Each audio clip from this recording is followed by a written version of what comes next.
What's up, you guys? I'm back.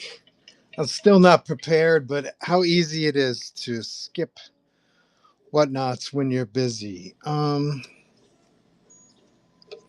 hope you guys had a good couple weeks. Let me get myself situated here. Spent a good part of the morning working on Clip Studio Paint. Really struggling with it. Really struggling. I guess I am so used to Photoshop shortcuts and things like that the Clip Studio does not feel practical. It doesn't feel instinctual. I guess if I get 20 years of Clip Studio under my belt, I'll change my mind. But a lot of struggling with the Clip Studio today.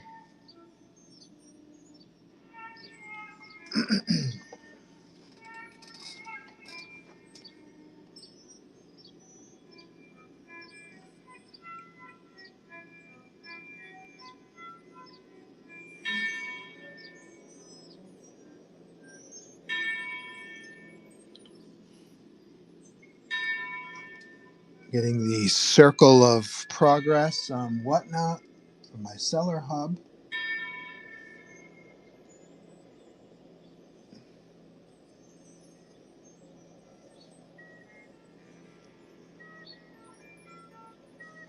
Here we go. I'm here.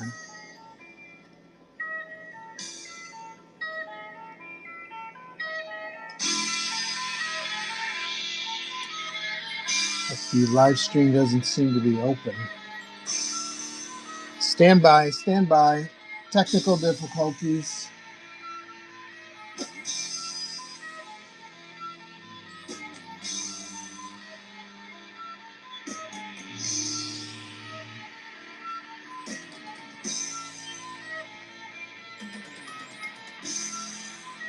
Stand by.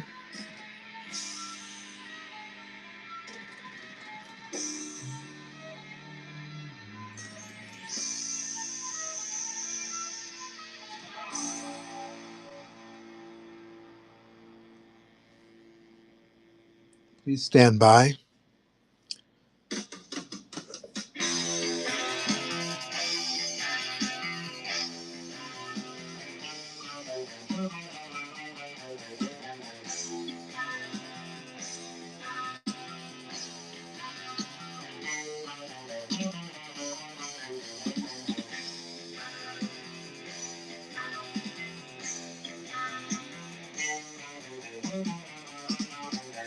Hmm.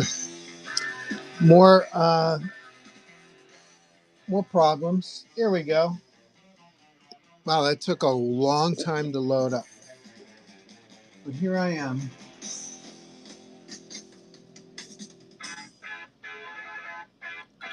Let me check my YouTube page. Let's see what number we're on YouTube. 271. Let's see what number we're on YouTube.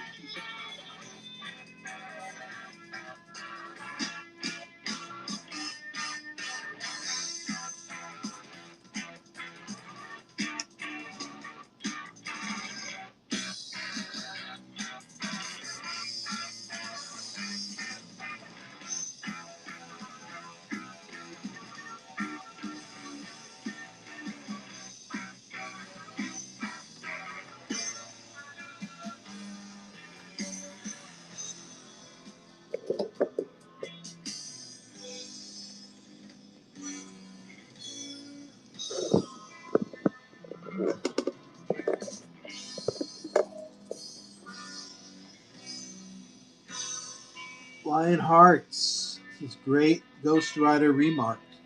I believe that's still available. Did a few shows over the last couple, 4 weeks or so. I believe Ghost Rider's still available. Still working on adding items to the buy it now, but I'll break some of them out so you can see them. I started this just before Heroes Con and I finished it. I like it, so I'm pitching it to a couple of people. Hello, Joe. Missed you. Thank you, Aim. Same here. Great meeting you at Heroes. Lionhearts, what was your name? What's your name in person?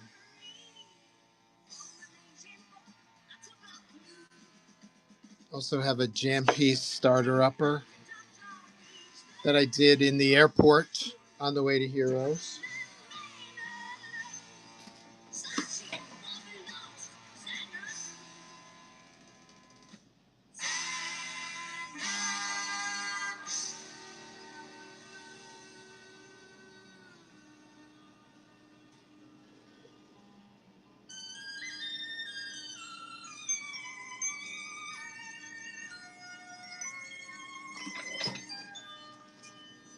I also got a print from my friend Ian. Ian has a character called Undersea Hero. And his book just came out about a month or two ago. Um, I saw him at Heroes Con and he gave me this print. So I'm going to share this print with the first person that makes a 11 by 17 purchase. I also broke these out for Heroes Con. I sold a couple of them at the show. These are very cool because they're very special prints. They're kind of like, I don't know if giclée is the proper term, but these are on 100% rag paper, which is really, really soft. And it really soaks up the color really well. Like these colors are really vivid. I'll try to break out the traditional Venom versus Wolverine print that I usually sell. These are all signed and numbered to 30 because it's the 30th anniversary of Venom versus Wolverine. This guy right here, Tooth and Claw miniseries. We're going to celebrate the miniseries in an upcoming episode. I've been buying a whole bunch of back issues as per whatnot request. So I have a bunch of these. I printed 30 of these rag paper. They're kind of torn, so it's got a very cool kind of texture to it. I did some remarks on some of these. If anybody's interested in them, let me know. I'll list them. Um, I did a bunch of scanning today of the dozen or so that I have for the show. But I didn't get a chance to format them. Like I said, I'm having trouble with Clip Studio. It's just we are not getting along. And this one came out pretty cool. I started to enjoy the color coming through and tried to use that as like a lighting effect or something. This kind of looked really violent with all the red and the splatters, so I just left it as is. I thought it looked cool. This one has like a cool kind of red lighting effect because of the colors underneath. Just thought that was cool looking. There's another one here. This one here, I thought this was great too, like emerging out of the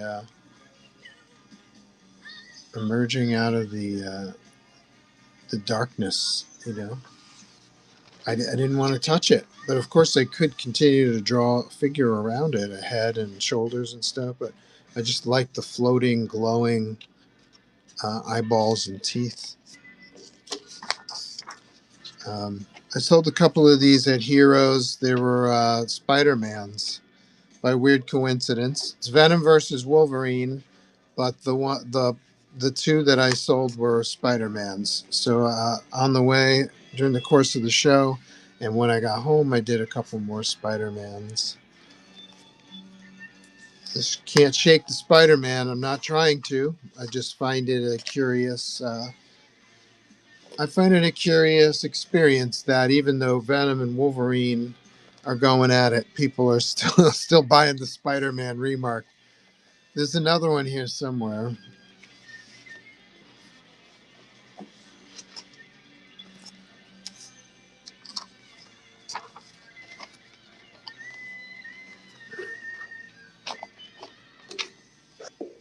There he is.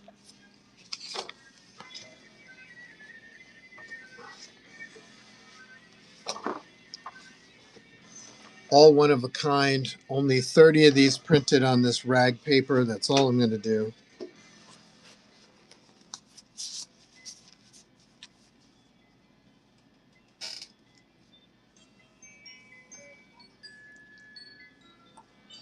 Also started this just before Heroes Con. Didn't finish it until day before yesterday.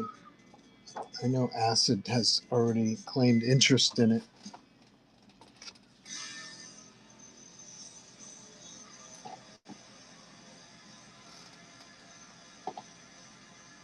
And then there's one more thing. One second.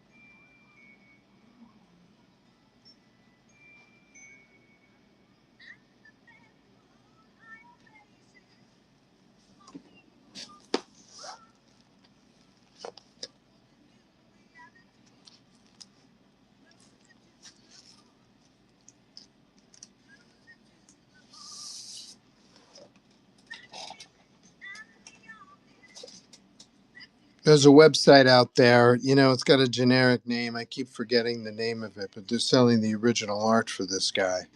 They're looking for 75K for it. So I'm thinking, well, let's take this to Heroes. I'll do a recreation, a one of a kind recreation, one of one. It says so right here. The Marvel Comics logo. This is the what would you call it? Trade dress is the wrong term, but these are the. This is a reproduction of the measurements of Marvel cover paper. So I just reprinted that along with the pencils. For I have a copy of the pencils. They're also in one of my sketchbooks. I blue lined the pencils onto this paper with the Marvel cover template, and then I re-inked it. So it's a little bit different than the actual printed piece because I made some choices or something back in the day that changed the pencils a little bit. So I tried to stay closer to the pencils on this. So this is a recreation, one of a kind. Never did it like this before. I've done a few recreations before, but never 11 by 17 and never inks from the blue line pencils. So this is a one of a kind piece. So I thought I'd take this to Heroes Con and see if there was any interest there, but I still have it. Hard to gauge Heroes Con because there I haven't been there in 20 years. And I wasn't officially on the guest list. I was a guest of my friend Jason's booth. Jason is here on Whatnot. He's Little Giants Comics and Collectibles, and he has a booth space at the show. And so, weird opportunity came up where I could get a free table there. So I kind of jumped on it at the last minute. So I don't think anybody really knew I was there. It was a surprise to most people I talked to.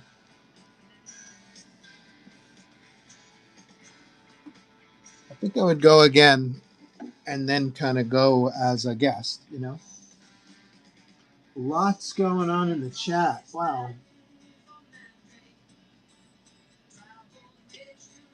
Hello, Joe. Missed you. Missed you too, Ange. I hope everybody had a good couple weeks. Great meeting you at Heroes. Lionhearts is Rich. Hey, Rich. You did the GL11. That's right. Thank you for reminding me. It helps to put all that together. It was great to meet you as well. Miss Mayhem in the house. What's up? VIP Miss Mayhem. Jane Moneyburn says, like the Cheshire Cat. The Venom remark. It's got a Cheshire Cat, kind of like a emerging out of the darkness or something.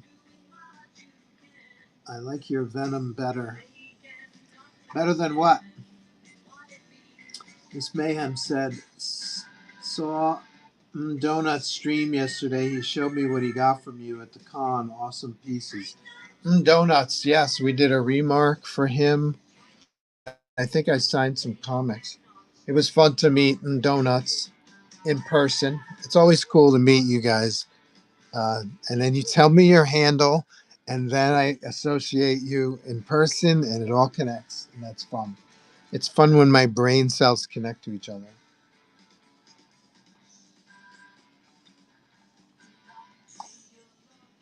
I thought it was fun how he introduced himself to you. Yeah, it was a whole thing. I think I was a little slow on the draw. I think he was trying to get me to say something about donuts.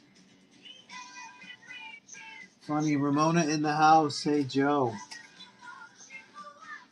When are you going to work on Acid's piece during the stream? I think you might be referring to this, which is mostly done, I would say. Has Acid been talking about it already? Ramona is getting saluted by Ange. Lion's Heart says markup. Ramona's calling out to Acid. Acid joined. Ainge says very nice. Lionheart says looks great. Acid says amazing. Best con on the East. Ramona said Acid. Did you see it at Heroes? Acid says uh-huh. Yeah, Acid saw it. Like I think I had this much done and the rest was kind of laid out. I can still keep going on this, but yesterday I added some little like light beams in the background and some mist up in here. I don't think Acid probably talked about this piece much, but it was inspired by a podcast I listened to. It's called Morbid, Morbid. And the subject matter of they did 3 episodes. It was on the serial killer Ed Gein, Edgein. Inspiration for quite a few movie serial killers. Ed had some problems to say the least, but there's a particular part of the podcast where they were talking about some of the things that the police found when they entered Ed's house. And I actually did a little research and found some photos, not all of what they were talking about, but I found some photos from the scene. It was pretty gross. He had removed the skin from a few of his victims' faces. I think it was 9. And here's one here. It's kind of mounted on a spinal. It's kind of mounted on on something, but the base is of a vertebrae. It looks like a C6 or like a spinal, uh, a neck spinal disc is the base, and I'm not sure what the face is being suspended by, but it's pretty gross. So it's just kind of like flayed face underneath a glass dome. He also had stretched seat cushion across a wooden chair with human skin. So there's the chair, and he also had bowls made out of skull caps, as if he had sawed the skull across the top, just above the eyebrow, and that forms a bowl shape, of course. And he was eating. He would eat out of these skull slash bowls, and so there's the top, and then here's the bottom, I suppose. And he also fashioned forks and utensils with human bone handles. So that's a human bone handle right there. And then he had various other things which were kind of gross, women's private parts and stuff like that. And so I imagined he had eyeballs and ears and things like that kind of set aside in jars, and among other things. And of course, you need a pea jar because you don't have time. You're working so hard on dismantling your bodies that you don't have time to run out to the outhouse in the rural 1950s Wisconsin. So here's a little pea jar right in the front there, and then probably a book, a diary of some of his favorite exploits with human skin covering.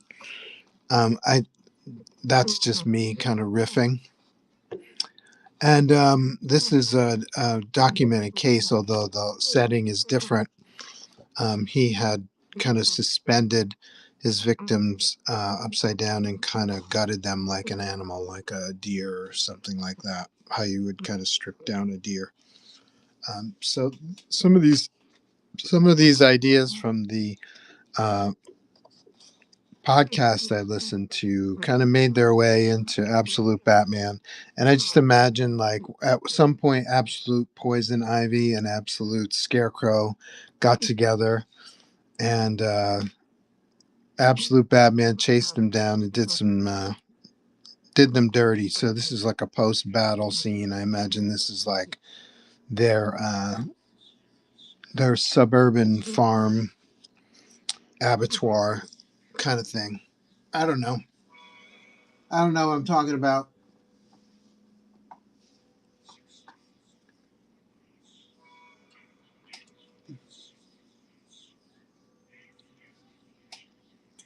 Oh, that is good. Yes, I've seen an early stage. Haha. Oh, Acid is sharing, is he? That's very fun. I'm special, so I know. Oh, haha. I bet everyone thinks you're special. What a something like that go for? Well, I imagine that. Um, I mentioned this is a little above and beyond with the hatching and stuff like that. So I was thinking 800 for that one. I've discussed it with Acid. Ainge says Predator like. Yeah, kind of Predator does that too, right? He suspends his prey. That is pretty elaborate. Acid says so good and love the horror aspect as well. Love the story behind it. You know what you're talking about. Love the story.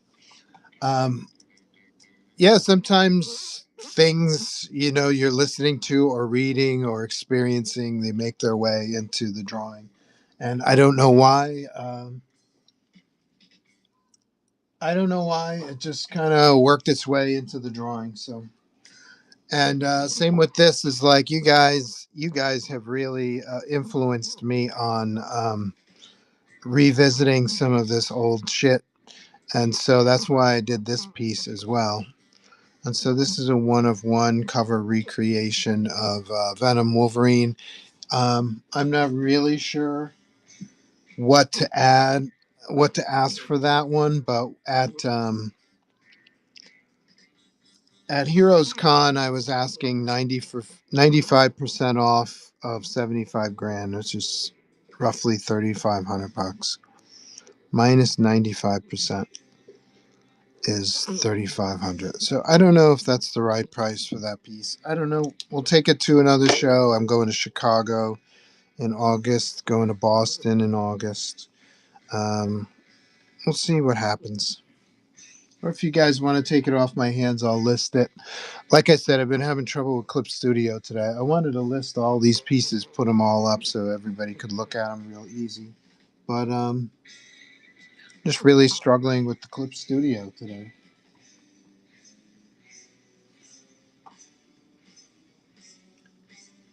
Love the hatching, says Ramona. Thank you.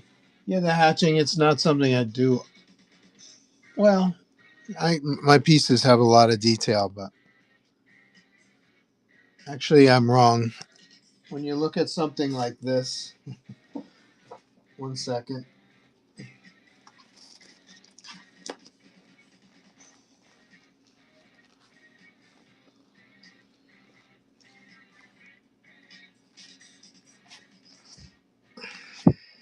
When you look at something like this,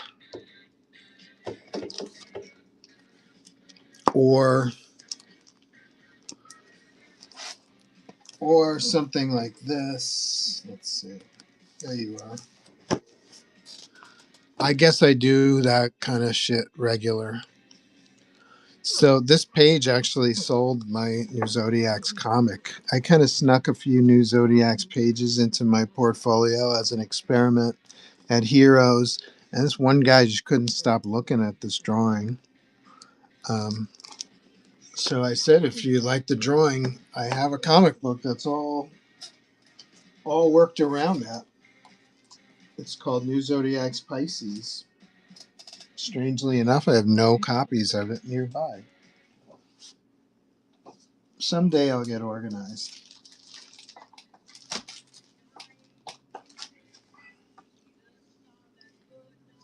Here it is. So I guess I do. My point was, I guess I do detailed stuff like that frequently. This was the page, so I showed it to this guy, and he was like, "Okay, I gotta buy this." So I think I'll continue to do that. I'll leave some pages in my portfolio that come from New Zodiacs. And I'm not really interested in selling New Zodiacs pages anymore. I sold quite a few, but I'm in the phase where I'd like to hang on to them for a while. Maybe that's not too smart. I don't know. But here's New Zodiacs Pisces. It's available in the store, the Buy It Now store. The regular comic shop edition is $10. There's another edition that's limited to 250 copies. That one's 20. And there's a foil edition of this that we did with Little Giant Comics and Collectibles right here on Whatnot. And those are 30 here. I can sign anything you buy in the store. I can sign it no charge.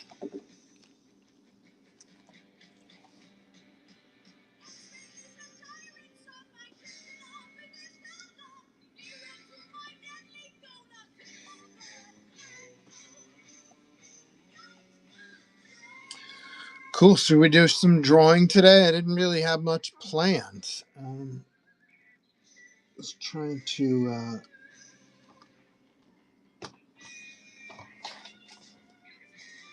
just trying to get things in order, but you never know.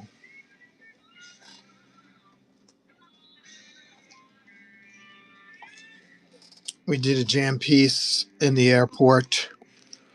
I hope you guys acid and donuts. I hope you guys had a good return flight. Mine could have been better. My flight was delayed. I had a connecting flight in Washington D.C., and I guess there was some ass clown nonsense going on in Washington. So my flight was delayed to Washington. I had to switch from a United flight. United expected me to fly late, delayed into Washington, and then sleep overnight in an airport and pick up the next flight, which would have been the following morning at 8 o'clock. Originally, it was supposed to be an hour in between. My flight from North Carolina to Washington. There's supposed to be an hour in between Washington to Boston. That's the way it was supposed to be. So the flight from North Carolina to Washington gets delayed. The delay causes me to miss the flight from Washington to Boston. So according to United Airlines, they expected me to sleep over without a hotel in the airport and wait until 8 o'clock the next morning so I could get the next flight from Washington to Boston. And I was like, well, homie, don't play that.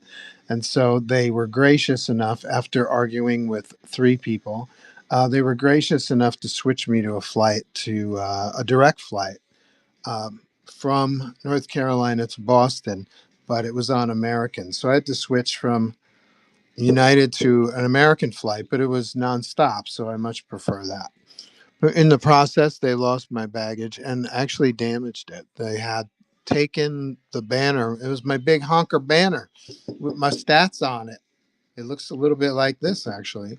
My big honker banner, they took it out of hard case, took that bag out of the hard case, took the banner out of the bag, and then smashed the post that supports the banner that holds up the banner. So so American Airlines is telling me no, it couldn't have been us, because if it was us, the whole baggage case and everything would have been smashed. And I'm like, look, I didn't smash my own banner. That's not in my interest. It doesn't make any sense. The only thing that could have happened is that you removed the banner from two bags, one hard case and one bag, and then smashed it.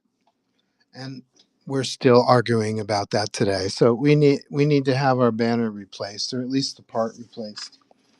So I hope you guys didn't have such an eventful flight back. Ridiculous.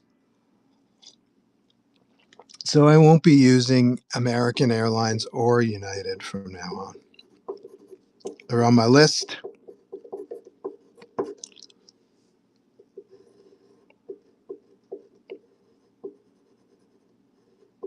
I'm sure there are other airlines. I'm sure they're equally shitty, but I am going to be avoiding them. I actually booked my flight through JetBlue. I guess it's all one giant airline now, right? Because JetBlue didn't have a flight going to North Carolina, so they switched me to United. So I guess it's all just one big airline, right? They just switch money back and forth.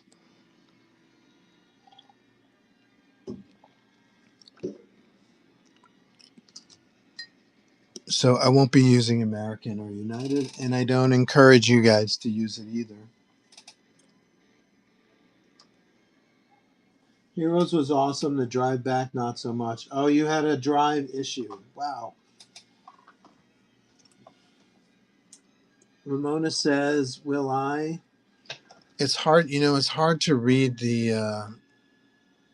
Will I still have to send you some Jeff reference, so you can't start that yet, right?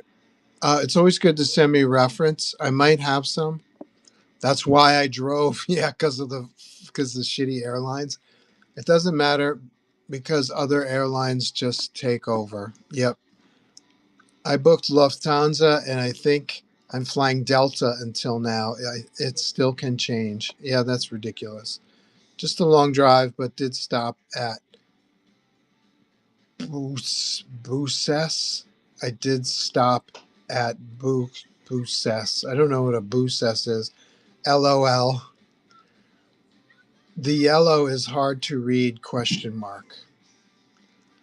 Yeah, for some reason on my laptop, which is where I read the chat, the questions are now in red, and the red is even harder to read than the yellow.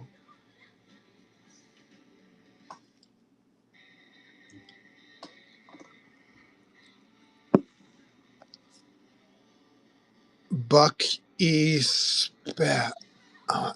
Buck E's SP. Oh, for us it's in yellow. Yeah, on my phone the chat is in yellow, and on my laptop the chat was always in yellow, and then they changed the interface on Whatnot. Like the last time I was on, or maybe a couple weeks before that, and then the question marks went to red, and they're harder to read for me.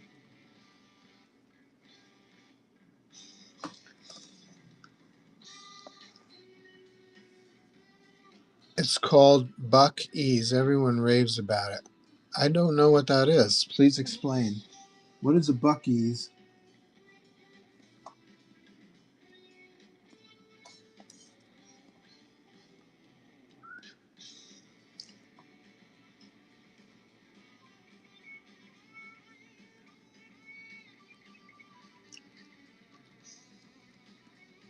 Let's see if I have any Jeff the Shark reference.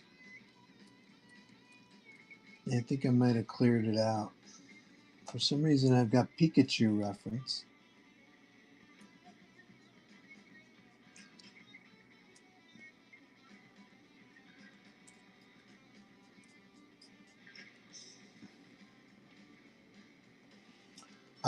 Here's a picture of me and Ange. This was at Philadelphia. Check this out. Ange 21. I forgot to get a picture of me and Donuts. I think this was your idea anyway, Ange. I don't think to take photos.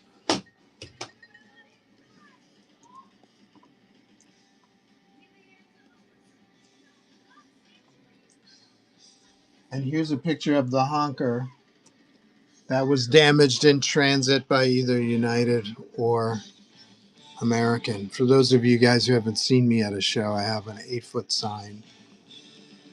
It has a Spider-Man picture on it, and it has pretty much this kind of layout.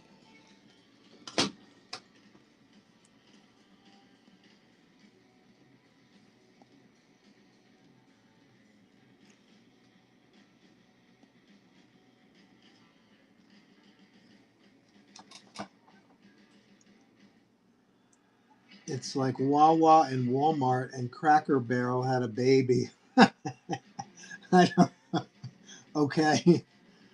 Enlighten us, Acid. You definitely have to look it up. They have all kinds of snack foods, brisket, etc. Oh, dang, you need to clean your screen. Haha. Oh, yeah, my screen. Yeah. It's too close to my work area when I do the toothbrush and when I do the manhandling of the art pieces. I get a lot of splatter on it.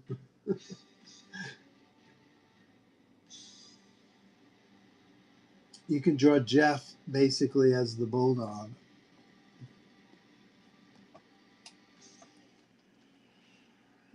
Oh, yeah. I don't know. What are we drawing today? I think I'm cleaned out of Spider-Man sketches, so got to go back to the mother lode, right? Draw some Spidey drawings.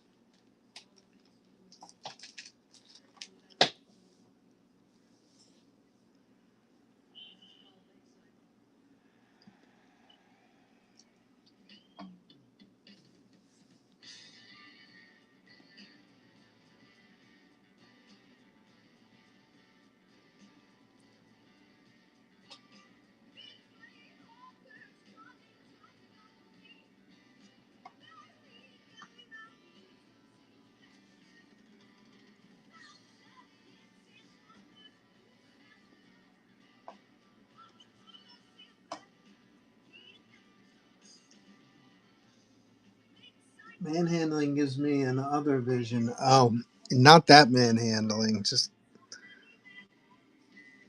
toothbrushes and ink splattering and stuff like that. And you do your manhandling, I'll do mine. All right, where was I? Let's do something.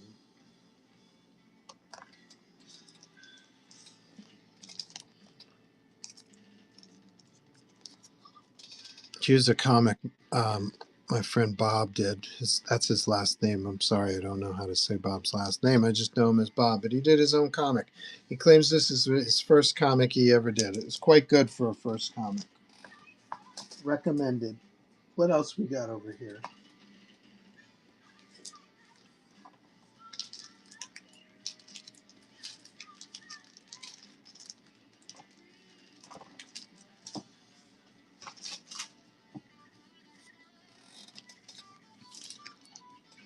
Still available. Still available. I bought these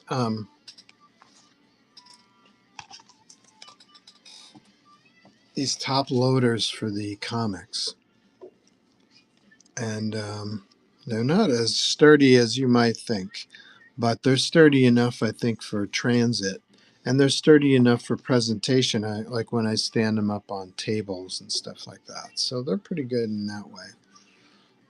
They also have these weird films on them that you have to peel off, and I'm like, what do they have these weird films on them for? So I leave the films on.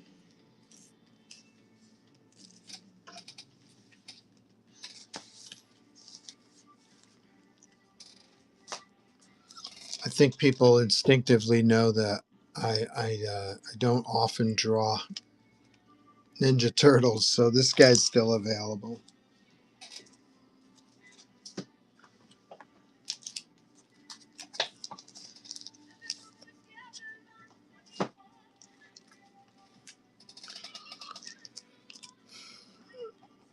Yeah, things get beat up in transit. So this one is 150 here on Whatnot.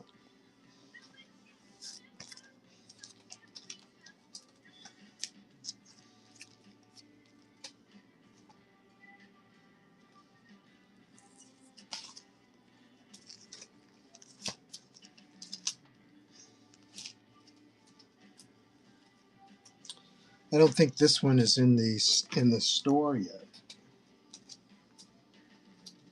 In the buy it now, I did a oh Jesus, I did a thing. I love the Thing. He's one of my favorite characters.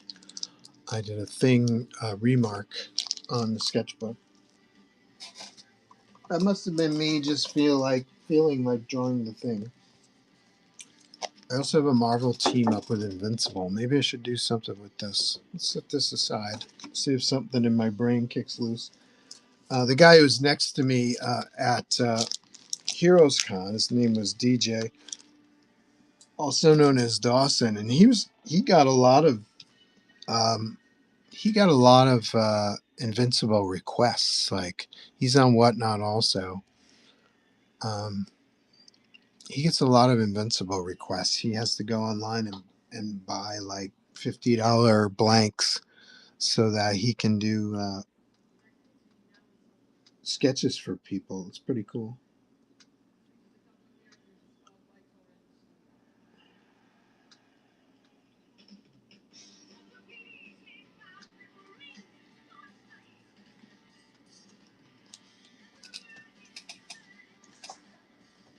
So it won't scratch during shipping. Yeah, they get scratched up. On a turtle. Oh, a turtle. Also, the guy on the other side of me, his name was Carrie, and he makes his own custom sketch covers. You believe this? Check this out. So, this is a comic from 1991, before they even started to make sketch covers. He took a Weapon X Marvel Comics Presents, and then he rebound it with a sketch cover and the logo, Marvel Comics Presents and stuff. So I thought that was really, really cool. And so I'm going to try it out, and if I like it, I'll send him an email and I'll order some more. He even had a comic, a Spider-Man comic from the 1970s that he had put a sketch cover on. I thought that was pretty cool. I love this type of series with 3 or 4 stories by different characters, and some were continued into the next issue and stuff like that. I love this idea. Um, I wonder if this was weekly. I forget. Let's see. It was bi-weekly, so it came out every 2 weeks. So I kind of like that idea. There's a Human Torch story in here by Ditko. I don't remember that. And there you go. Ditko would draw. He came back to Marvel a few times, but his stipulation was he would never draw Spider-Man or Doctor Strange again. So even though he drew Iron Man back in the day, he drew a few issues of the Hulk back in the day, which I really liked actually. He seemed to be okay with drawing those characters again when he came back, but not Spidey and not Doctor Strange. I guess because he didn't create those characters or something. But yeah, here's some cool art, man. Check it out. And so we have an unofficial sketch cover with Weapon X. Kind of cool, right?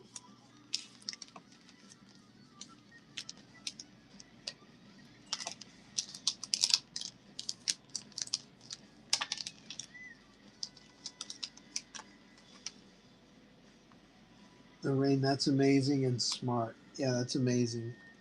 Most don't have the logo. I definitely didn't see his blanks. I would have grabbed some. Yeah, he was right next to me to my left. He had on his left side, on my far side, facing Tobias's booth. He had a series of short boxes, and they were full of his custom made covers, sketch covers. So I'm going to try out the paper. If I like it, um, I'll probably get some more. And I'm sure you could probably custom order too. Like if you have one of your favorite comics and you want to have a sketch cover made, I'm sure you could do that. Probably best if you sent him the comic and then he would put the sketch cover on top of it. Probably save money that way, I imagine. So yeah, he had some comics that were somewhat valuable. Like I said, he had a 70s Amazing Spider-Man issue 117 with the Disruptor. And he had put a sketch cover on it. And I was like, that's cool. I mean, the book itself is probably, even in low grade, is probably $20 book. In higher grade, it's probably 100 plus. But he put a sketch cover on it. He wasn't willing to sell that one, though.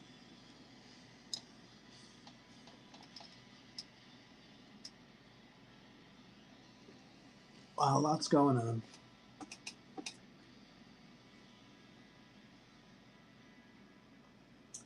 Maybe I should try it. Maybe I should try it now. I'll set this one aside too, see what inspires me today.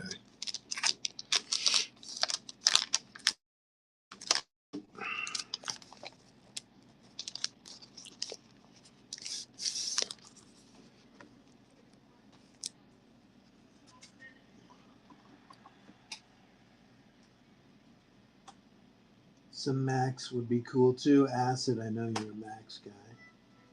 That would be a great one actually, because I don't think they ever had Max covers. There is a Max black blank that I've seen. Yeah, it's pricey. Oh, interesting. I did not know they had a blank.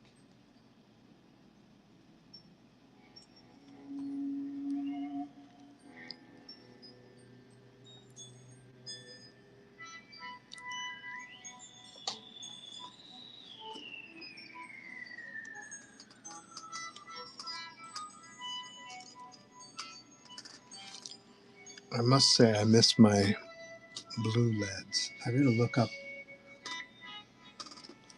if anybody sees this brand Prismacolor Premier Drawing LEDs in non-repro blue, non-photo blue. Please let me know, or buy me some and I'll pay you back. It's hard to find. They're hard to find nowadays.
This has become my song of the summer.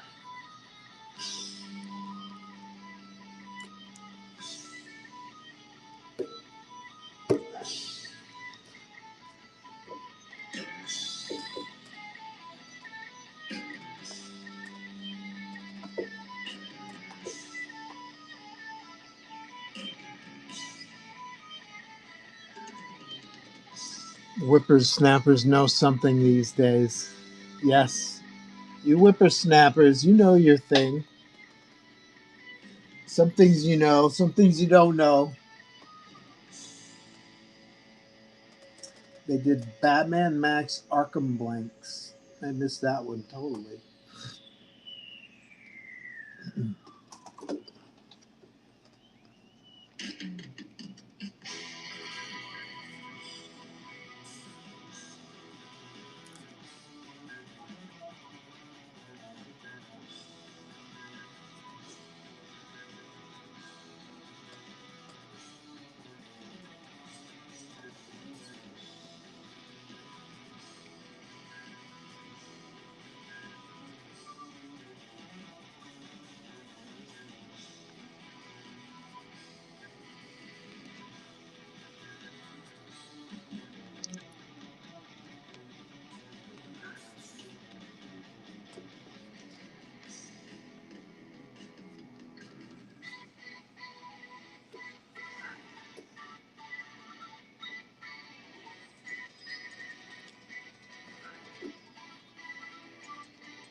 He doesn't have the helmet on. I have to read this again.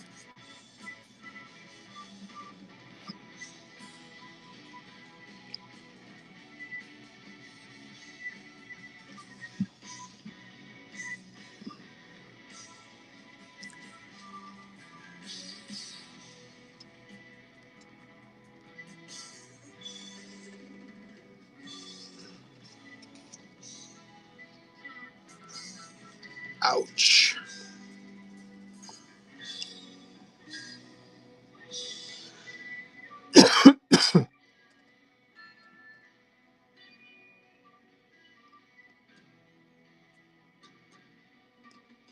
So it looks like he extended each claw one at a time into the guy's head.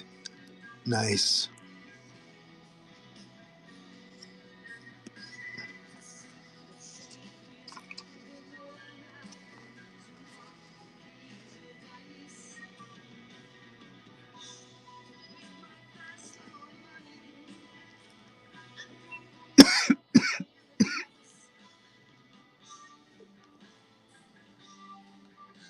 I wonder if the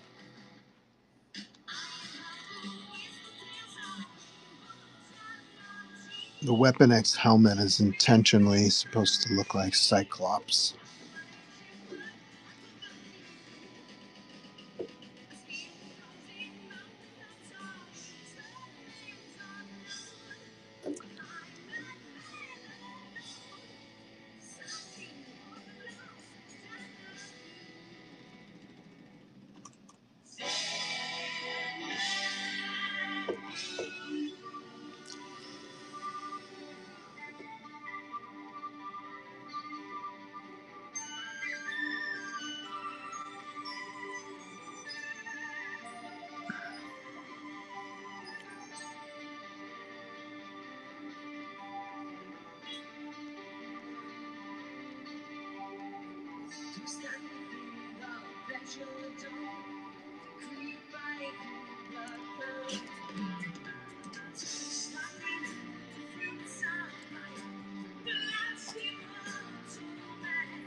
We got some Weapon X going, but we've got no.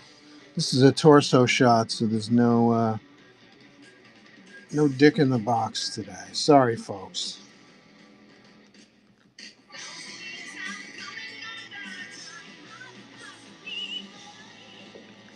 That's like, besides the helmet, that's like the essential costume piece.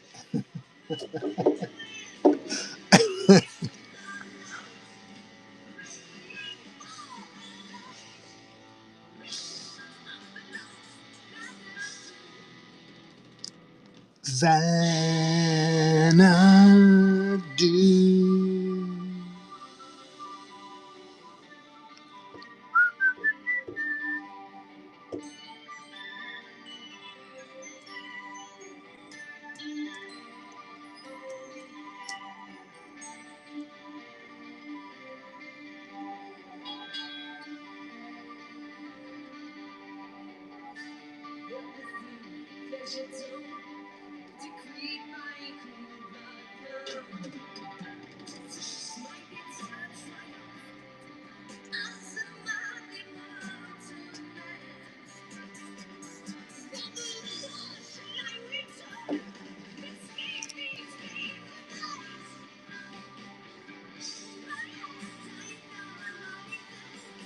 I love the lyrics to this song too. It's very Lovecraftian.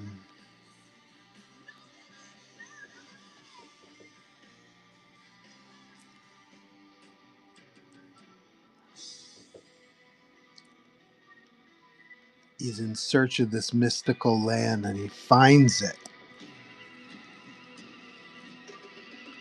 This character finds this mystical land, but this land that promises paradise and immortality. But once he finds it, he goes mad.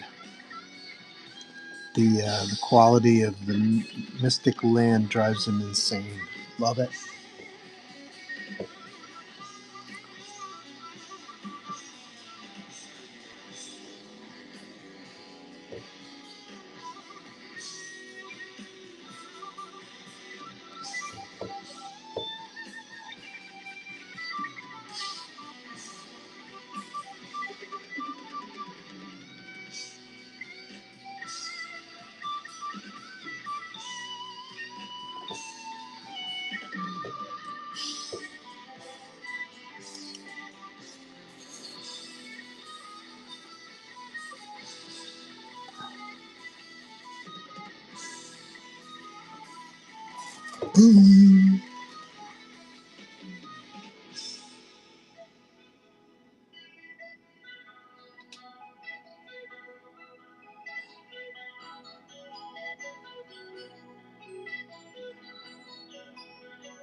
You whatnot whippersnappers, you know who H.P. Lovecraft is, right? One of the ear-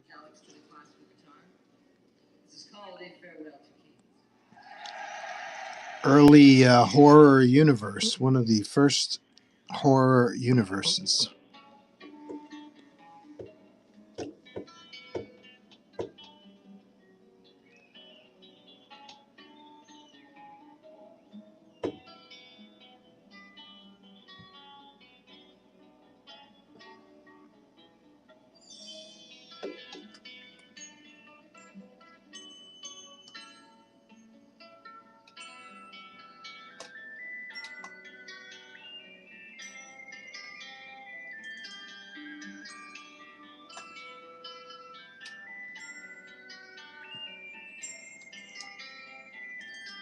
LOL, nope. Is that who that was?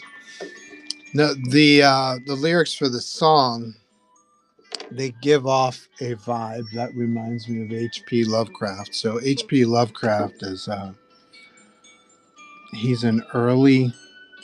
Remember, about the same time that comics first came into being, they also had something called pulp magazines. They were prose magazines with like anthologies with a lot of stories in them, and characters like the Shadow, Tarzan, John Carter, um, Doc Savage, the Spider, the Bat, um, Conan, Kull.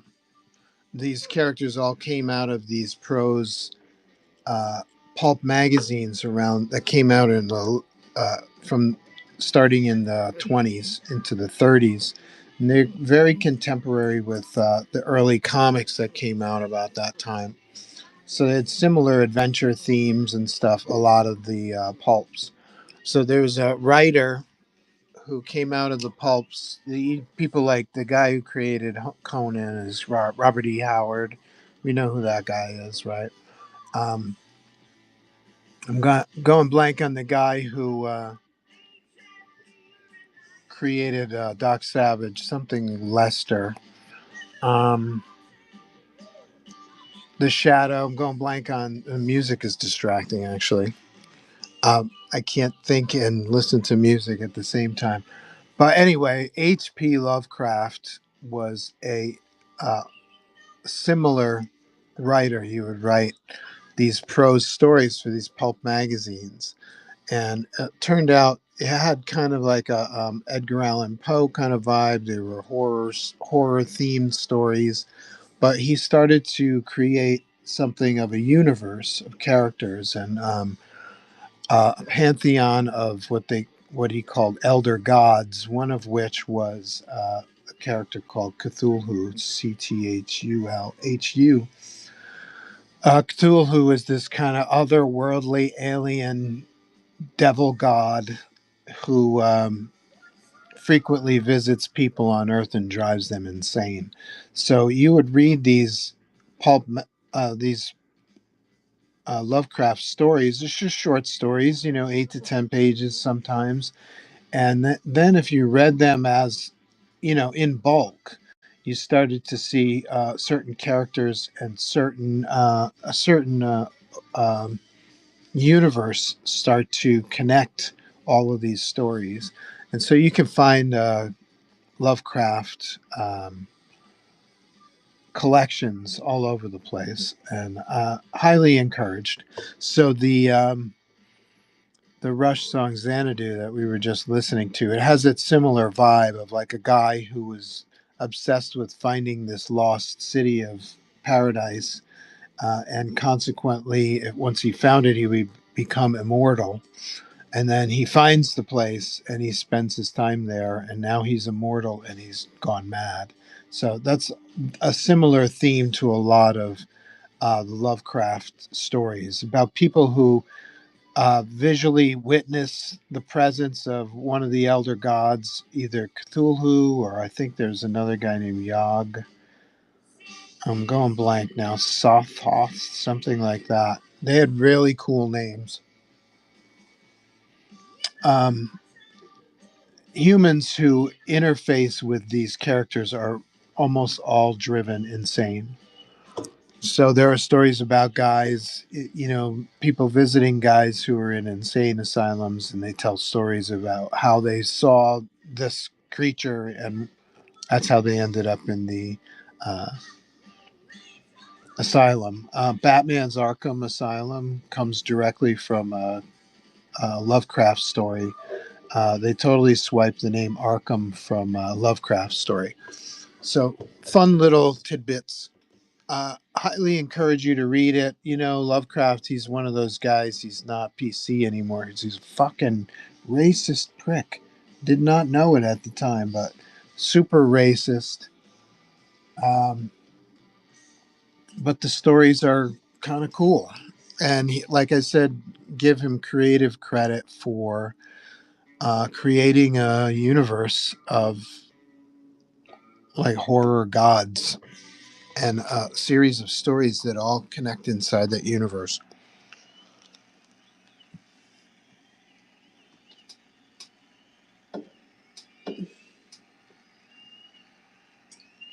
Henry, sorry, I can't read that. Isn't that funny?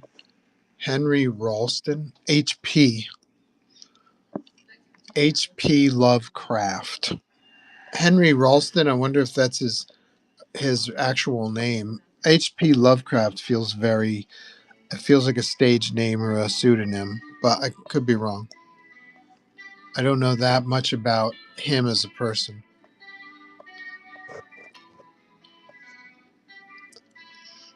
Oh, that's who created Henry Ralston created Doc Savage. That's not the name I recall, but it could be. I looked it up. LOL. I got to be honest. I've never heard of Henry Ralston unless that's the real name of the guy. Um, one second, I'll grab my. I've been on a Doc Savage kick lately, so let me grab the books I have.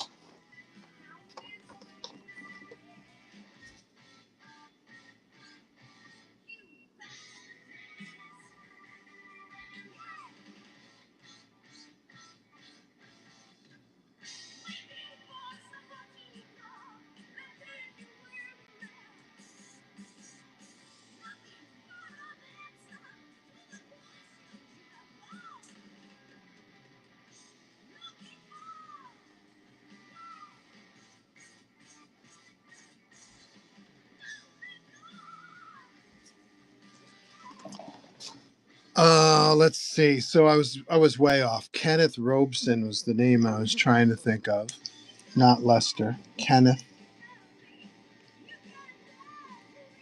Robeson. Now, Acid, your guy, Lester Dent. Yeah, who's Lester Dent?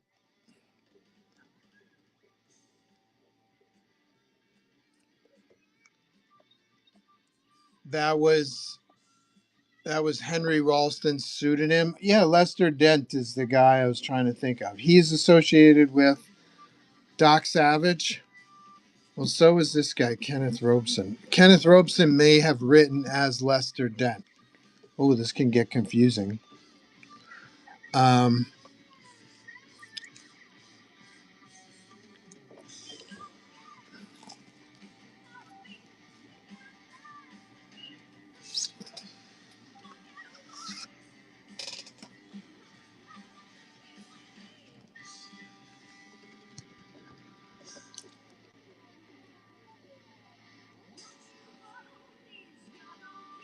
yes, Lester Dent writing as Kenneth Robeson. It gets really confusing.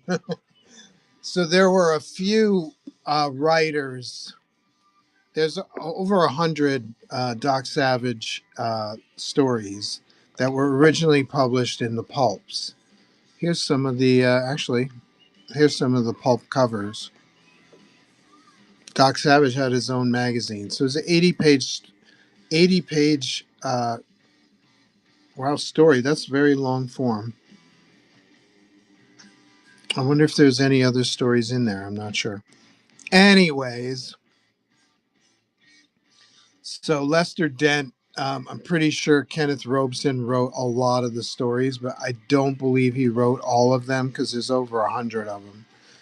And but everybody was writing under the pseudonym of Kenneth Robeson. And Lester Dent, I think, wrote the majority, if not all, of the Doc Savage stories. So Doc Savage, very cool character. I'm on a kick lately reading Doc Savage stuff when I can. Um, Predates Superman, so his name is Clark Savage. So some of the things that Superman creators swiped was his name. His name was Clark Savage, and he had something called Fortress of Solitude. Sound familiar? And Doc would uh, do a lot of his high-end scientific experiments and stuff in this Fortress of Solitude. So he predates Superman by, I want to say 10 years. I could be wrong about that as well. I'm not so well versed. Well, here's these stories in this book are from 1934, so at least 4 years predates Superman. So the Fortress of Solitude is swiped from Doc Savage. Clark Savage, the name is swiped. He's also a Superman. He's like uncommonly strong, for a human. He's like the height of human. He's like the height of human achievement. He's super brilliant. He's super fit and athletic and um, super coordinated, computer fast mind, that kind of stuff. So Doc Savage, he hangs out with a group of assistants called shit. They're called the something Fearsome Five or Amazing Five. I'm sorry, I don't. I haven't read enough of these guys. But there's Ham and Monk. One is a lawyer, one is a chemist, brilliant chemist. And they all have specialties. There's Long Tom, there's Rennie, Johnny. There's five of them. So I just named them all. Rennie, Long Tom, and they each have specific specialties. They have fields that they specialize in. I think Monk was a chemist. Um, Long Tom might have been a technological wizard or something like that. But very cool stories. Uh, love Doc Savage. So these guys are all contemporary. Lovecraft, Lester Dent, Kenneth Robeson, um, the guy who created The Shadow. I'm going blank on his name too. Shadow appeared, I believe, as a radio show first, but then became a pulp success. Um, the Spider and the Bat. Spider-Man Noir is a direct lift from the pulp hero, The Spider. Look that up. It's a direct lift, Spider-Man Noir. And the Bat, consequently, also is Batman is a direct lift from the Bat, a pulp hero. I'm not sure why I'm talking about all that stuff. It's just cool. It's fun to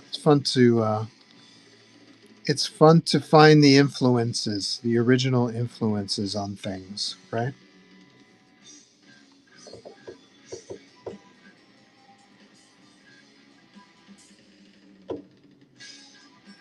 Kenneth's pseudonym, according to Google. Yeah, crazy. That's crazy. Those swipers. Everybody's swiping from each other. It's the nature of art to swipe. But just give credit where credit is due. That's all we ask. And if you're directly swiping, then you compensate financially. Very simple.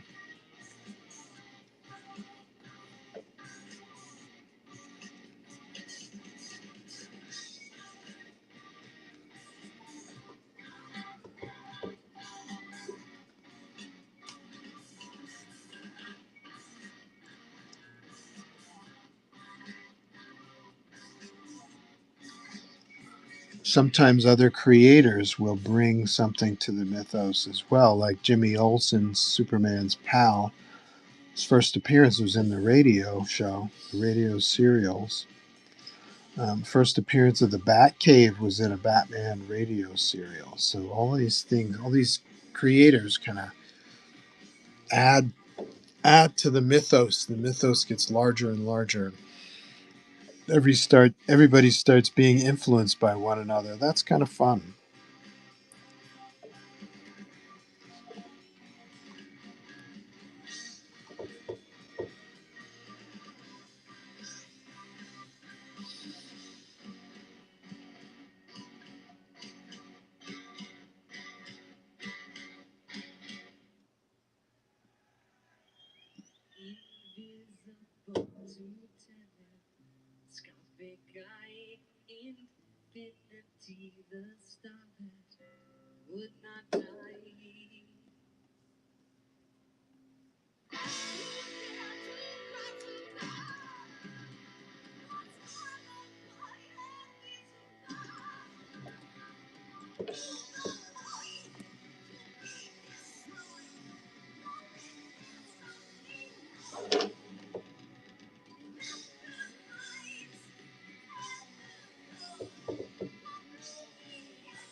Your boy Tarzan, Edgar Rice Burroughs, first appearance of Tarzan was in one of these pulps. John Carter, Warlord of Mars, another one of Edgar Rice Burroughs' creations, first appearance in Pulp magazine. What was the first appearance of John Carter? First appearance of Tarzan, I think it was in All Adventure magazine or something like that. Let's see. Let's look it up.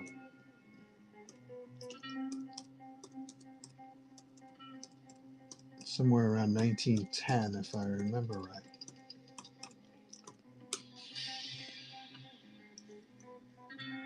All Story, it was called. 1912. Tarzan, over 100 years old. Happy birthday, Tarzan.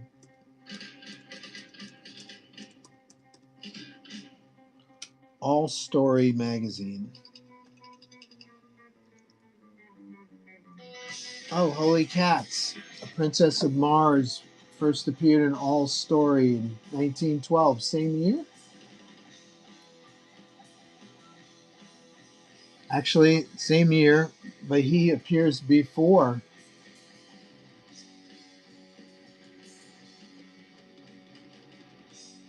John Carter appears before Tarzan. That's pretty wild.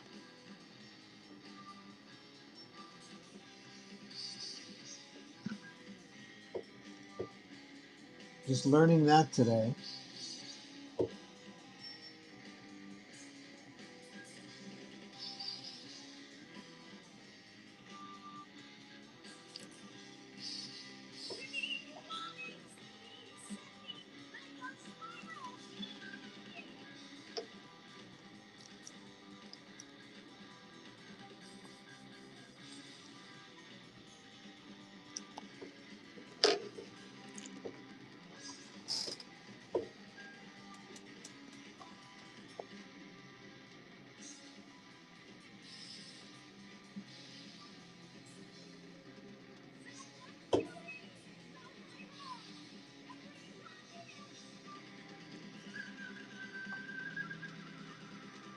Whoa, Nelly.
I got a royalty check from Marvel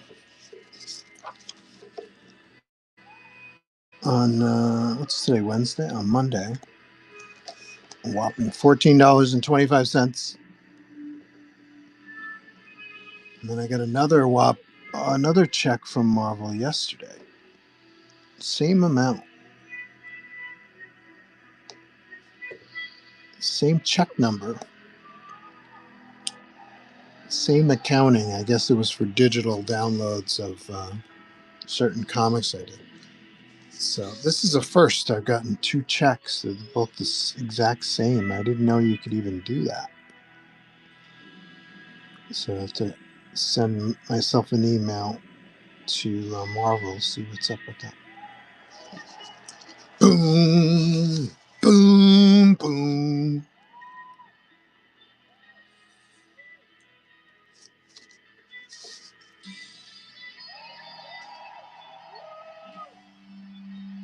Boom,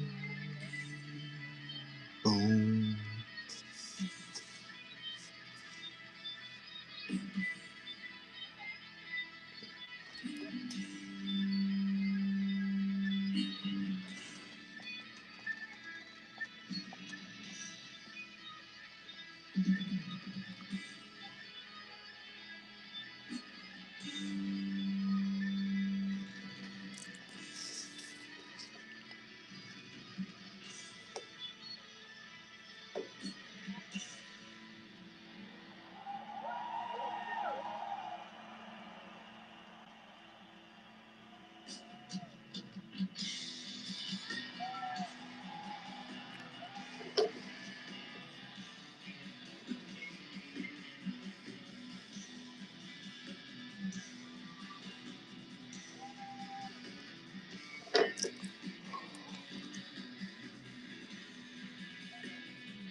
Thank you for being here. I'm so happy to be here. I can't tell you.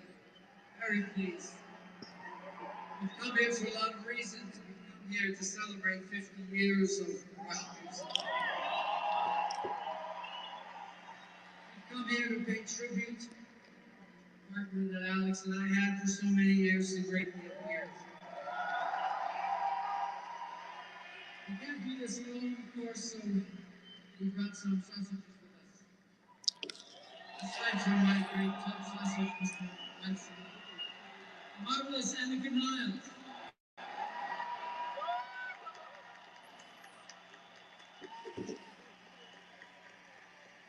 What do we call it? A beautiful colored gold. Keyboards and lots of music, let's go for it.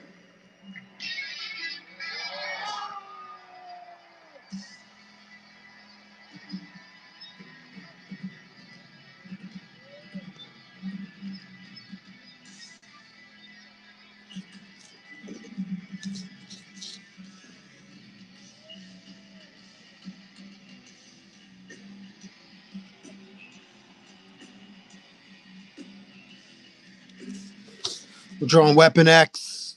Anybody wants to claim this, I'm happy to sell it. But this will be 175 once it's done in black and white. If you'd like, you can claim it now. Let me know.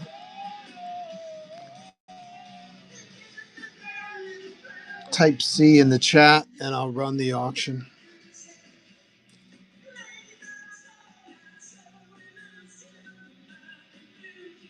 And you can watch me finish it. It'll be yours. Or you can watch me finish it and bid on it when it's complete.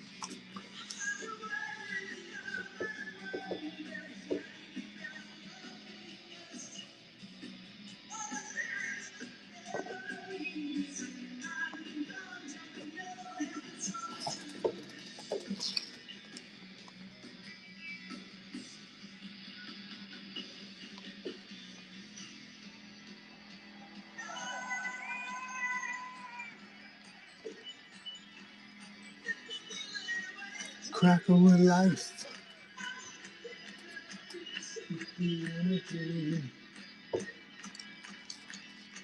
Emotional feedback. Almost free.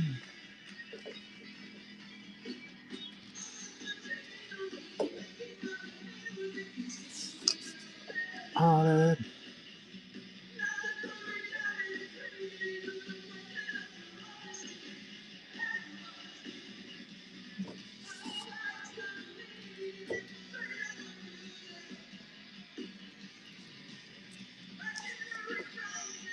Endless compromises. Shadow the illusion of integrity. Yeah.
Boom.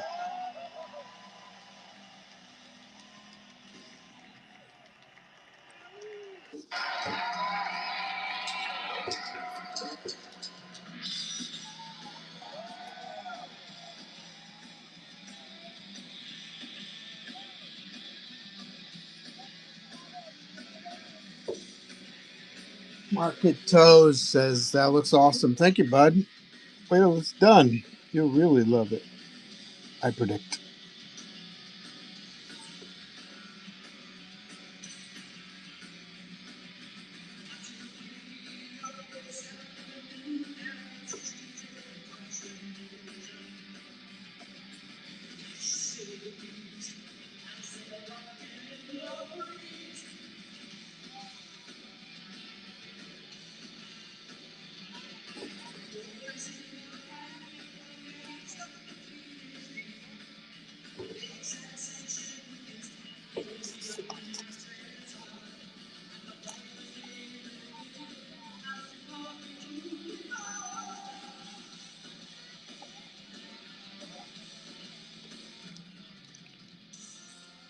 Ah, love this.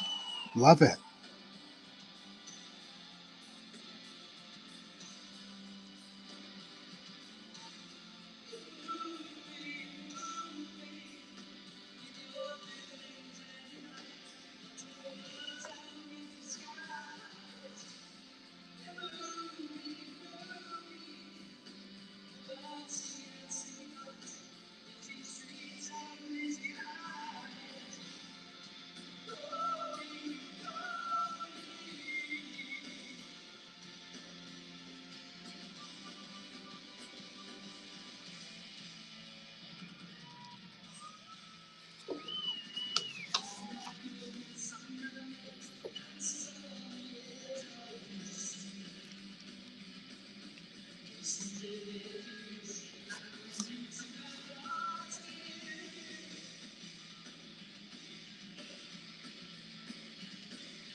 Boom.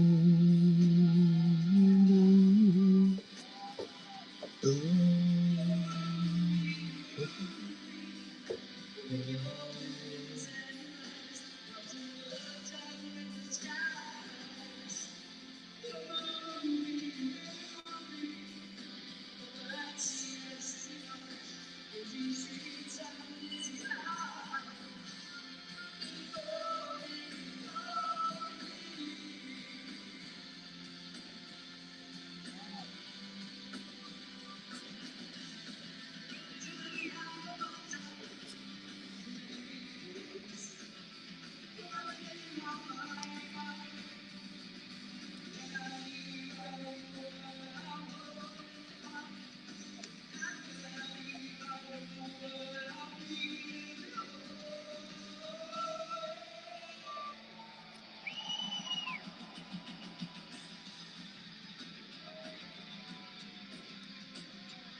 Should probably draw the claws first.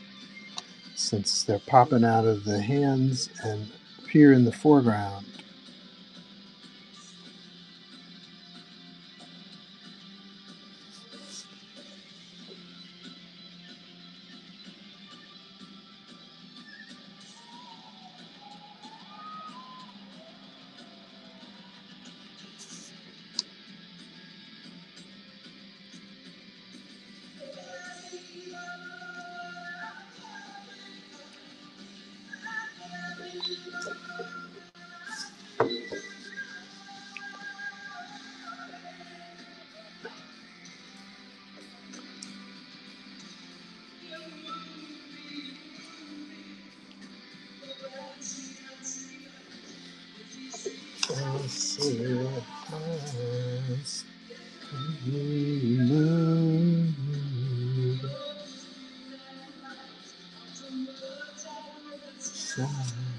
You call me, you call me.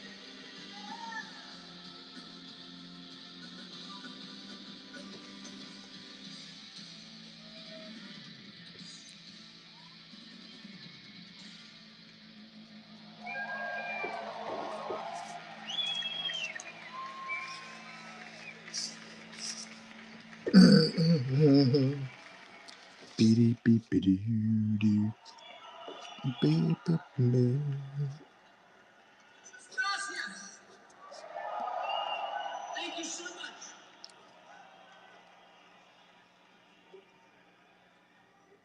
There's many things remarkable about many things that we feel to love about him, of course. The history of rock.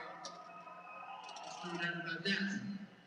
But also his incredible development as a writer of lyrics. In the early days, writing about the world that he was looking at as a young man traveling through many phases of philosophical thought and ideas that were bigger than himself, some of which were also autobiographical. This is one of those songs. This is called Free Will. Ah, good shit.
I will choose a path that's clear. I will choose free will.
Fabulous.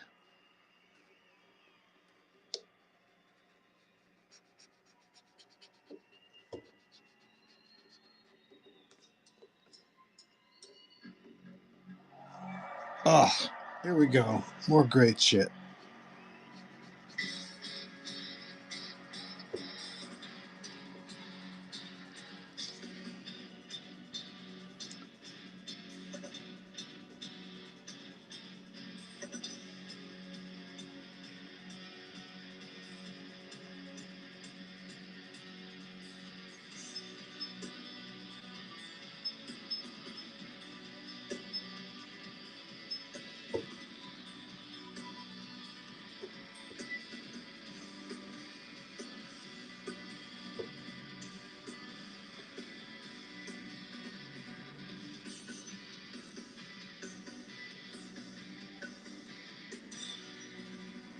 But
Backs of cars. Be cool or be cast out.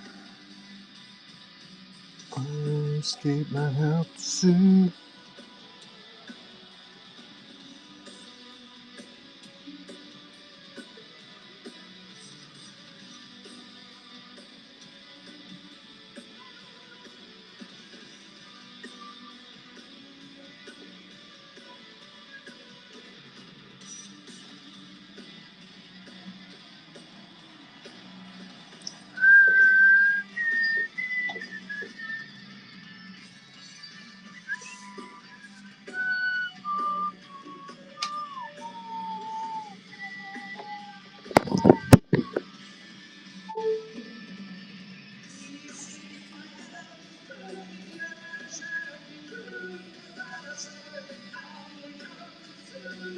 These dreams of you.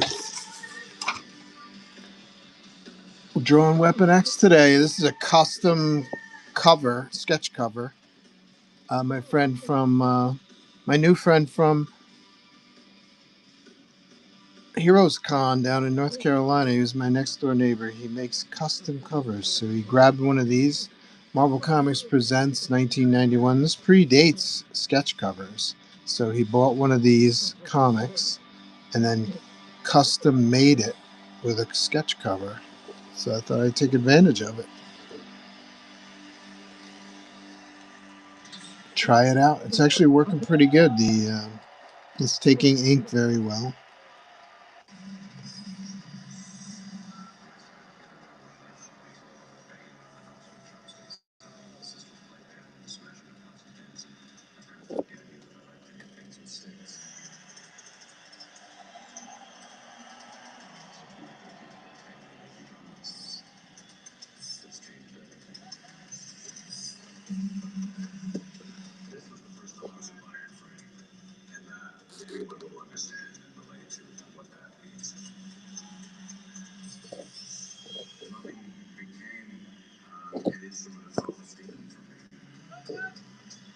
Looks great, says Acid. Acid knows. Acid's got Weapon X pieces by me, at least one. Laying in the black shapes. Come back in.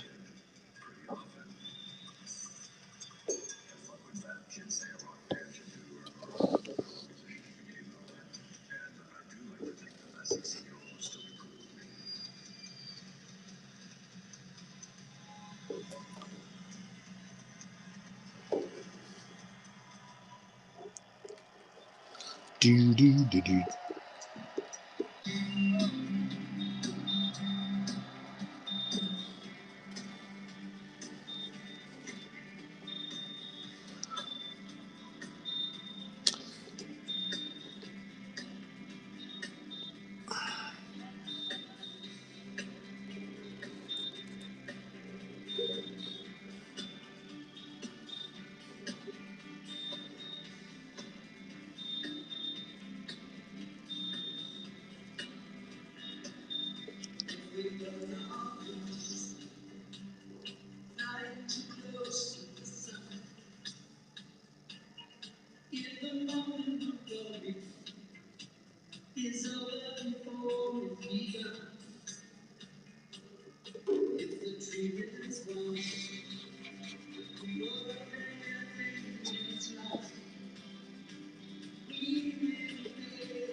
Looking great so far. Thank you, Miss Mayhem. I missed you guys. It's fun to be back. Every Thursday at noon. That was my goal. I missed the last couple Thursdays. We added Wednesdays. Probably do Wednesdays through July. I don't have any shows in July. So probably add some shows in, continue to do Wednesday and Thursday in July. And I'll try to come up with some cool theme shows. I'm going to try to bring back the 5-minute sketches. I've been thinking about that.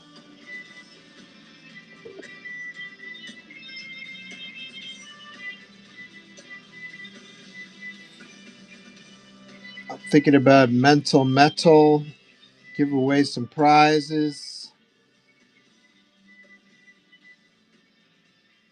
But I have to say, the way I do Whatnot now, the way my habits have evolved on Whatnot, I'm rarely sitting at one stream for long periods of time. I skip around a lot.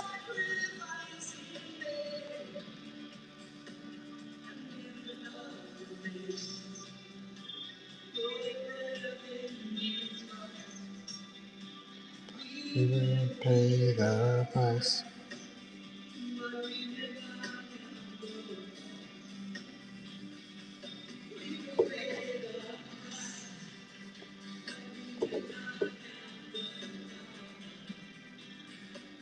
We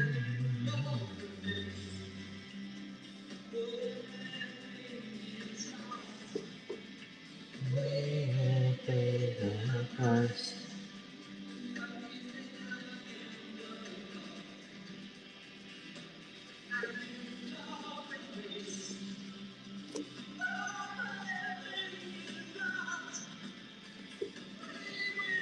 That's going to be the challenge for me in the future, is how to keep people in the stream for long periods of time.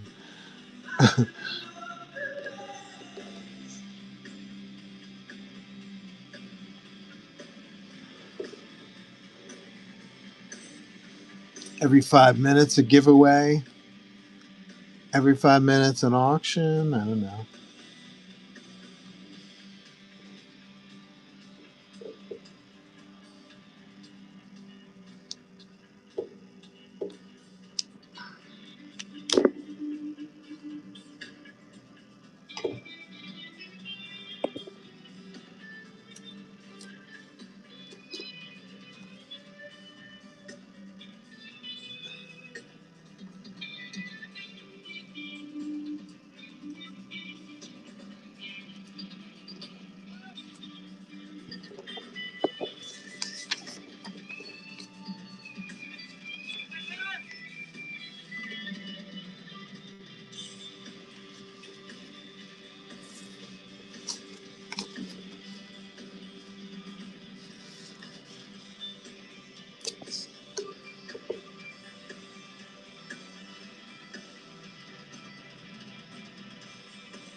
Nice. Thank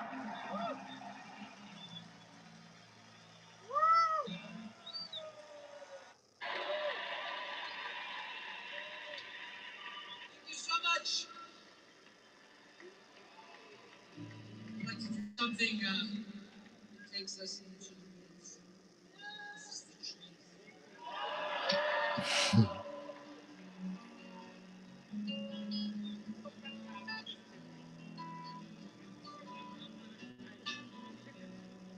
There is a list in the forest, struggling with the truth.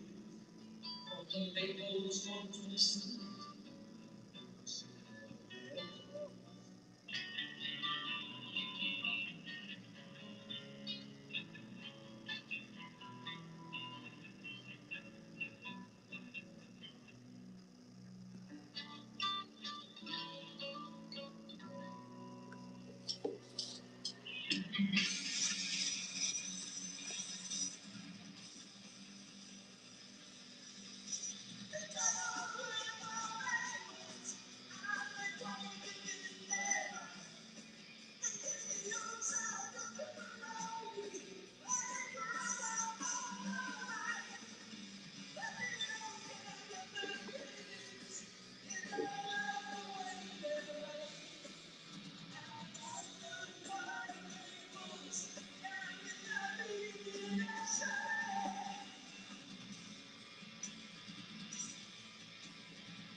Boom. Ba.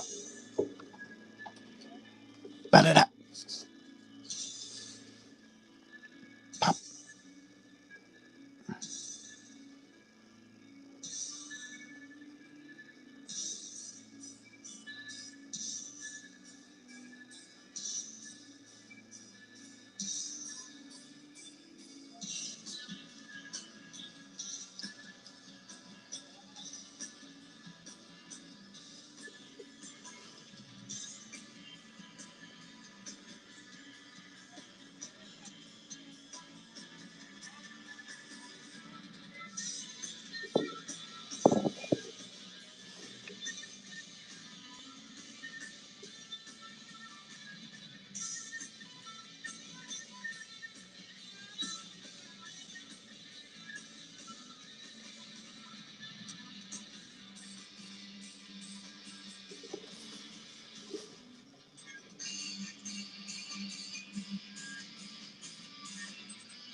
Stage approaches the unreal. Others who think and feel.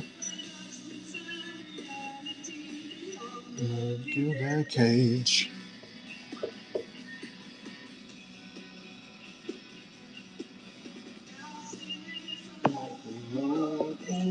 Quick to act.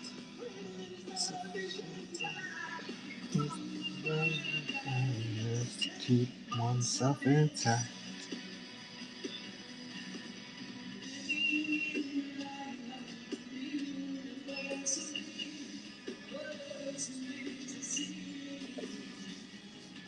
That's wish to be.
Interesting.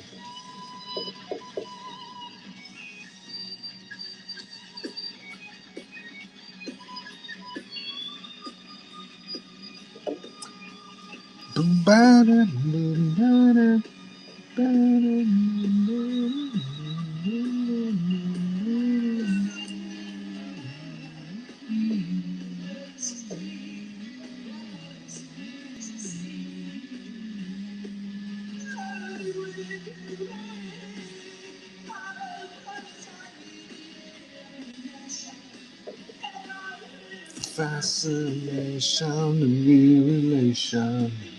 Every night I need.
Ba-da-da.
Go get that shit.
Anybody wants to claim this, let me know in the chat.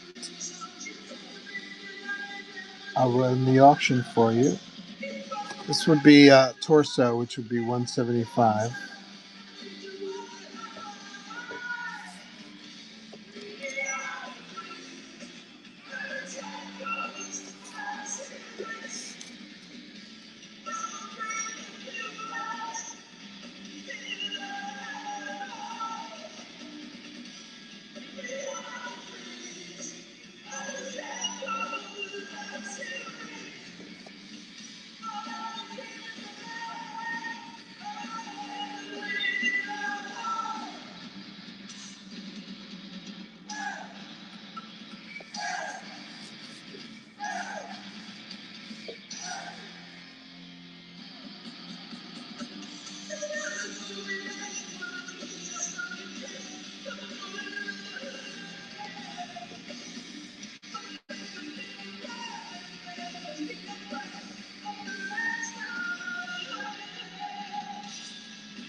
Killer.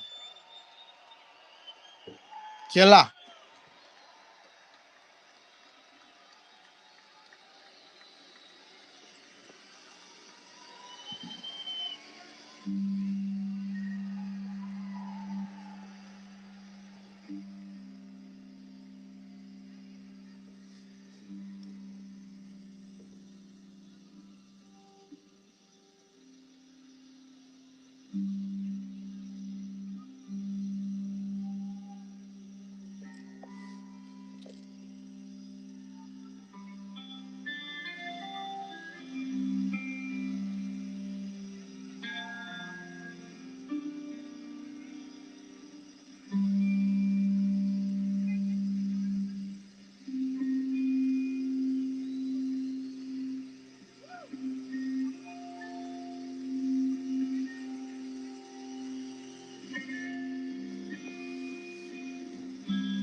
This strange thing must be such a beautiful sound.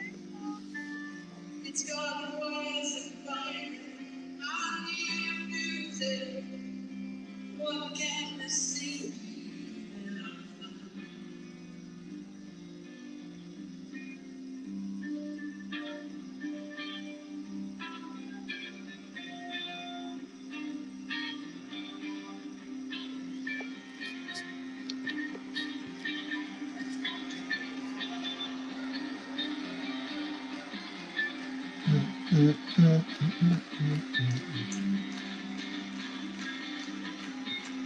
See how this is like the sound of the joyous tree of faith. Sound of the night like a mountain rose that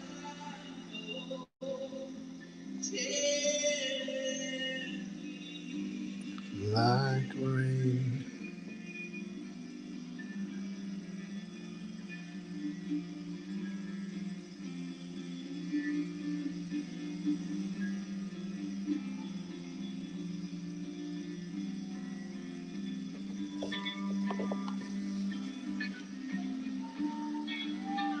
Can't wait for the shadows to wander.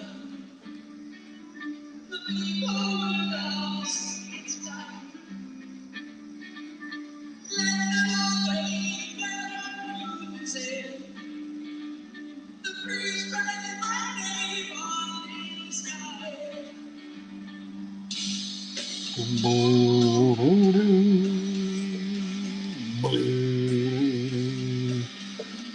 beep, beep,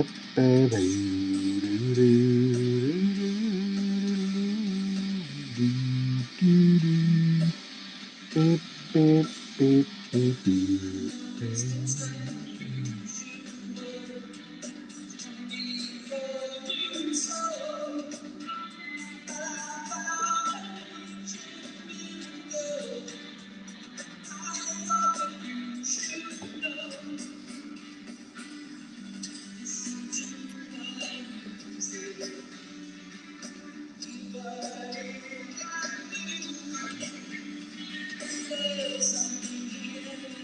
strong as life.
strong as life.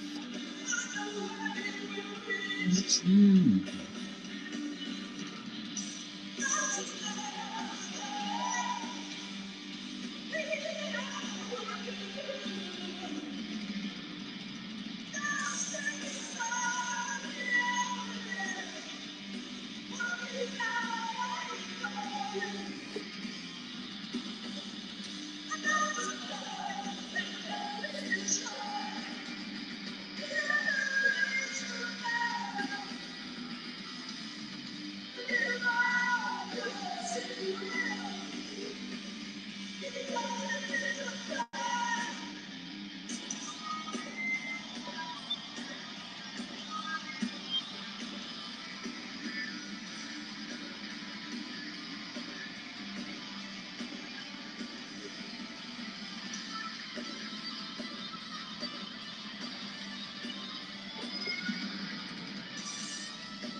Ah.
Looking great.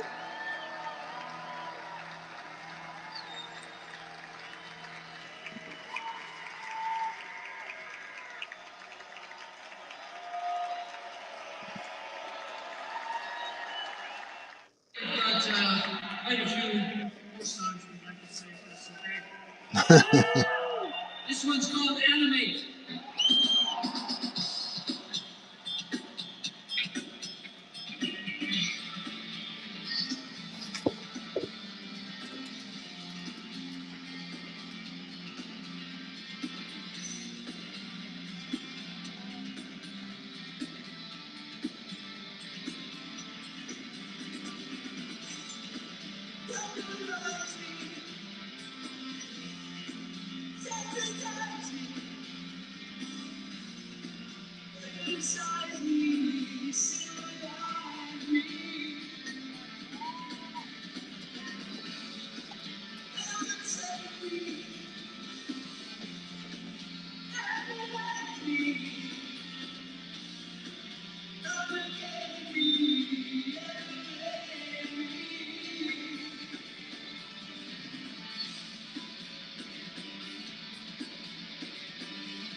Come on, baby.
Closer to the heart.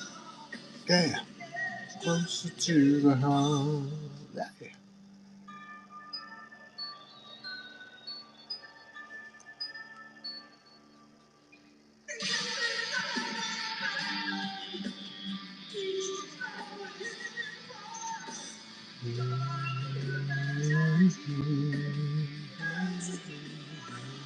Yay.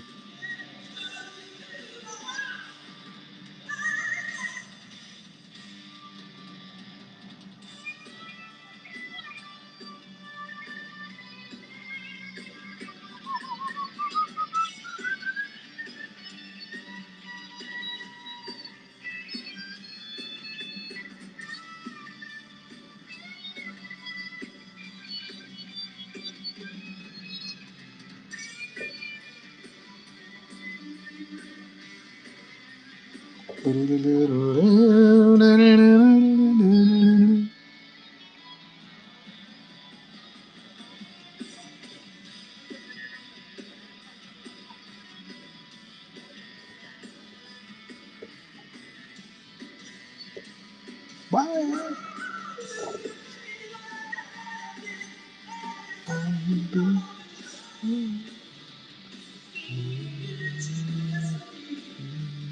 Closer to the heart. Closer to the heart.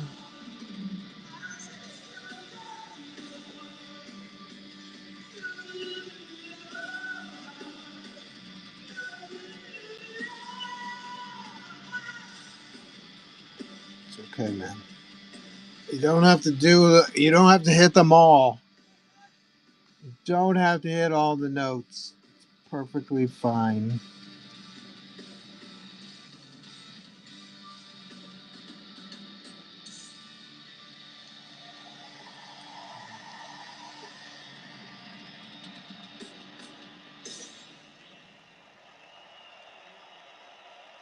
Wise decisions.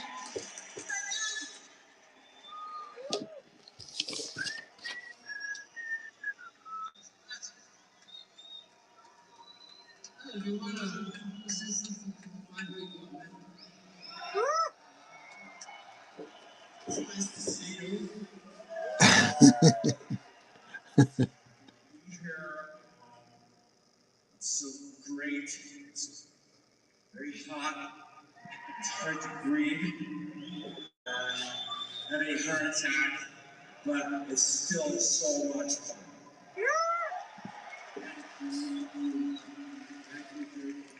I love y'all. I love you, love you. Hey, you know, speaking of things that I love, Here we go.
After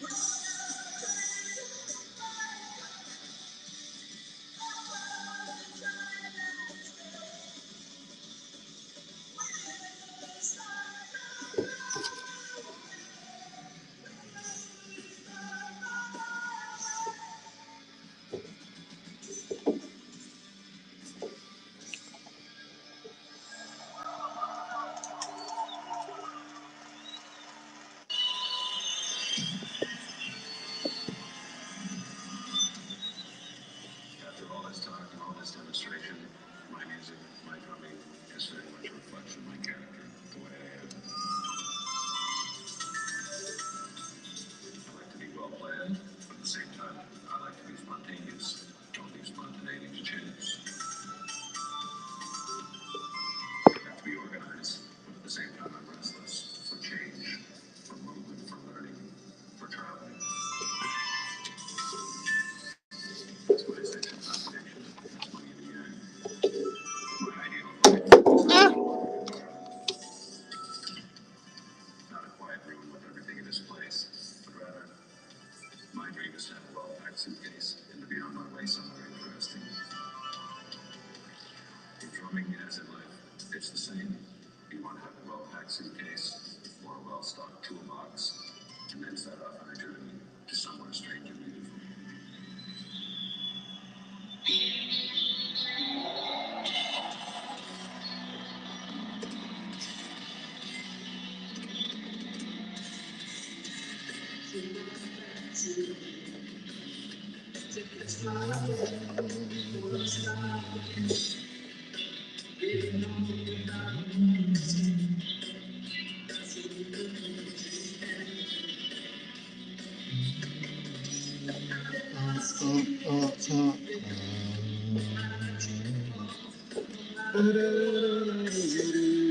Acid setting fire. Thank you, Acid. Good to see Acid at Heroes Con also.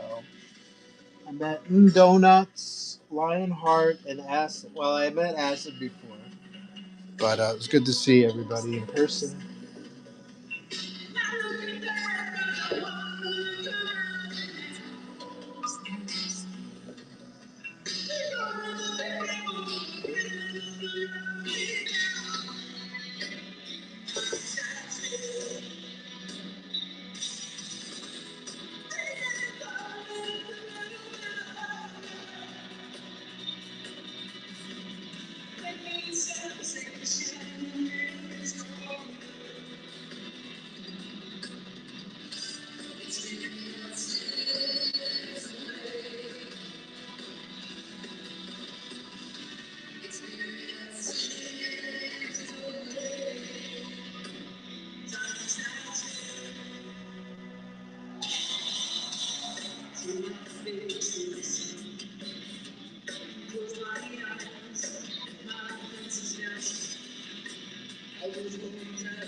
Time stands still.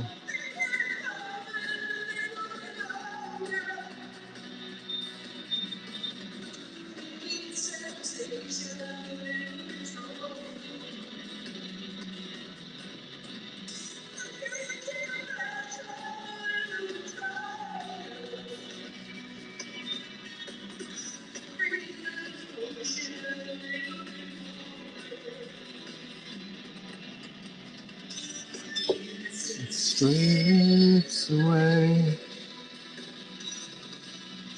It slips away. Time stands still. Time stands still.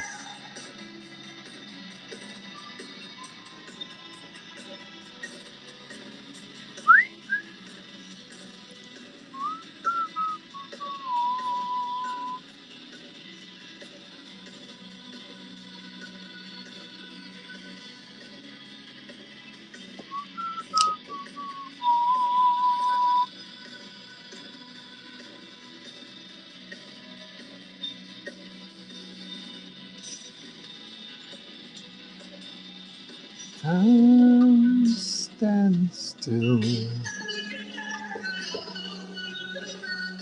Time stands still.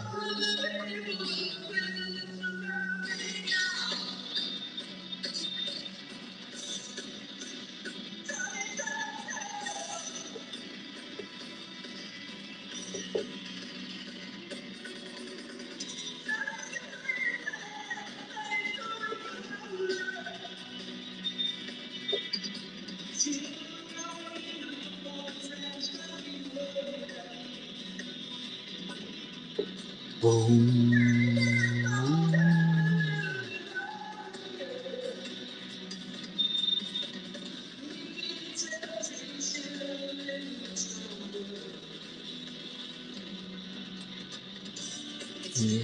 Slips away. Space slips away. Innocence slips away. Time stands still.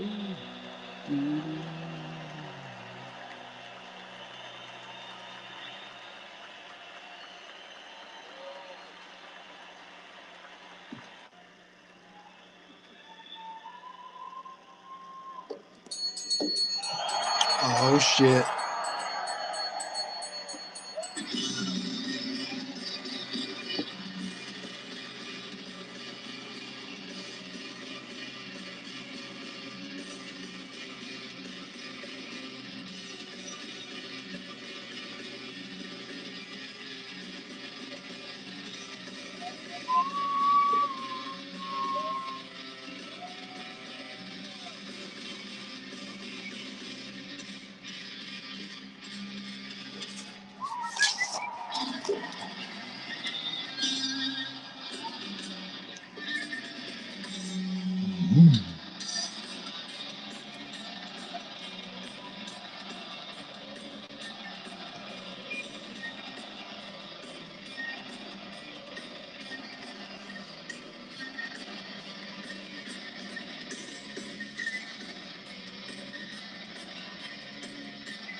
And that the kicker is that all of the Weapon X pieces that I've done all look different.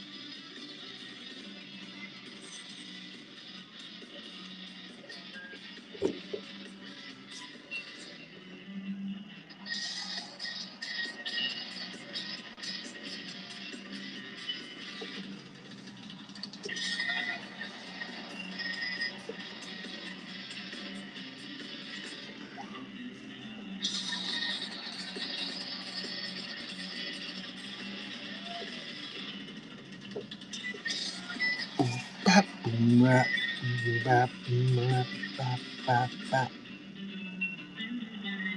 Boom, ah, boom, ah, boom, ah, bap.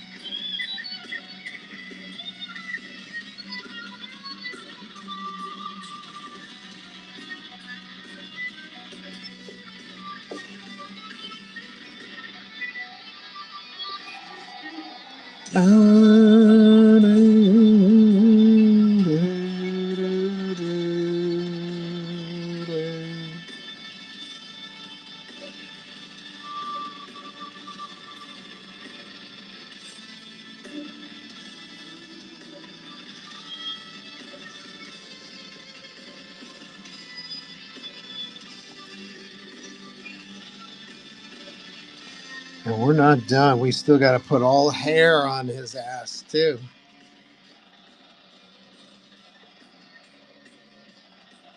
John Byrne, he started a thing with Wolverine way back in the day. He's the one who established that Wolverine was uncommonly hairy for a superhero character previous, and thus gave every artist who followed him more work.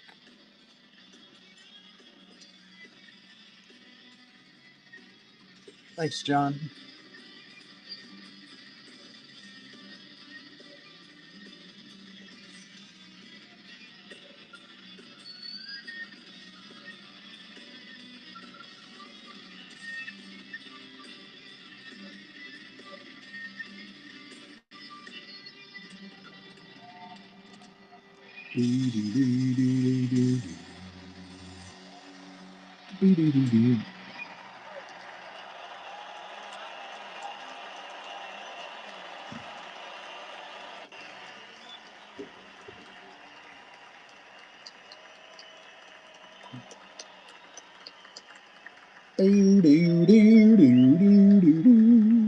Ba, ba, ba, ba, la.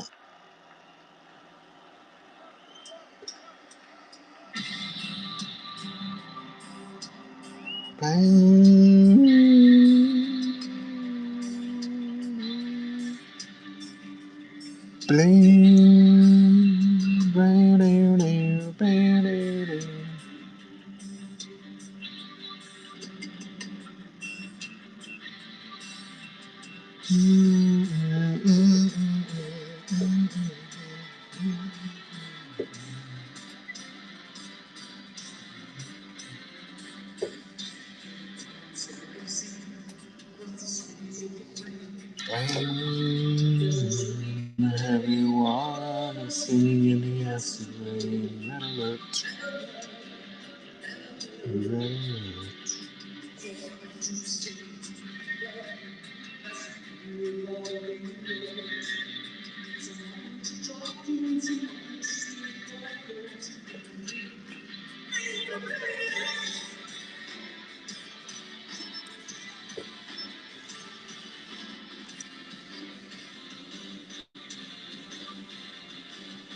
Over my shoulders. What am I to do?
Mama.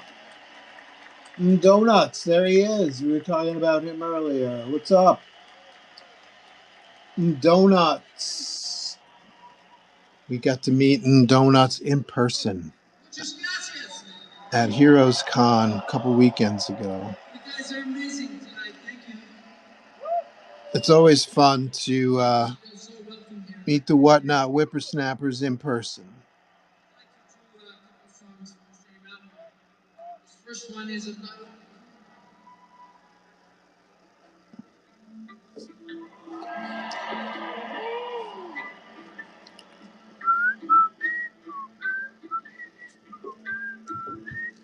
Johnny Pez. Hey, Joe, how are you? I'm doing great. How are you? It's nice to be back. I had a couple weeks where I couldn't do the show.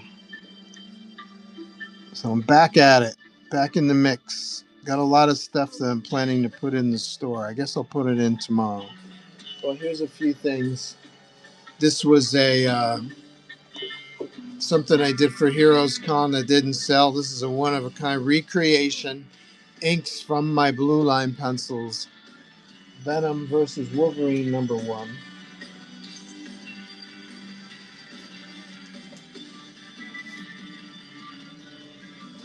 Some very special prints. Venom versus Wolverine #1. Lots of remarks. I'll put those up on the store when I can. Looks like I might have damaged one already. Yeah, this paper's really soft. I just damaged the Spider-Man one. Torn. Half price.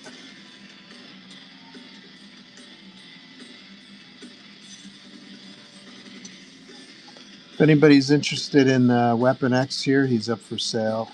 I can run an auction now, or you can wait till it's finished.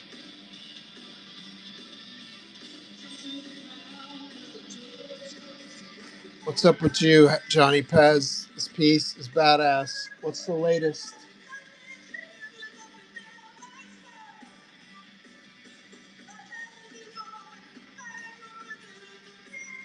What's the latest in the Pez household?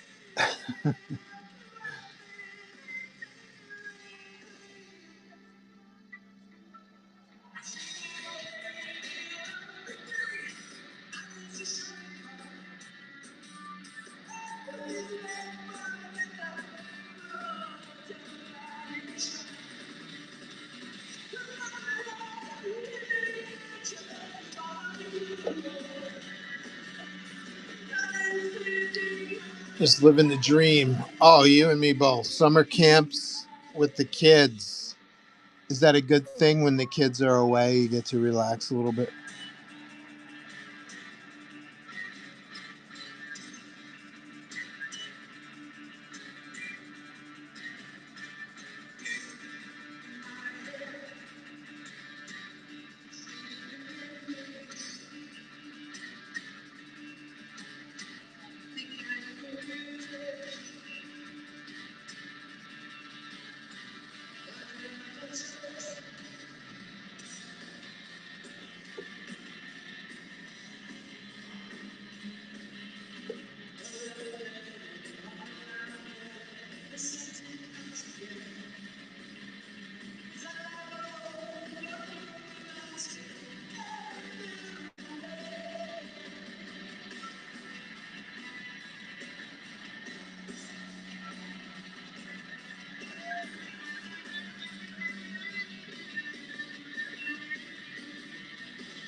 How much for the Weapon X? Weapon X would be this is between a headshot and a full figure. So this would be one.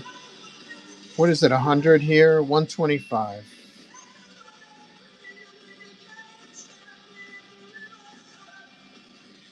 You know, I'm still coming off convention mode. I was thinking this is 175 because in a convention, full figures are 200. But here and on Whatnot, they're 150. So this would be 125 in between the headshot and the full figure.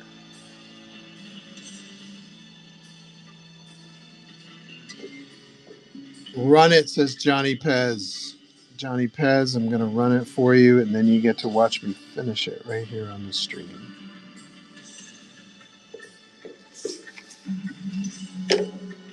Give me 1 second while I load this up.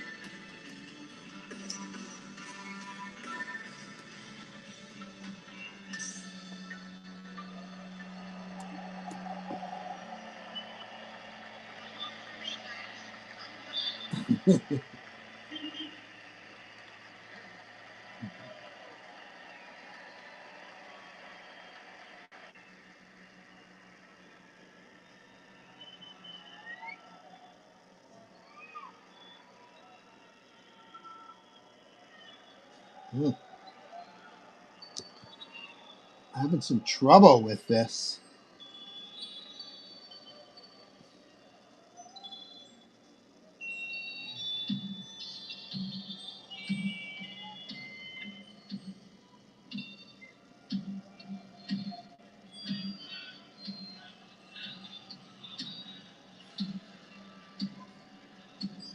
Wow, am I having trouble with this? Here we go.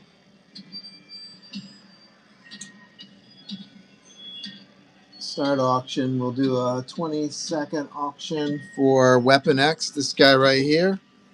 Winner gets to watch me finish it. Go, Johnny Pez. Go, Johnny Pez. Go. Go, Johnny Pez. Johnny be Pez tonight.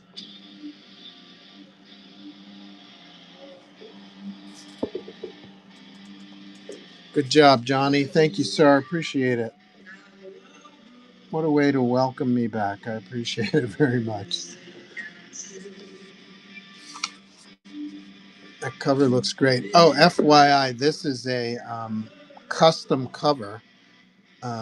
Marvel Comics Presents number 83 from 1991. They didn't have sketch covers back then. So my friend Carrie, who was my neighbor in at Heroes Con, he makes custom sketch covers. So I thought I'd try this out. It's working out very well.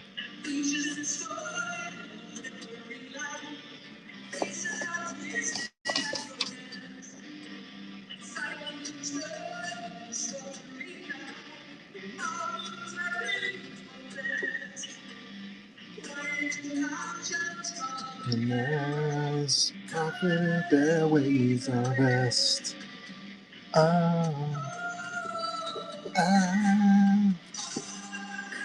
We still got a little bit to go. We got to do this forearm down in here. We got to add hair. The hair is very meditative.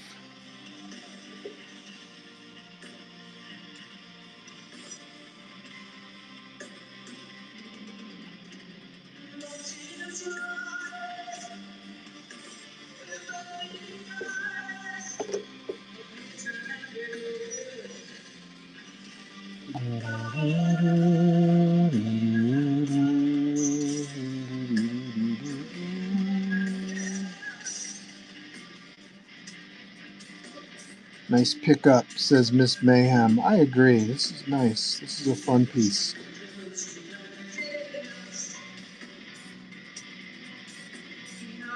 After these last couple shows, conventions, I'm kind of low on sketches, so I'm going to have to stock up and give you Whatnotters first dibs.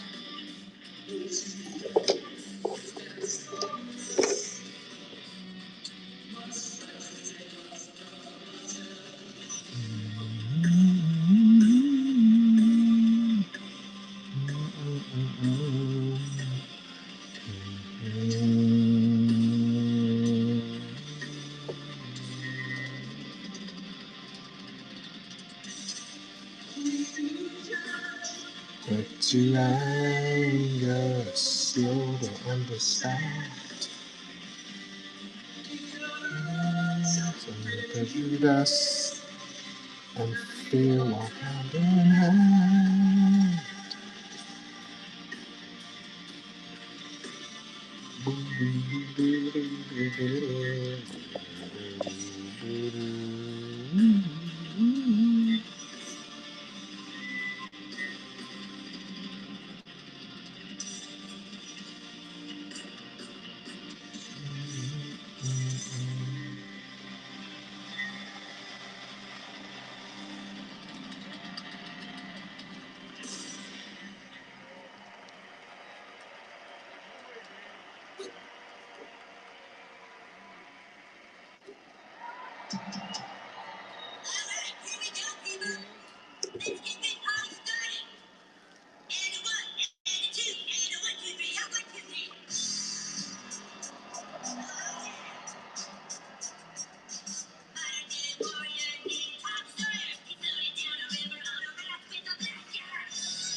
Gotta figure out where to sign this to.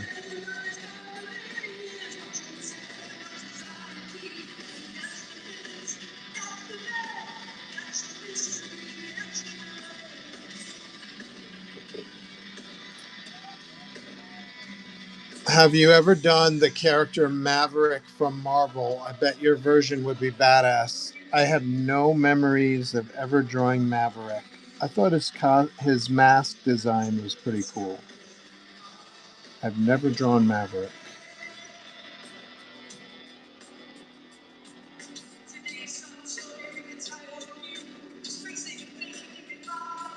Is Maverick still around? I remember him from the 90s, but does he still appear in X-Men comics?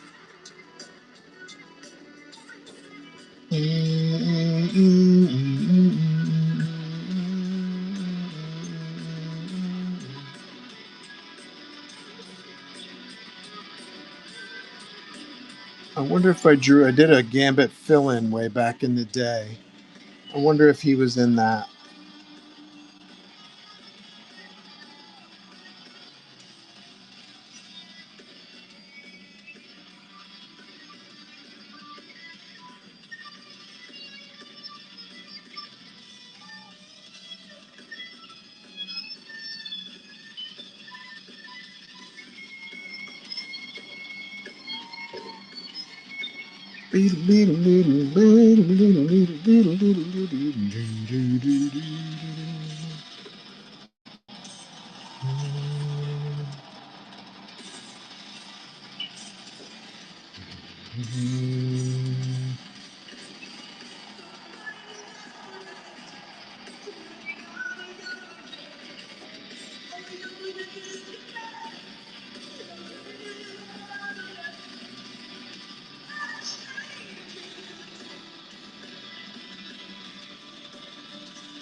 You just may need to do it now.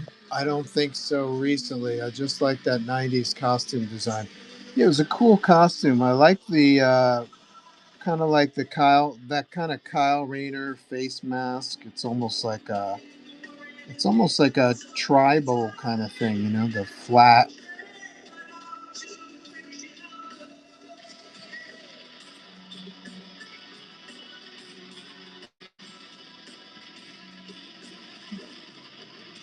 It's like a flat mask, right? It's like it does. In other words, it doesn't have depressions or uh, features for the nose or anything like that.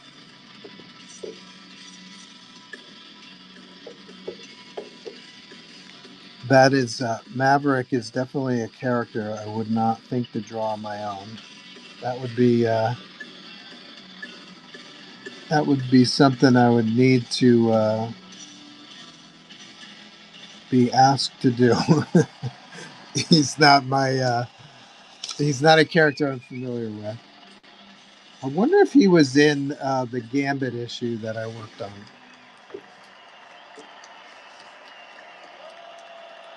I did a fill in for Gambit way back in the day, early 2000s.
I'll buy the commission. Did you want to get a Maverick? Is that what you're telling me right now? I'll do a Maverick. I don't care, man. You know how it's done, right? You go into the buy it now and grab full figure commission or a headshot, whatever you like. I'll do it, man. I don't care.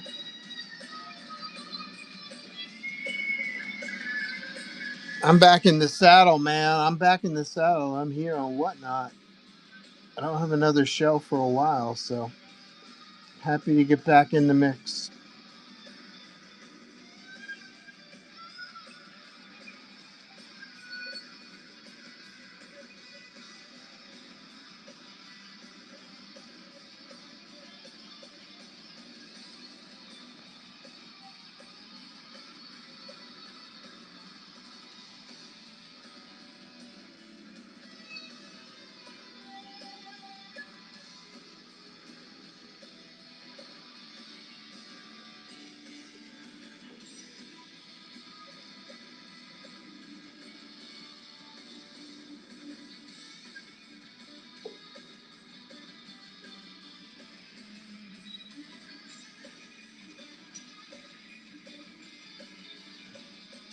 And I imagine you save on postage doing more than one, having more than one commission sent to you. But I still got hair to put on this guy. I'm almost done with the overall drawing. Then we got to put some hair on this guy.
You want to run a commission? Yes, I could. Let me do, well, what would you like? You want a full figure? Do you want a bust shot like this, black and white? Let me know. And I'll create a custom commission.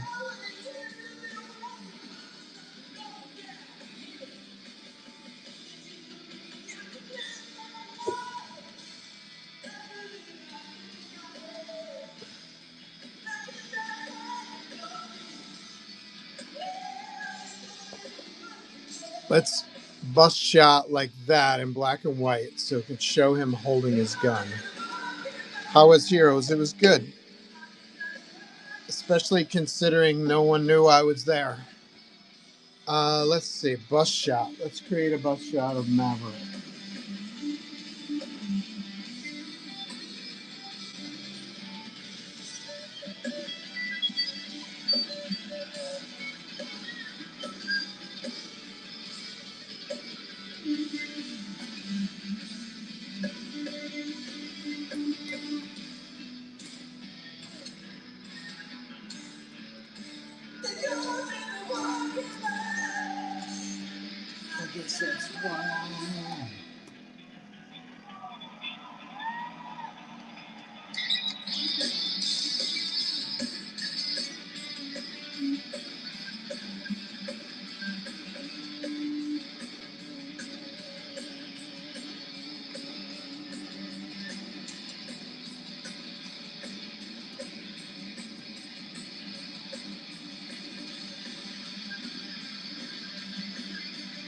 Here we go. You ready?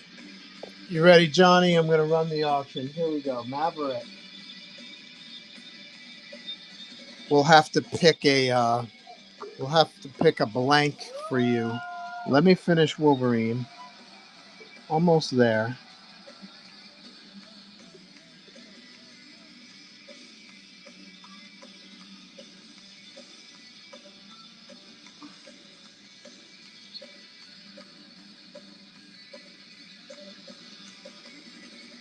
I got to sign this too.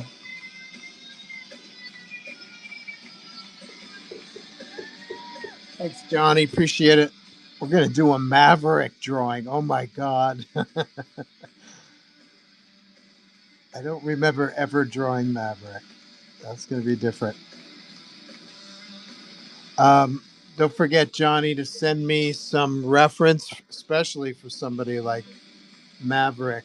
Here's my email address. Joe at astronaut, like the spaceman, ink, like the drawing liquid.com. Thank you, sir. Especially if he has a gun of some kind. Uh, send me some reference for that.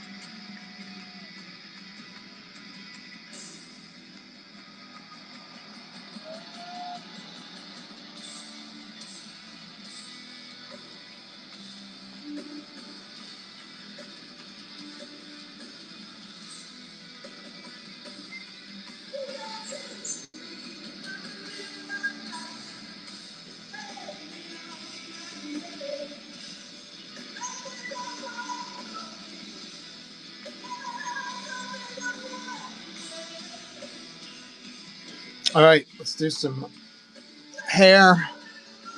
Hair is very meditative. You can also use the hair to help define the form, you know. The more hair you put in the shadow side, the rounder the body parts look.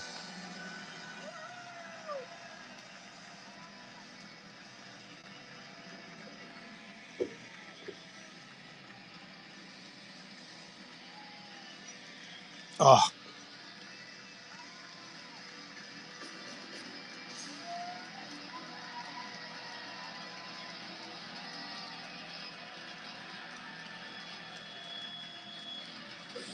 you put less hair where the figure is closer to the light.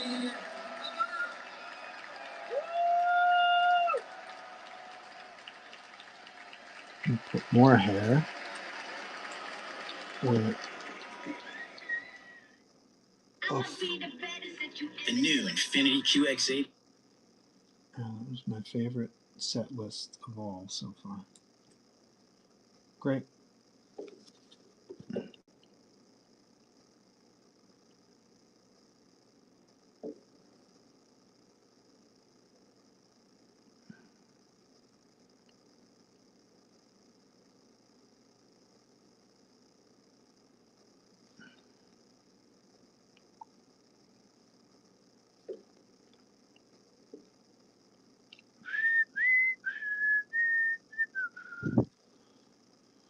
Johnny Pez won.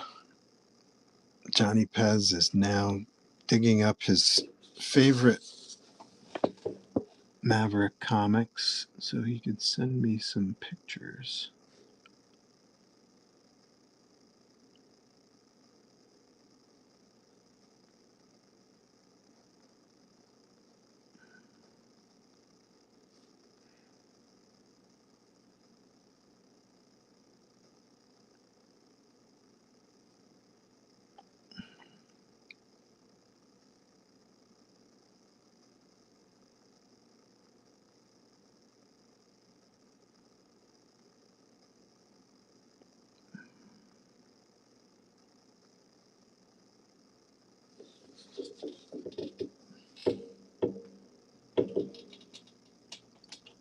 Give me the email again. Sure. Joe at astronaut, like the spaceman, ink, like the drawing liquid, all one word, .com.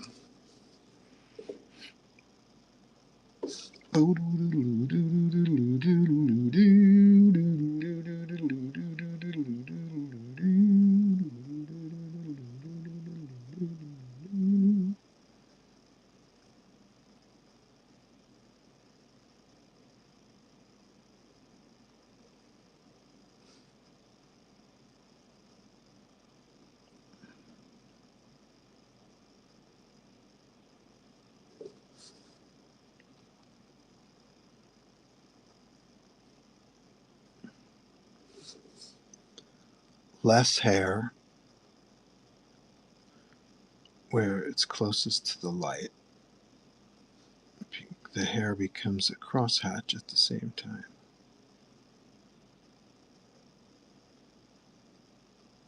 More hair where it starts to turn into shadow.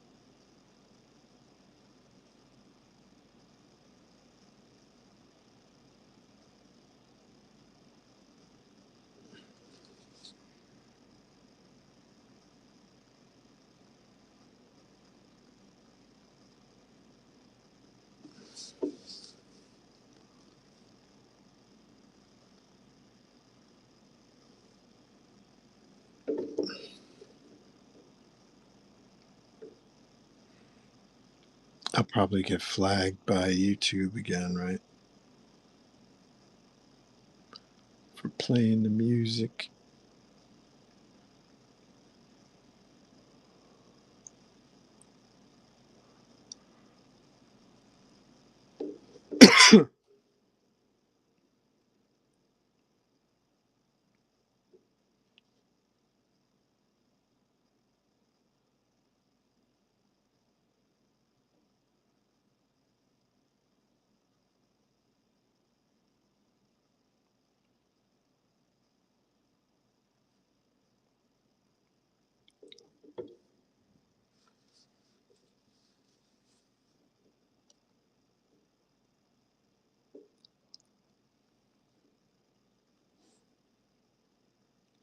I'm going to try to get back in the whatnot swing of things. The last couple weeks were kind of weird. We had a mini emergency. Sonia was ill last Thursday. So she came home early from work. So we had to take care of Sonia. And I forgot what was going on last Wednesday. Something was going on.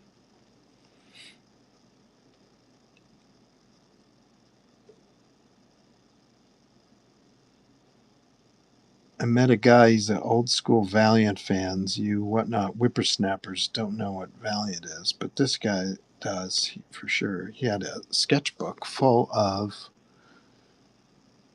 Valiant characters. Well, full. He had about half a dozen, but they were double page spreads and they were 11 by 17. His sketchbook is 11 by 17. So he had several 11 by 17 illustrations / sketches of Valiant characters done by some of my old Valiant buddies. And it's pretty impressive. So I was like, he was at Heroes. And so I was like, I don't know if I can do something at this level, over the weekend. I probably should have took a shot at it, but he said, just take my sketchbook home with you and we'll work something out. So I have his sketchbook. I'll try to show it to you maybe tomorrow. Show some of the images. And we'll talk about Valiant Comics, which will be minimally exciting for you whatnot whippersnappers. But there's some great drawings in this book, so it's going to be tough to compete.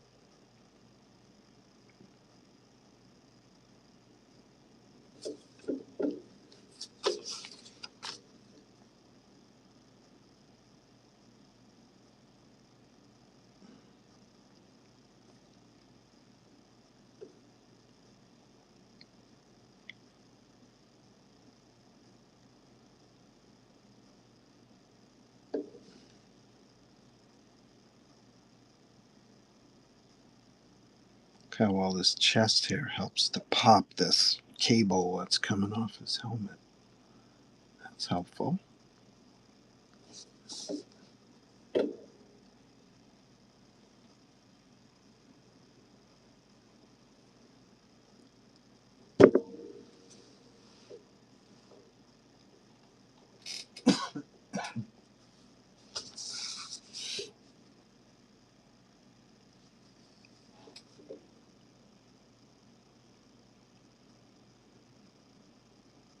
If anybody else is interested in a sketch, I'm game. I'll do my best. I'll stick around as long as I can. I'll definitely be here tomorrow, Thursday at noon. All right.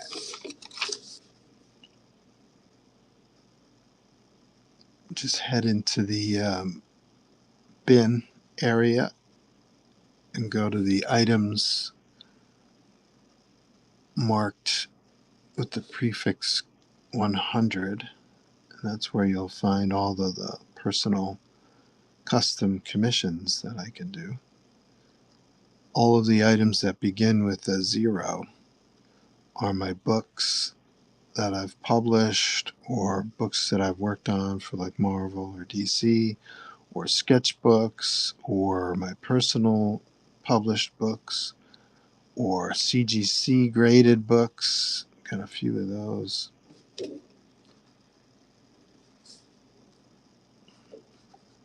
And once you get into the hundreds, that's where you get custom commissions done. You can get color added on to your sketch. You can get a background added onto your sketch. You can get an additional figure added onto your sketch. Like you do Wolverine and Maverick making out. Whatever works for you.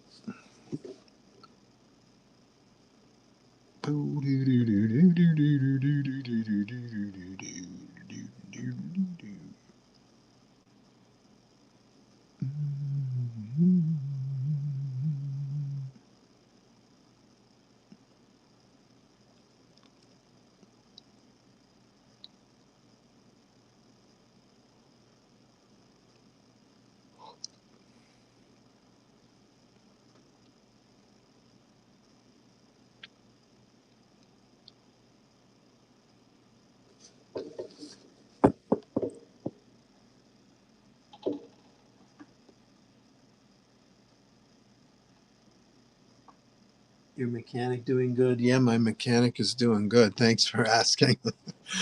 I didn't see that. What's he watching? Sent the images to you via email. Your mechanic doing good? Yeah, I got the car back from the mechanic, and geez, it hasn't run better in a long time. It sounds really good. So hopefully it'll be like that for a while. Short box says we do. I think he's responding to Valiant knowledge. Not everyone here on Whatnot has Valiant knowledge, so thank you for having some. Mechanic is doing good. The car sounds good. Feels good driving. Hopefully, won't need to go visit the mechanic again for a while. That would be nice. Still don't like to take it more than like 45 minutes to an hour out of the way.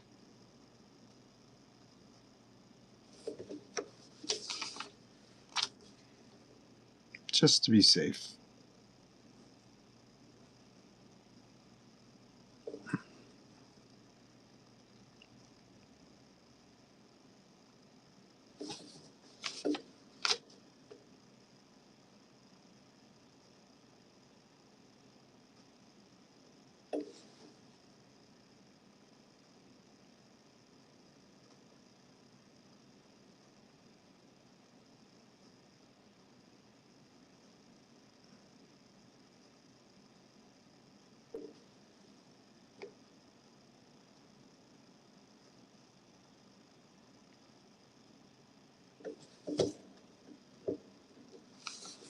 Anything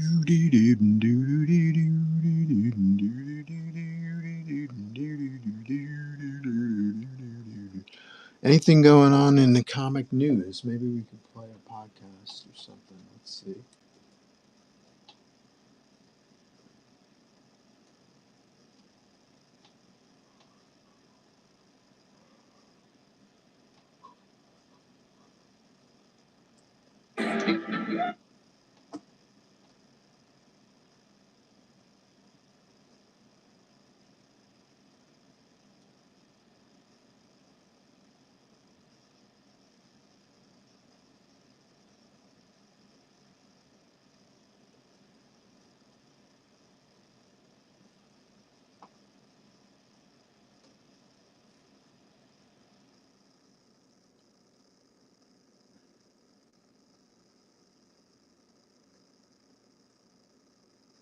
Oh, what a weird coincidence.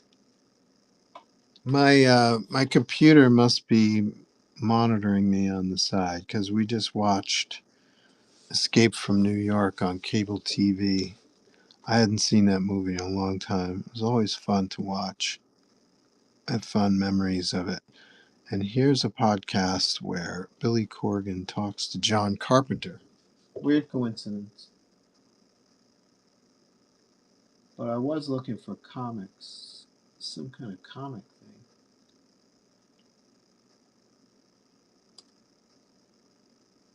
Let's try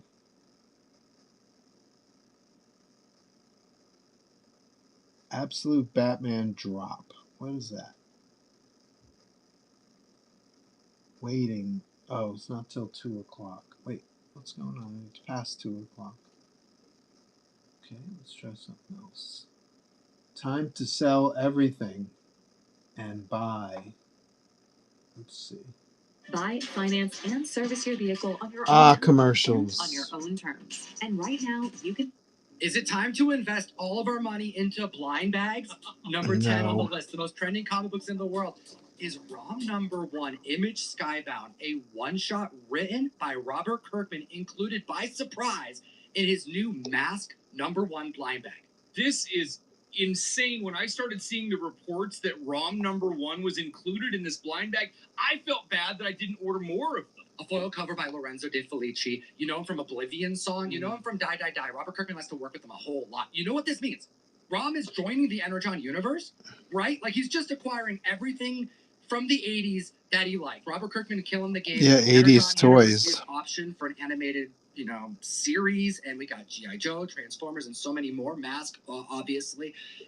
There is a $40 high average sale on this book, but I have seen prices reach up to $90+. People are paying a ton for this book, and rightfully so. There are a lot of ROM fans out there. We have to keep in mind that back when ROM was under the IDW umbrella, he already fought the Transformers, so this totally makes sense, and I'm very excited to see Robert Kirkman and what he does with this character. I did a pack rip stream. I pulled the foils at about a... ROM was Parker Brothers, and G.I. Joe is Hasbro. This feels... I wonder if there's a single company that owns both companies now. If yes, then that makes sense. Then you can go ahead and cross them all over. 5 to 10%. I want to see Pulsar, though. Who remembers Pulsar? You whatnot whippersnappers don't know who Pulsar is. He was a dude. He was like a G.I. Joe. Jesus. Like the classic G.I. Joe, which was a 12-inch figure. And you could see through his torso. It was like clear plastic, so you could see his heart and his lungs and his innards. It was pretty cool. He had white hair. His name was Pulsar. I always wanted one, but never got to own a Pulsar. He was pretty cool. We should do a Pulsar. I need to watch Escape from New York now. Yeah, you should. It's fun. We should play it while the show is going. Maybe I'll rent it and we'll play it. I need to contact CGC. That commission of yours is submitted, Little Giant has been with them for 3 months now. That is unusual. Donuts got a signature series piece graded by me. It took about 2 months. So 3 months, I would definitely start emailing people. I got a 1 in 500 from one of those masked blind bags. I'm not surprised, Daytona. You win everything, dude. Give us give us the lotto numbers for this week, will you please? I want to start my own company like Robert Kirkman. Except I won't be licensing 80s toys. I'll be creating original properties.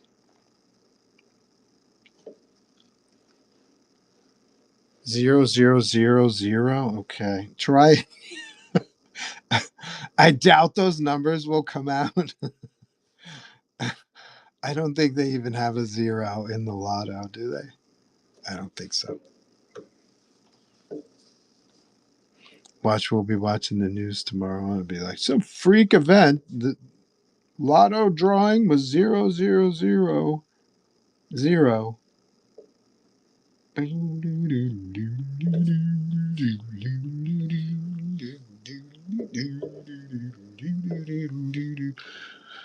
I going to be drawing hair for the next hour? Possibly. Oh man, Weapon X, he's a hairy MF.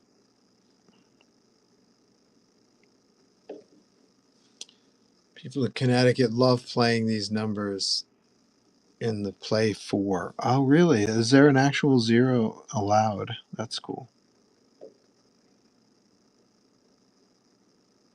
I wonder if 4 zeros has ever come out. Look, it's equal odds for any numbers, but it seems extra unlikely that 4 zeros would come out. I don't know why.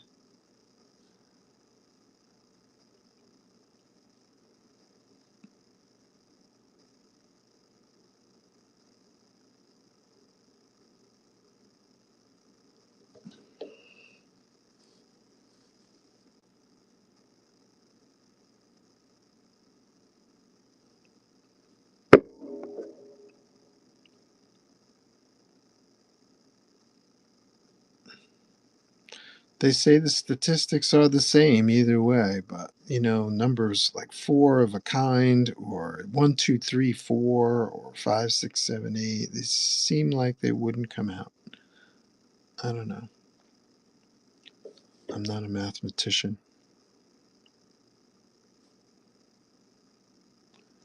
It has, but the payout sucked because people were always playing those numbers. Yeah, I bet. You won.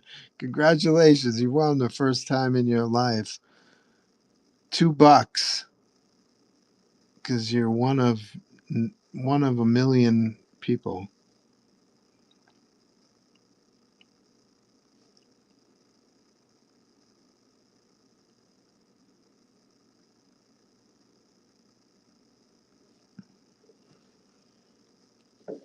Okay, back to Rom.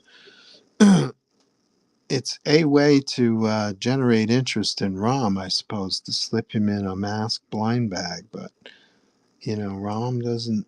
Rom didn't set IDW on fire when they relaunched him. So these are interesting choices by Kirkman. Fun to watch. Right? The collation of the blind bag's not my favorite. A lot of repeat pulls, but support your LCS. Go and find yourself a blind bag because the J. Scott Campbell cover is amazing. Number 9 on the list. Absolute Batman number 18. $5 high average sales. $65 for a CGC 9.8. We're also seeing like raw copies hit that are high grade around the $10 marker. An increase of copies sold of 193%. Now, there's basically one main reason this is happening, and that's because this is where you get introduced to the Court of Owls, and Court of Owls ties to Bruce Wayne in the Absolute Universe's like origin story as it pertains to what his mom was involved with. But the big thing that I think has gone under the radar is that the 2-part story of Poison Ivy, it begins in issue 17, concludes in issue 18. You really get to see her go full absolute in her monstrous form. And I think that's the most important thing in this issue that I like.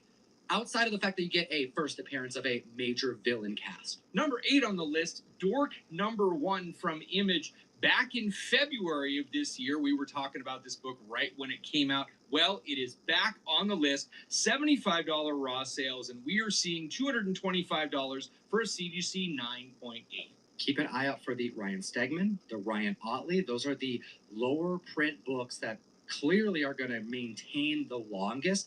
And we were just done What talking about my buddy Absolute. Jesse? So yes, Dork 1 at a 9.8. It has dropped a little bit. Sure. But here's the thing. I don't see it outperforming Absolute Batman. So when Absolute 1 at a 9.8 trends around the $300 marker, seeing Dork at around 200, a little bit more, seems fitting. We're seeing a 100% increase in copies sold this week. And outside of number 1, there are no ratio variants for Dork. And I think that actually is driving forward issue 2, issue 3, and a lot of the other people who just want to buy all of these open to order covers. That's going to get numbers up organically without making the chase expensive. What a great point, because that would mean that the focus would then go from open to orders to the retailer variants that come out, and they have been very strong. As it pertains to an independent book, you seldomly see this much attention this far into the run for exclusives. Let us know in the comment section below what you think. Are you feeling like, man, I just wish I had more covers to choose from?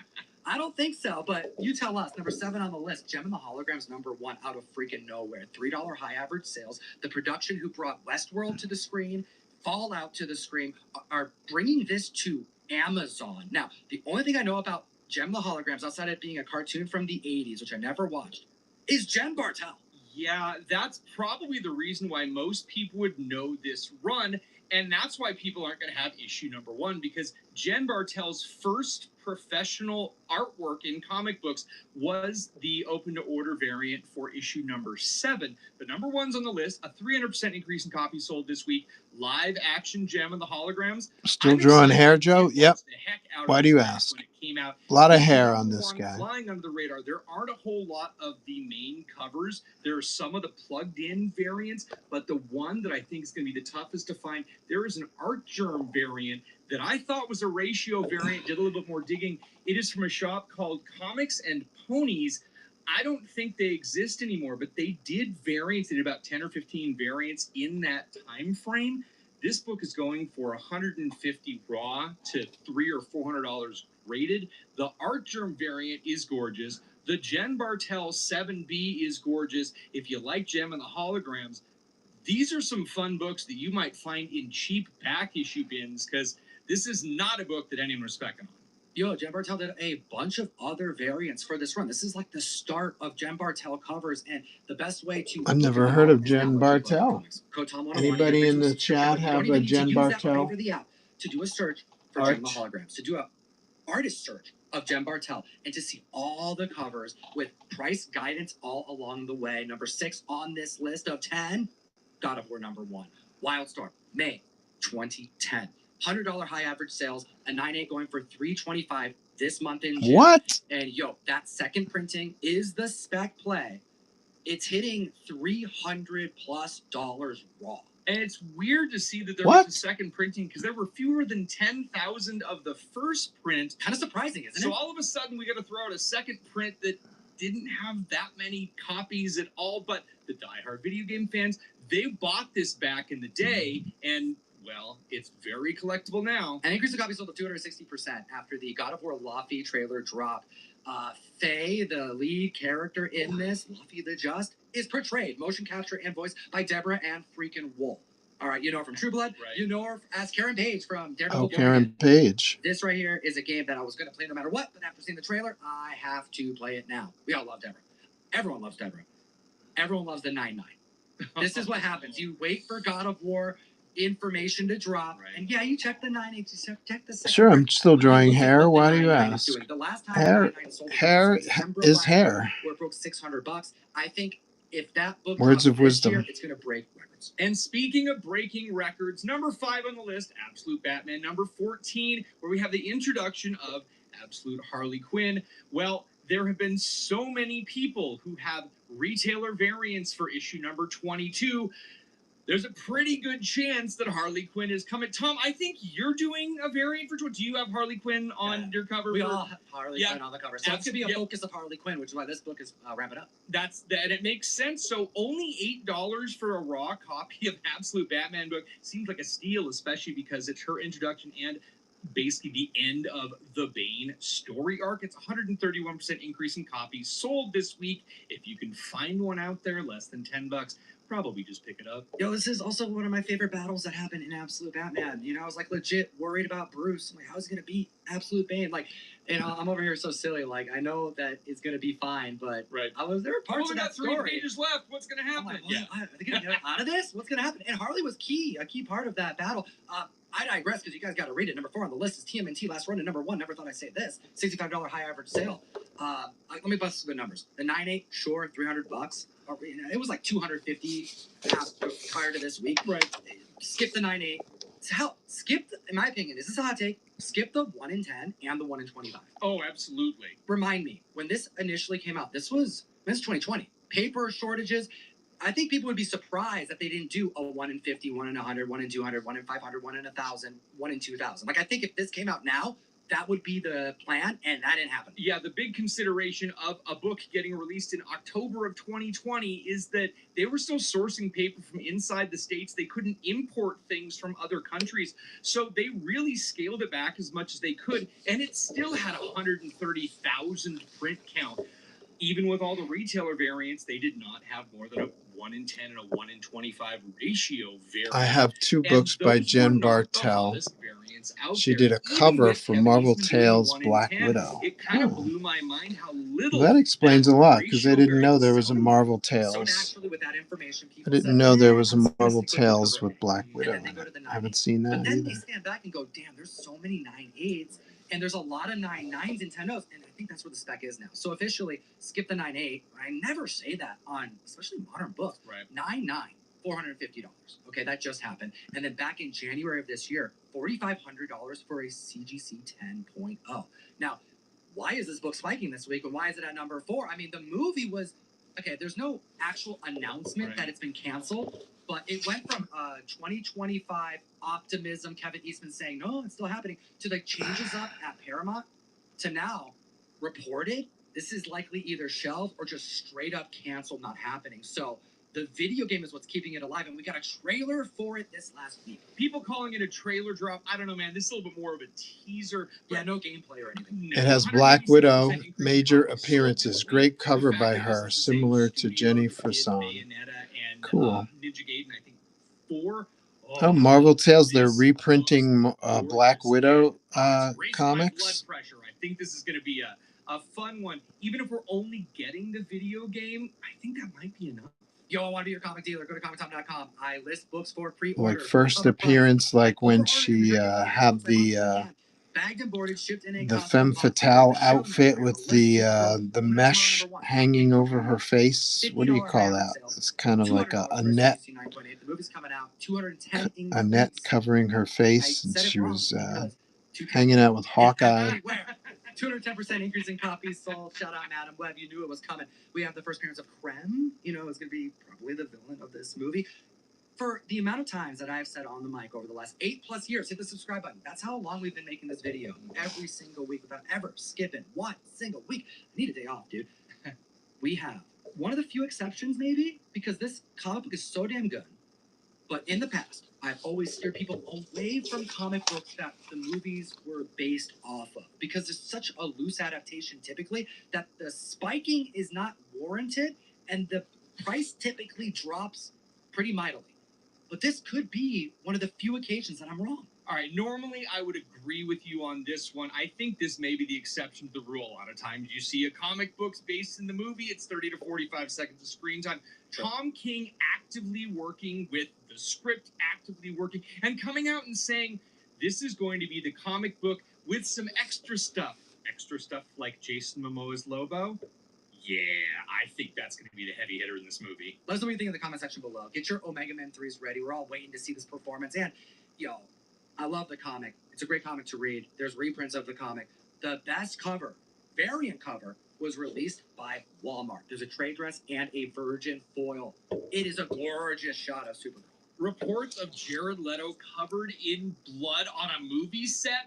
Not shocking. We've heard these things before. Number 2 on the list, DC Comics presents number 47, first appearance of He-Man in DC Comics. $220 raw sale, $1,400 for a CGC 9.8. $3,500 for a CGC 9.8. Newsy just last month. They also have the first Came appearance out January of Character Jones in the universe, 2019. and No Skull Force in kidding. this as well. And Jared Leto, Veil. known for doing method acting. Yes, like a mesh. Yeah, like a veil. Yeah, it was, but like a net, like a mesh rather than a lace.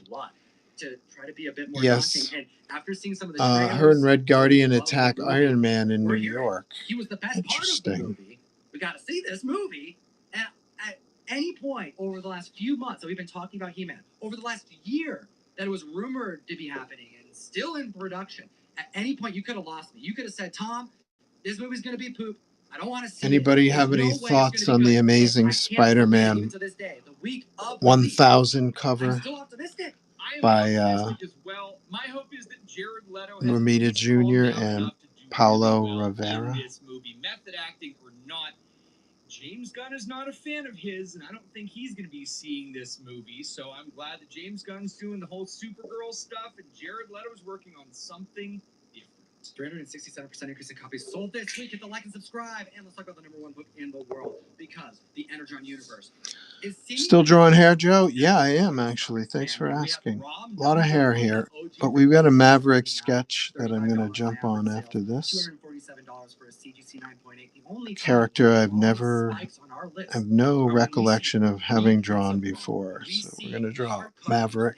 Specialty stuff come out. Johnny Pez, if you're still in the house, we should pick out a blank for you. With the acquisition of Turok, acquisition of Magnus Robot Fighter, acquisition of Dr. Solar, the debut of Mask this week, the surprise of Transformers being the lead IP to expand the Energon universe from the beginning, to then incorporate G.I. Joe, to get the option status. Do I need to keep going? Because I can, Russ. It is incredible, and the fact that we have a 483% increase in copies sold this week, and a ROM sandwich. We have ROM on both ends of the list. This is not a character that we would normally talk about. The blind bag shocked people, but bringing him into the Energon universe, Robert Kirkman is just playing 4D chess here. I think a lot of people are going to be buying Valiant's foil Turok number 1, and there's a chance No, they're that not. the book may increase in value by 25 cents. Possibly. We may see 50 cents. Yeah, more on he's that. joking. Chromium cover, Okay, but no, skip that. Go to the 4-color 596. That's the first appearance of Turok. It's a monster book. It's really cool. We have a lot of great painted covers in that run. Oh, yeah. Magnus Robot Fighter number 1, first app, all right? And then Dr. Solar Man of the Atom was issue number 1 was just on the Hot 10 this last week, setting records. Are you buying into ROM's resurgence? All right, what's your favorite book on the top 10 this week? Do you think that the Ronin movie will ever actually get made? And of course, as always, Geek responsibly. enough said. And that's the end of the video. We're giving away this Dork number 1, limited to 500 second print foil cover art gun by Brad Bean. It's going out to 0664. I don't have a name, but that phone number, if it's yours, look out, because we sent you a text message to let you know you won, because you did what you needed to do to enter to be in our giveaways, which is go to ComicTime.com, put your phone number in, and join our SMS group, our text message group. That's the only way we contact you. We never contact you in any other way, because people be trying to scam, dude. Man. Should I get an SMS group? Do you guys prefer that? Marvel is now giving more credit. Oh, wow, there's a lot going on here. See you next week. Whoa, looks like you're back Sucks people dogged on it so much. Let the artists get their shot. Marvel didn't handle that well. Seems like the Marvel, all the artists love to hate. Marvel is now giving more credit to Paulo than JR Jr. What do you think of a Weapon X version of Magic? Oh, please elaborate, Sleepy. A Weapon X version of Magic? Like in other words, the Weapon X programs. The Weapon X program captured Magic and then injected her with adamantium. That kind of Weapon X magic. Isn't that an interesting idea? If yes. Did you get the email from me, Joe? Let's have a look. I haven't checked yet.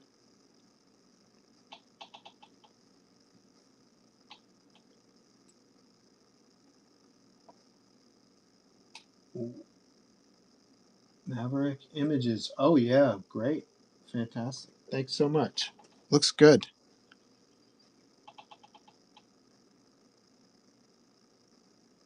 I'll have something there I can work with.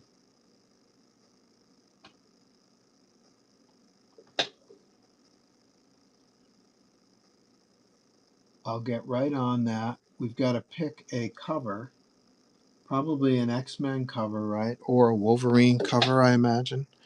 I definitely don't have Maverick blanks, that's for sure.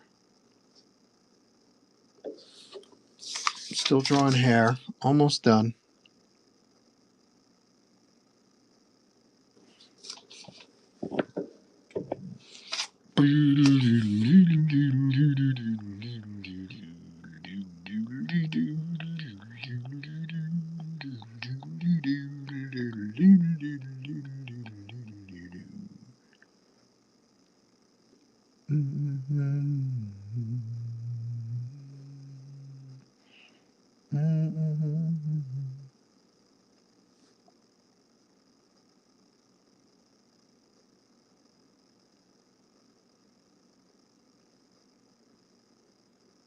And I gotta sign this too. Probably up here in the corner. You know, every time Wolverine pops his claws, he's breaking the skin on the backs of his hand. So it's probably a painful process. But he's macho, he can handle it. And then when the claws go back into his hand, his skin heals, right?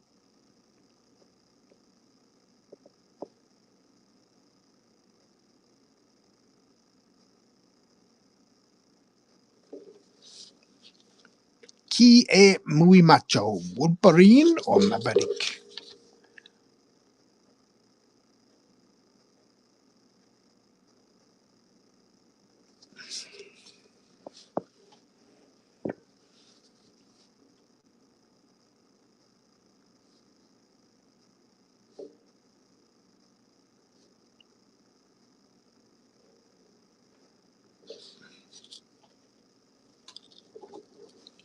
Wow, that's badass. Holy cats.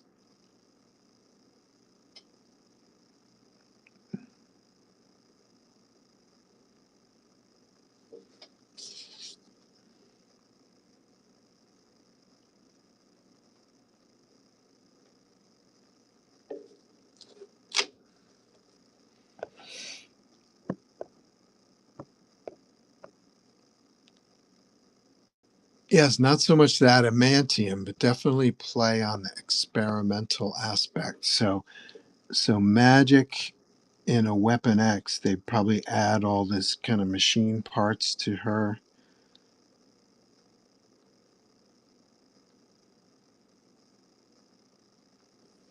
And then she'd be half naked with appropriately placed boxes, like Wolverine has his.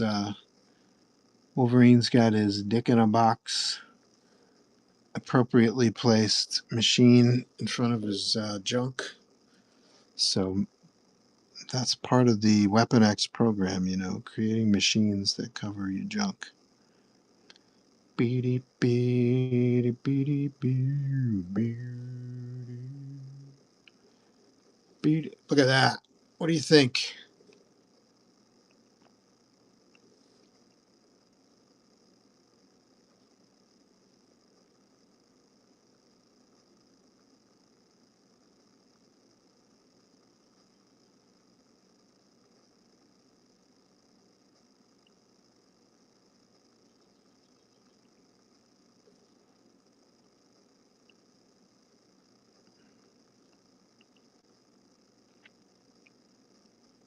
He can't be clean shaven. He's got to have stubble.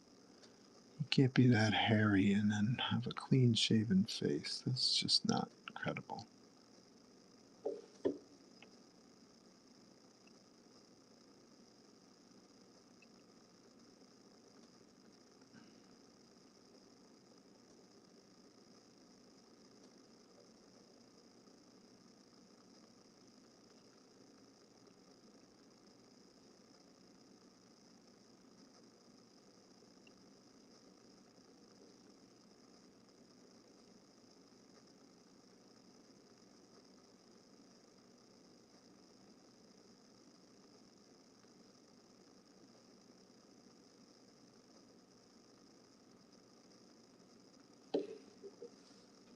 Now we're talking.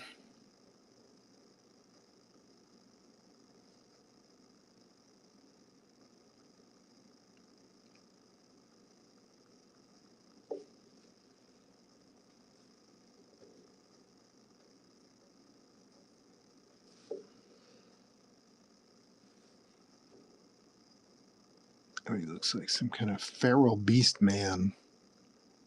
Hairy ass beast.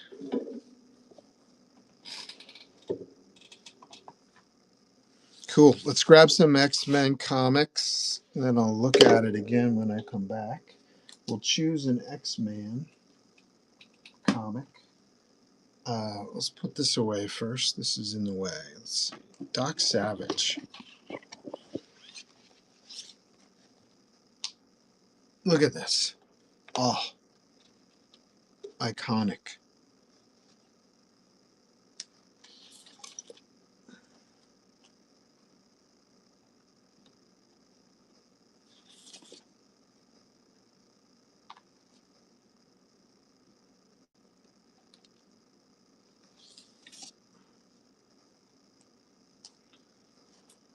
The Devil Genghis. Oh, badass looking.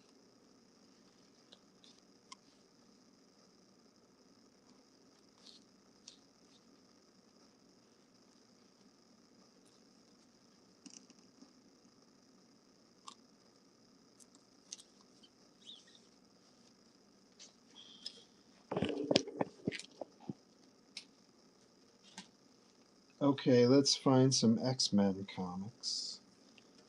This is for sale, by the way. I finished this on my way to Heroes Con. Didn't sell. Jam Piece Starter Upper. What is that here? 200 here? 150? I forget now. I'm still in con mode, I guess, price wise.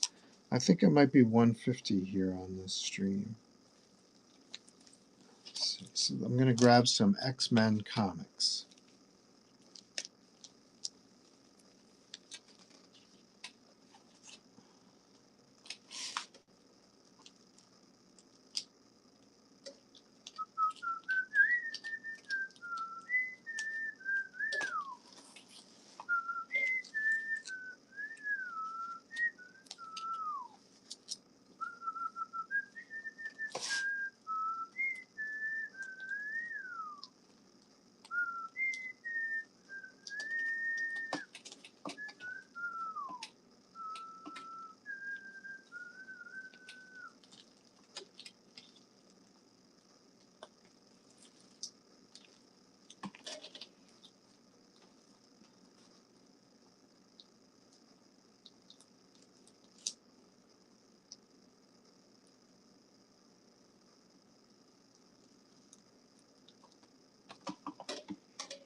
Okay, here's what I got.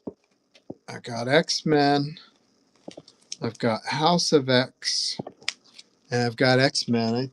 I need to restock because I know I've got X-Men 97s, but they must be in storage.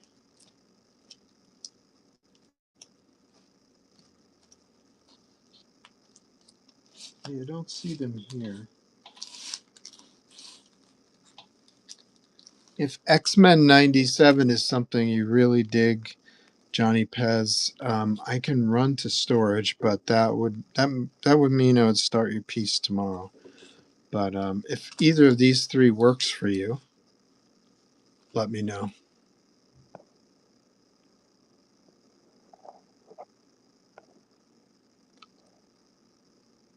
Weapon X Magic. LOL. What would something like that cost? Just curious. Needs more hair, says Daytona. I think he's being funny. I had that book. Doc Savage was great. House of X or Bloody X-Men. Well, pick one. It's your book. Maybe Bloody X-Men. And I can have like make these matching pieces, like Maverick on this side, like they're kind of companion pieces. Let's try this one.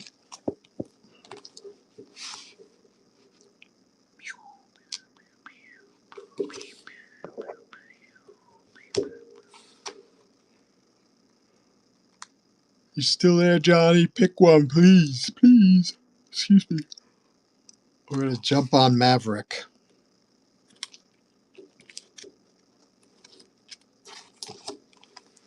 This one might work because you've got logo up here and then logo down here. Let's do Bloody X-Men. Sounds good. I like that choice. And I don't know why.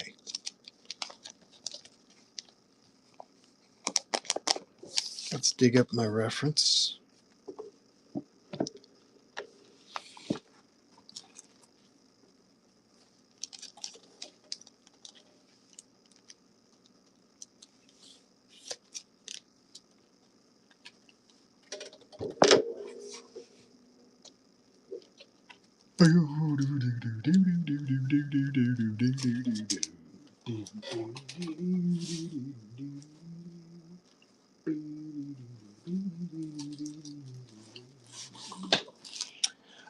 Let's see. Reference.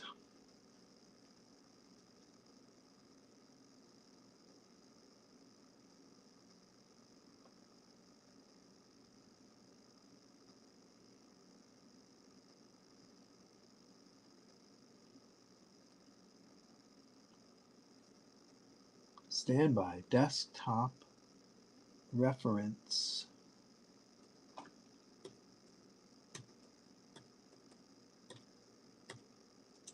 Maverick. Email.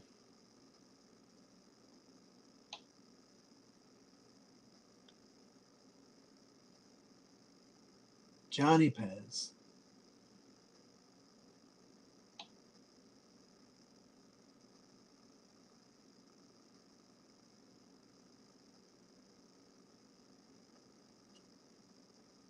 So we're going to dump these into the folder.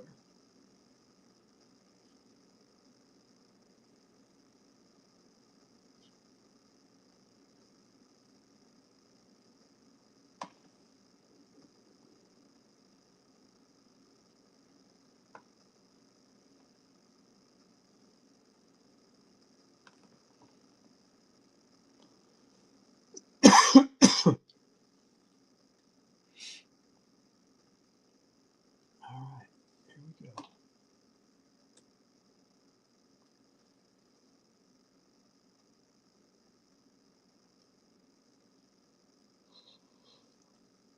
Oh, he's got different costumes. Shit.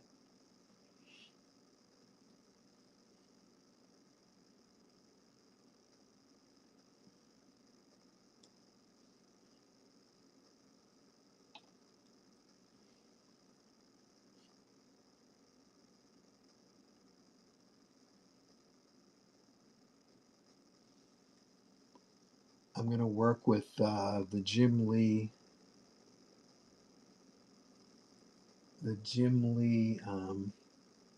costume.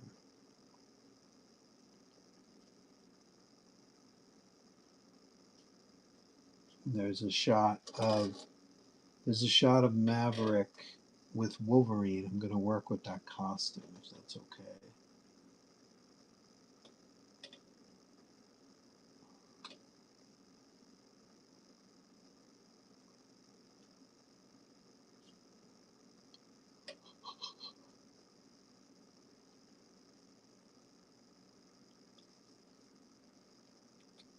Cool. Interesting. Yeah, I don't think I've ever drawn this guy. I think I would remember. Fun. He's got a look. Is he also adamantium skeleton?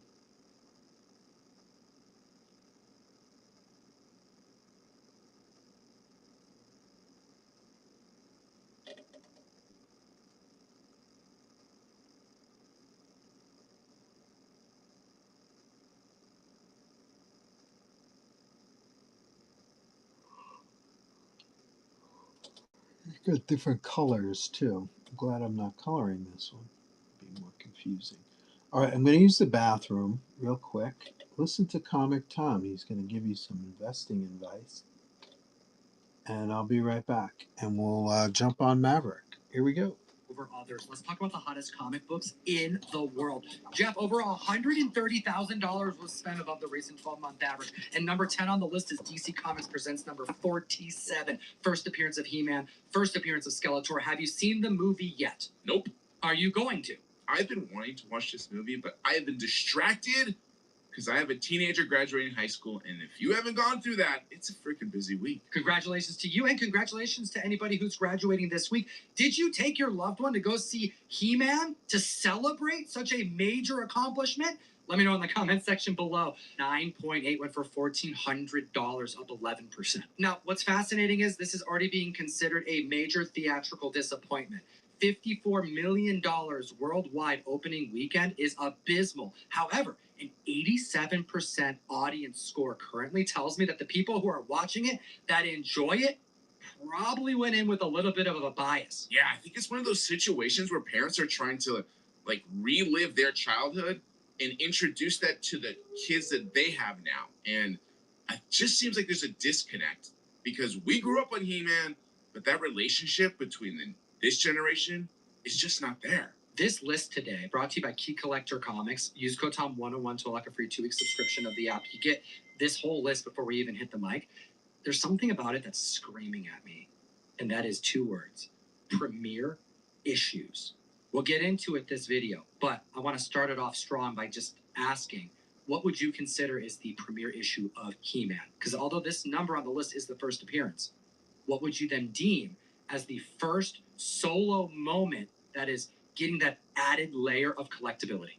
For me, it's the start of him in his own title. So that would be that short 3-issue series that He-Man had in 1982? Although it's a miniseries and not an ongoing, I would agree with you that that would mark a premiere moment of the character. More on that in a little bit. Number 9 to me is kind of that prime example that we can really put a dichotomy between first and premiere.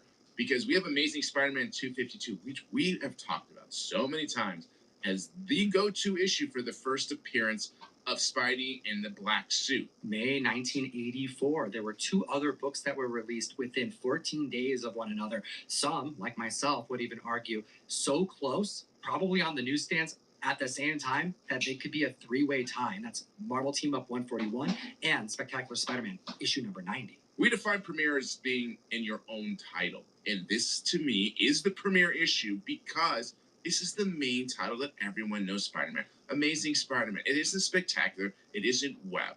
Okay, now, does that, disregard the first appearances in those? No, it doesn't. But this is what adds extra meaning and value to collectors and the character because it isn't just a first appearance on an offshoot. It's actually a story of something that all fans are going to follow in the main series. There was over $15,000 spent on Amazing Spider-Man 252 above the recent 12-month average this week. It takes 3 sales to exceed that 12-month to even qualify for our list. The highest, a newsstand 9.8, up 9%, going for $15.50. Wow. Moving on to number 8 on the list, Batman Adventures number 12. Feels good to see this 9.8 go for $2,000 this week, doesn't it? We mutually like this book. And again, all the buzz with Harley around Absolute Universe, I get it, but this book we've always felt has been underperforming of where it should be. So to see it hitting the $2,000 mark, which I don't think is the first time this year that we've reported it hitting that dollar amount, it's refreshing to see a modern key like this do what it's doing. Now, with influence from a first appearance going for as much as it is, you can only assume that the premiere, which is a one-shot if you really think about it. Is that a hot take? I agree with you, by the way. The Alex Ross Batman Harley Quinn first introduction to the DC universe, I would deem that, even though it's not her first That one was drawn by my buddy Yvel Gachet, who started at Valiant Comics. or ongoing series, I would consider this the premier Harley Quinn. I know we've talked about miniseries, so with a one-shot, that's like as many as it gets, but I still think it's fair to define that as the premiere moment. Now, I know Harley Quinn, a year later from that issue in 2000, had a much longer run. Okay, and fans can collect that too, but for me, it's still that one shot. I want to anchor why the word premiere adds so much value to particular issues, especially when they're not deemed as such. Because if you look up on Key Collector, Harley Quinn from 2000, issue number 1, is listed as the premiere issue of the first Harley Quinn ongoing series. But that would indicate that that Alex Ross cover has something that this one doesn't. And I don't think that's the case. Yeah, it's that line because you have the introduction of the character, but you don't really get the story and the fleshing out of the characters until they get their own real series. So you don't really, you fall in love with the design in a moment in time, but then you truly enjoy a character when you have its whole history and formation as it evolves into what you know now. No What? better example than what we can consider What? the premiere issue of Daredevil number 1. What? Foggy Nelson, Karen Page, he debuted all of them in their own series. This couldn't possibly have a premiere issue. I mean, 1964. We're That seeing is- 7.0 go for 67.50 today. Now, if we were to look at the slate, the Seven. portfolio of Daredevil, at what point in the run can we deem as the premiere moment when things radically change in the comics and in culture that makes everyone look at Daredevil differently? Oh, jeez. I don't know. I mean, for me, I just go back to like Daredevil 7. Seven. When they're changing costume. First costume. I feel you want something. You got a deeper cut than that. Don't get me wrong, I love Daredevil 7.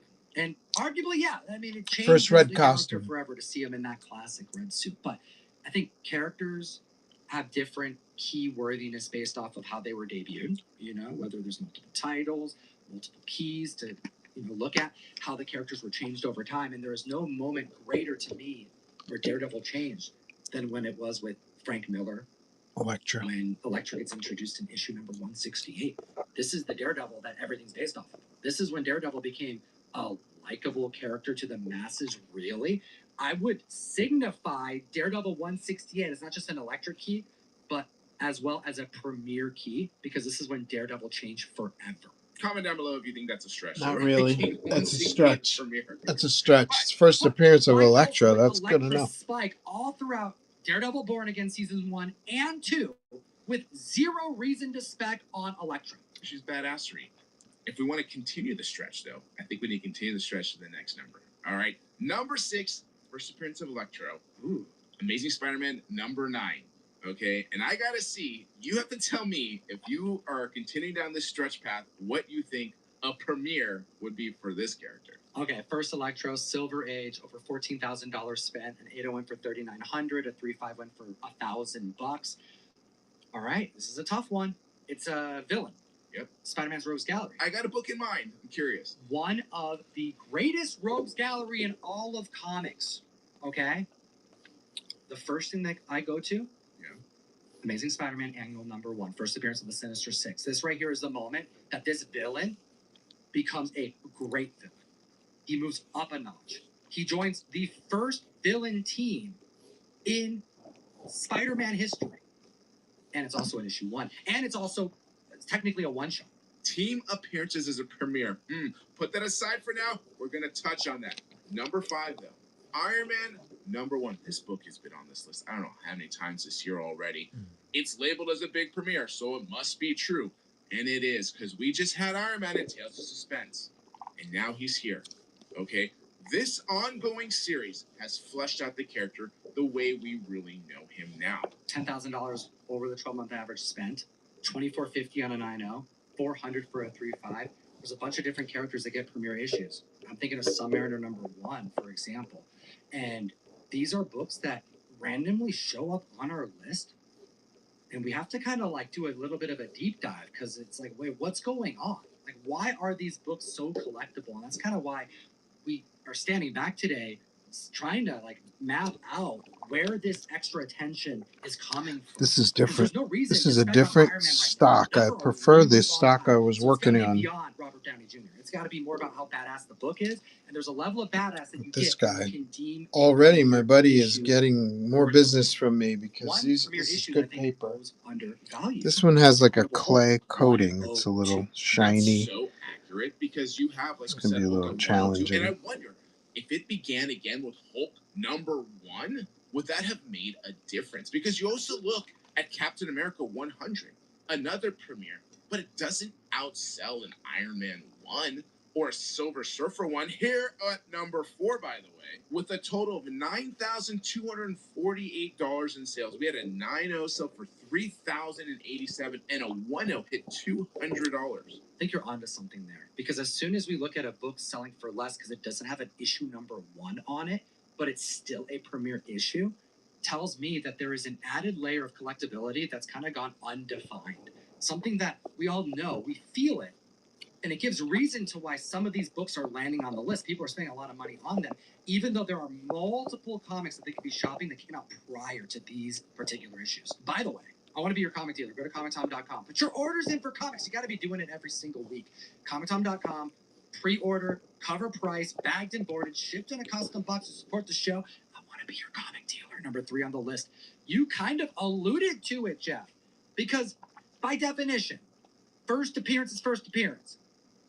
But a first appearance of a team is still a first appearance, but it's still a premiere moment. We had I a think question that gives it an earlier. added layer Hold of on a second. collectability, i.e. Avengers number 1 at number 3. This is that ASM 252 we discussed. It's a first appearance, but it premieres. Someone asked about Weapon X Magic. What would that cost?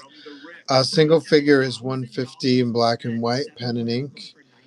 Headshot would be $100. You can go to the bin, find the items, begin with the prefix code 100, or let me know what exactly you would like, and I'll create a magic entry for you to buy. Sorry it took me so long to answer that. Number 1. Oh, 1974, the first appearance of the new team. Does that mean it has a premiere issue? I don't think so, but I want to hear your thoughts, Jeff.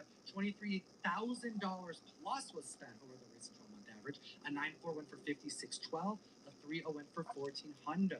My gut response was to say, oh, this is the new team. It has a 1 on the cover. This should qualify as a premiere issue. But my gut does not go to this book. Why not? I go X-Men 94. Yeah, as we continue That's down wrong. this list, it just seems to become more evident that there's going to be the first appearances and then there's going to be the premieres, and sometimes the first is also a premiere, which I just think we need to solidify as we continue down this list, like why we talk about it and why people have so much interest in it. Because, again, like, that money, fans get it. They know that I can either pay for the first appearance, get a lot of money, or I can just kind of take a step down and really get that point of the beginning of this character's history. And like you're saying now, X-Men 94, that's such a badass book. That is the beginning of, and actually what saved the title. So historically speaking, it's I'm not so clear what they're talking about. relevant. Hit the like, slap the subscribe button. What other books do you think could be considered a premiere? What other books do you think are just gone undervalued that you've seen people pay attention to right now? Premiere is the first appearance. Books are slipping through the cracks. Seeing this many premiere issues on this list tells me that there are collectors who are gunning for certain books over others because they see opportunity. Number 1, the hottest book in the world, Incredible Hulk 181. First appearance, Logan. Shock. I went for $6,555 on the low, and a 2.5 went for $1,850. Near $30,000 was spent in 7 days, and it can't just because the. That sounds Super 6 Weapon X Magic. What would something like that? Oh, I just read that. And then 181 is the premiere. There it is. No, right? I don't think you were saying that either. No, I'm not saying that either. But we all know what the next book is. If you haven't figured it out, you haven't been watching our list, because this book is on the list a lot. the limited series of Wolverine #1 in that 4-part Frank Miller story that we all are familiar with. That is the premiere that everybody seems to be chasing and carries the most value. Let me know in the comment section below. Are we talking gibberish right now, or did you follow what we spit? Did you pick up what we were dropping? Collect Yoda Golden. Gibberish. And that's the end I of the used video. to own a 9.2, Signed by Jenny Frison in a 9.4, a 9.6, and a 9.8 of the Wolverine miniseries #1. And I bought them as a lot just to kind of check. I always wanted to explore, like, what does a 9.2 look like versus a 9.8? And I could tell that I could see differences in the quality of the condition of each one. I could kind of see it. It's kind of fascinating, actually.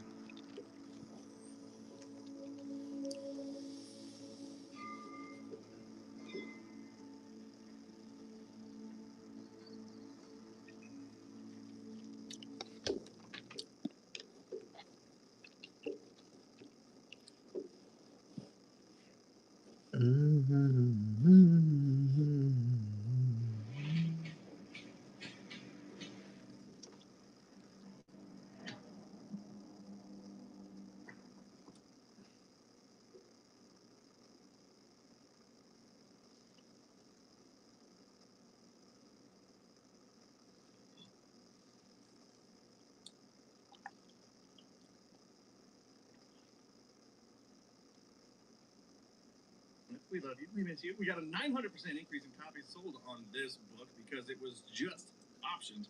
This past week, we're seeing $6 average sales. And yeah, like Tom mentioned, this book's about a year old. It's not that old of a book. I found it on Global Comics and just gave it a quick read through before we sat down to record. It's pretty good. It's pretty good. It's about this little kid who goes missing on like a ski trip with his not so great stepfather. There's a little bit of a family, squabble thrown in the mix with this kind of supernatural hunt for a missing child, and obviously issue 1's all the setup, so I don't know where this goes from here. Nordic, like monster vibes. Right? Certainly seems like it could be a good foundation for a good story. So Fangoria Studios developing Black Diamond for a feature film, and this was part of the massive indies, right? Correct. Publishers of Crashtown, only the greatest comic of all time. True. But they have now partnered up with Lunar Distribution and are doing a lot more work with indie comic books and publishers such as Black Diamond #1. So give this a shot. I recommend it. I like the first issue quite a bit. And now at #9, a beloved comic that debuted this year, one of the few indie books that I read at release every time it comes out. We have Dork #1. See, $75 high average sales, $200 for a recent CGC 9.8, an increase of copies sold of 106% after issue 5 debuted last Wednesday. I love seeing how much steam there is post-release every single issue that comes out, because every issue, in my opinion, is better than the last. And this year specifically, it seems like there's been a lot of hype and love for new independent titles, but out of all of the ones we've talked about over the past year so far, it seems like Dork's the one that has the most staying power. I'm thinking of books like White Sky and Murder Drones and all the other stuff we've talked about. Is Ted okay? #1, a bunch of other really good indie books that have made the list recently, but Dork seems to have some really strong staying power that is exciting to see in this space. Now, I have a big gripe with fantasy comic books. I'm a fantasy diehard. Love Lord of the Rings, love movies based in a fantastical universe. However, in comic books, think of all the things you have to remember. These books come out monthly, sometimes bi-monthly. Sometimes they miss deadlines, and then it's like you're reading it once a quarter. And every issue, you're having to remember names of characters, their race, the names of their freaking weapons, the locations, the map, like the villains' names, the group's names, and sometimes there's nicknames for all of the above. Dork is able to accomplish this with ease. You don't ever feel like you have to remember everything, because Brett Bean, he keeps it pretty simple. And simple in comic books makes it so much fun. Transparent market-based pricing, free delivery right to your front door, and same-day service appointments. And now, during our Score Big Savings event, you can take home either the 2026 Subaru Crosstrek or Ford. Well, this is sort of tangentially related, but we did get option news this week about the series Dungeon Crawler Carl.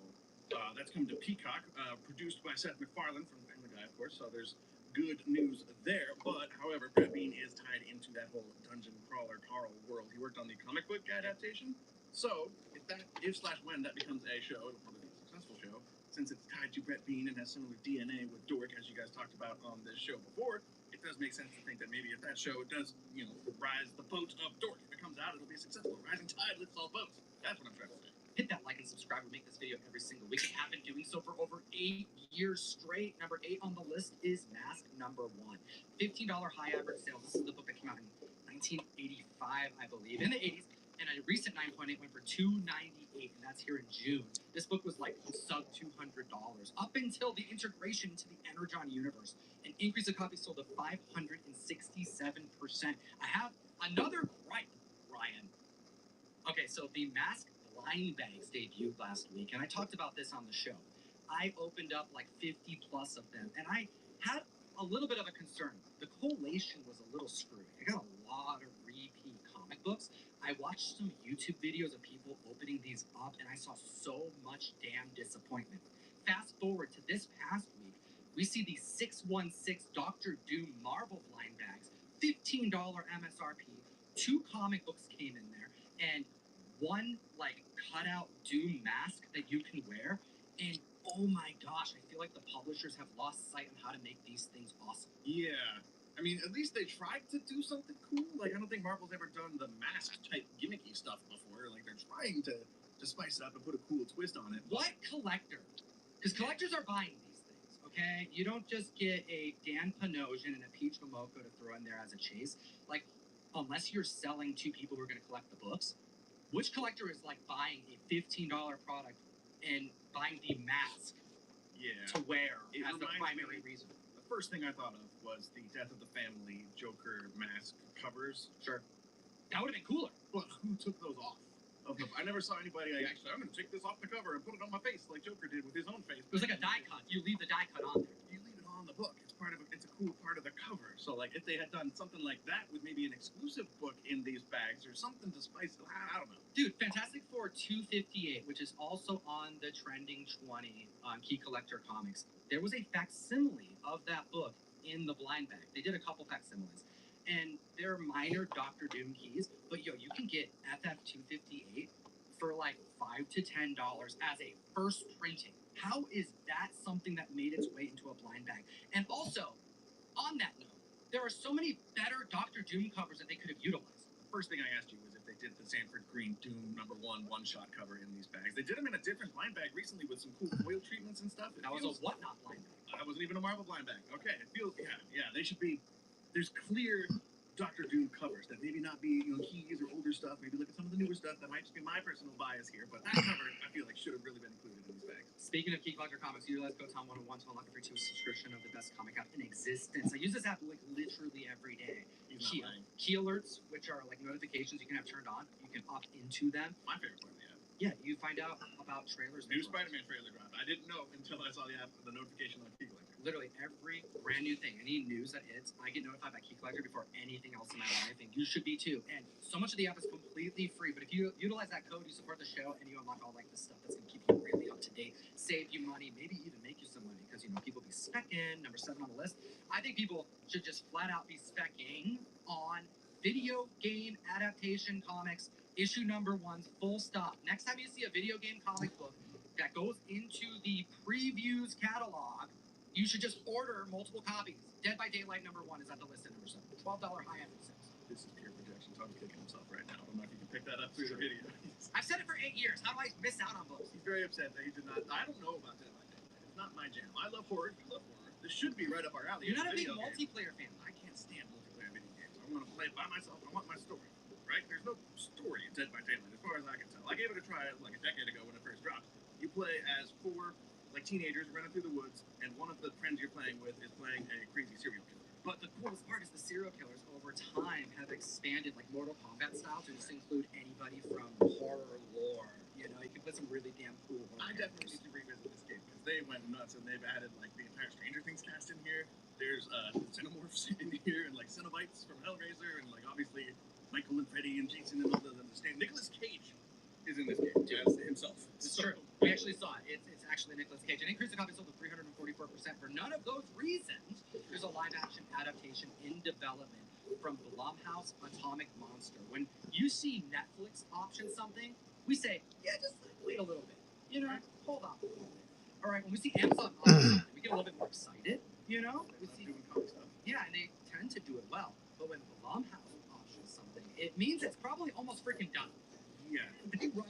quick to the screen. You may or may not have opinions about Blumhouse movies. They're responsible for like the Conjuring franchise and a lot of the popular horror movies of the last couple of decades and stuff. But like Tom said, when they pick something to make, it feels like that's a commitment, and it's not like a lot of other option stuff that we've seen over the years where it gets options and the price spikes and then you never hear about it ever again. Keep an eye out for the second print Jay Lee cover. I think that's my favorite one of all the different options. And there was a San Diego Comic-Con Virgin variant of said cover. Number 6 on the list is Lobo number 1. $10 high average sales, $200 for a CGC 9.8 Simon Bisley. This right here is the ongoing title series origin of Lobo. An increase of copies sold of 127%.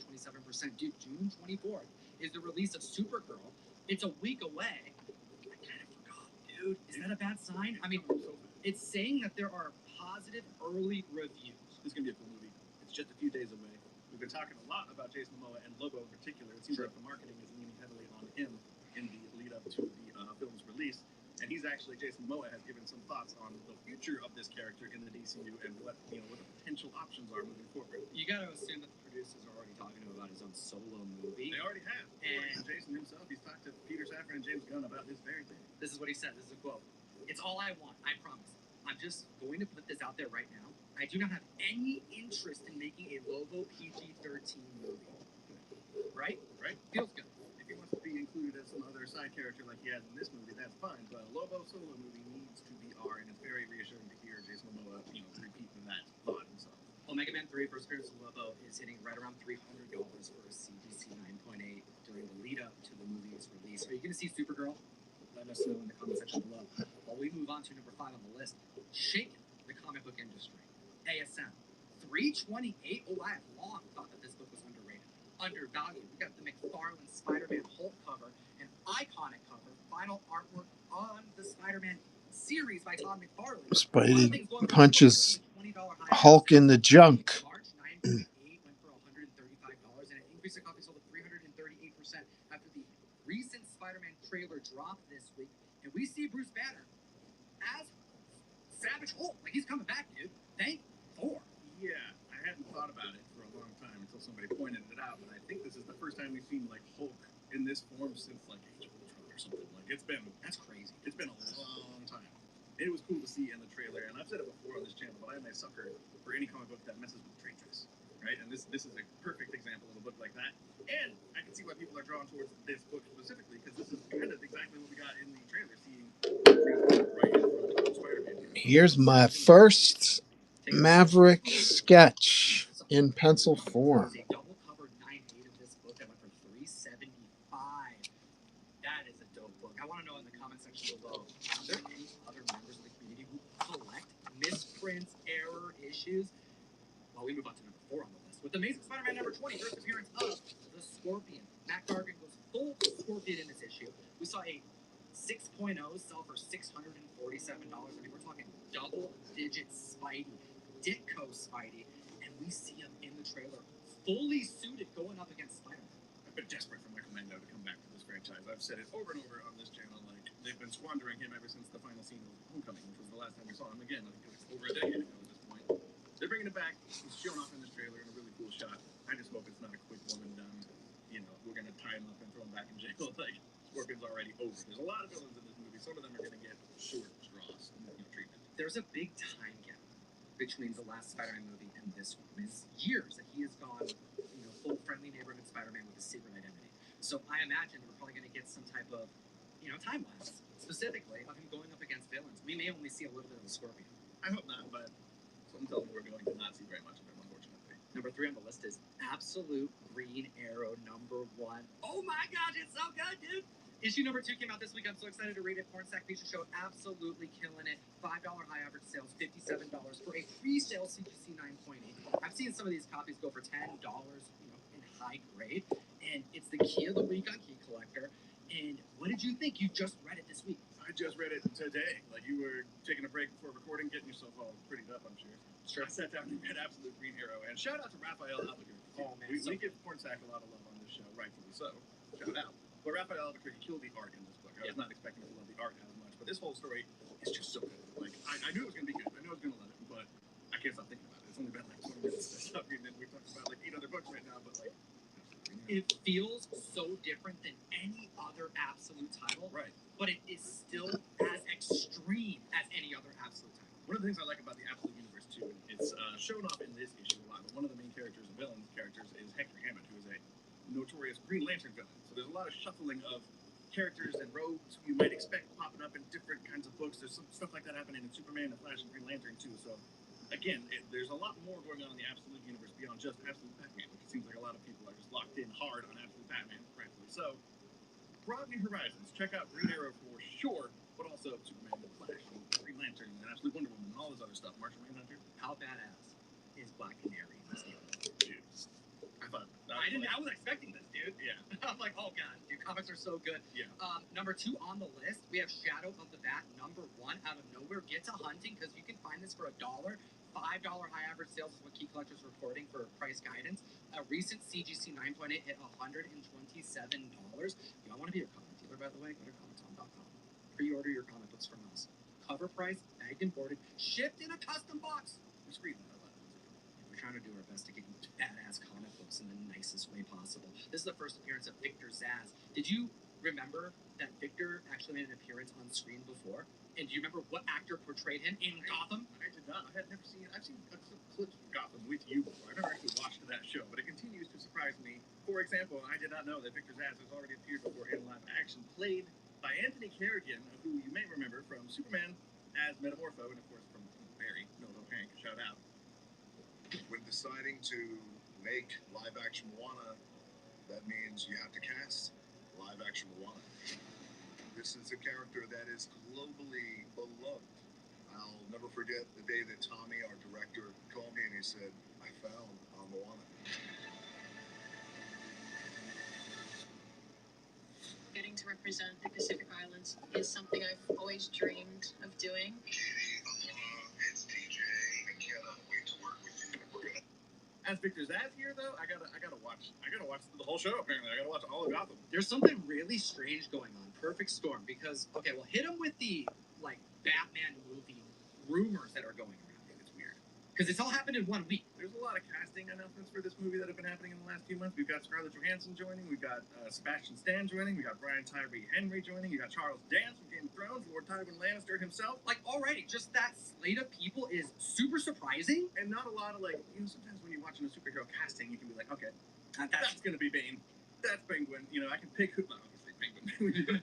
Some people, stick out a little more. But when you get that list of actors, and they don't announce who they're playing, what characters they're going to play, then it's only up to us to kind of guess and make guesses. So there's a lot of guessing going on, dude. Sebastian Stan possibly as Two-Face, but then within days saying not so much. Yeah, we all thought he was going to be Two-Face this whole time, and until like last week, there's rumors coming out saying, it looks like he might be playing Victor Zsasz instead of Harvey Dent Two-Face, which is kind of the obvious play. And Victor Zsasz has only appeared in live action before in Gotham before, so this is kind of new territory for a Batman movie. And then we're hearing this rumor the week of release of Absolute Batman 20 freaking 1, where we get the first cameo appearance of Victor Zsasz in the Absolute Universe. It's all tied together. Ooh, Absolute Batman 21 is so damn good, dude. I was geeking the hell out about this comic book. I can't get into spoilers yet, so stay tuned because as weeks go on, which we're going to have to talk about it more, and I can kind of talk more about my experience reading this damn book. But there's one thing that is very clear that happens in this book that's circulated. Light spoilers coming, but we actually see the Joker meet Bruce Wayne in this issue for the first time. And it is so glorious. It is so powerful. And we move on to number 1 on the list of trending books because of it. Hit the like and subscribe. We have Absolute Batman 15, the origin of the Joker in the Absolute Universe, spiking up because of the release of Absolute Batman 21 with an increase in copies sold of 120%. The Constipation cover. That's right. That's so funny. Somebody said that in a Whatnot stream. Follow me on Whatnot, links in the description. And now everybody talks about it whenever we saw the book.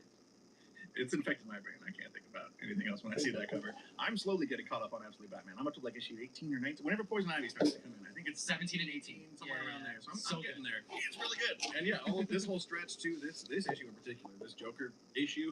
If you're one of the few people in the entire world who have not read Absolute Batman yet, you could just grab this one and read it by itself. And you'll enjoy it. Yeah, or you could be terrified and have nightmares for the rest of your life and put it down and never read another comic book again. It's that terrifying. That's very true. This is maybe one of the most terrifying versions of the Joker. Did you read Absolute Batman 21? How many times did you read it? It was so damn good. I want to tell you more about it, but I'm not going to because I don't want to spoil it. You gotta go to your LCS. And of course, as always, Don't forget, you gotta geek responsibly. I've said. Hey, that's the end of the video. We did it, Ryan. Russ is at SummerCon this weekend, so he's over there set up, doing the dealer hustle. So we have a giveaway to announce. It's signed by Jenny Frison, dude. And if your phone number ends in 9690, That's my phone number. I get it. is it you It's won? me. Hey! No, it's not you. It's not you, but someone else won. All you have to do is go to comictom.com, put your phone number in our SMS sign up or text message group, and that's where we source all the giveaways. And you're going to want to do it this week because I have another giveaway on deck. We do. I'm showing it off here. Black Cat number 7. Peach Momoko. This is graded at a 9.9. Enter to win, and we'll see you next week. That feeling you get when you're getting an incredible deal. That feeling of value. That's why you shop Ocean State Job Lot. Here, you'll always find a lot more for a lot less. It's a dog park. The old cup. That to talk about. We have some terrible purchases to talk about, and over $250,000 was spent. The hottest comic books in the world. Number 10 on the list is Spider-Man Noir, issue number 1. The newsstand 9.6 sold for $800. A 9.4 went for $597. A 9.8 direct went for $690, and I've still only seen one episode. It's a little slow for me, and I think after The Boys, after Daredevil, it's not something that's got me like binging, but I'm being told I need to continue. I only watched 2 episodes. I'm kind of getting the same vibe as you. I'm watching it in black and white. Maybe that's the thing. I like black and white. I like foreign films. So I don't really think that's it, but it's got to get more exciting. With the score that Rotten Tomatoes is giving this, it just seems like I need to give it more time. Now, speaking of time, I spent some time in Indiana Comic Con just this last weekend, and Nicolas Cage was signing there. And I wasn't sure. I found a first Spider-Man Noir, okay? And I was thinking about taking it to get signed. Man, it was like $400 or $450 to get him to sign this. And I was like, does that make sense? How do you go about figuring that out? Like, I have my ways, but I'm curious, what was your first thing you did to see if this was something worth doing? My initial gut, it felt a little high. Okay, I was like, that's a lot of money to invest into a signature. And then I was like, okay, well, like, maybe it makes sense to check return once like the money out. And when I was looking up signatures on like resale value, man, I was seeing $300 SIGs, $250 SIGs being sold of Nicolas Cage. So I just kind of, I don't know, I just didn't do it. I didn't want to get in line. I didn't want to wait. And it just seemed, there was an, well, I'll tell you what's interesting. There was an announcement over the intercom, make sure to go get your Nicolas Cage SIG, which is like, you never hear that. Usually SIGs are just sold out.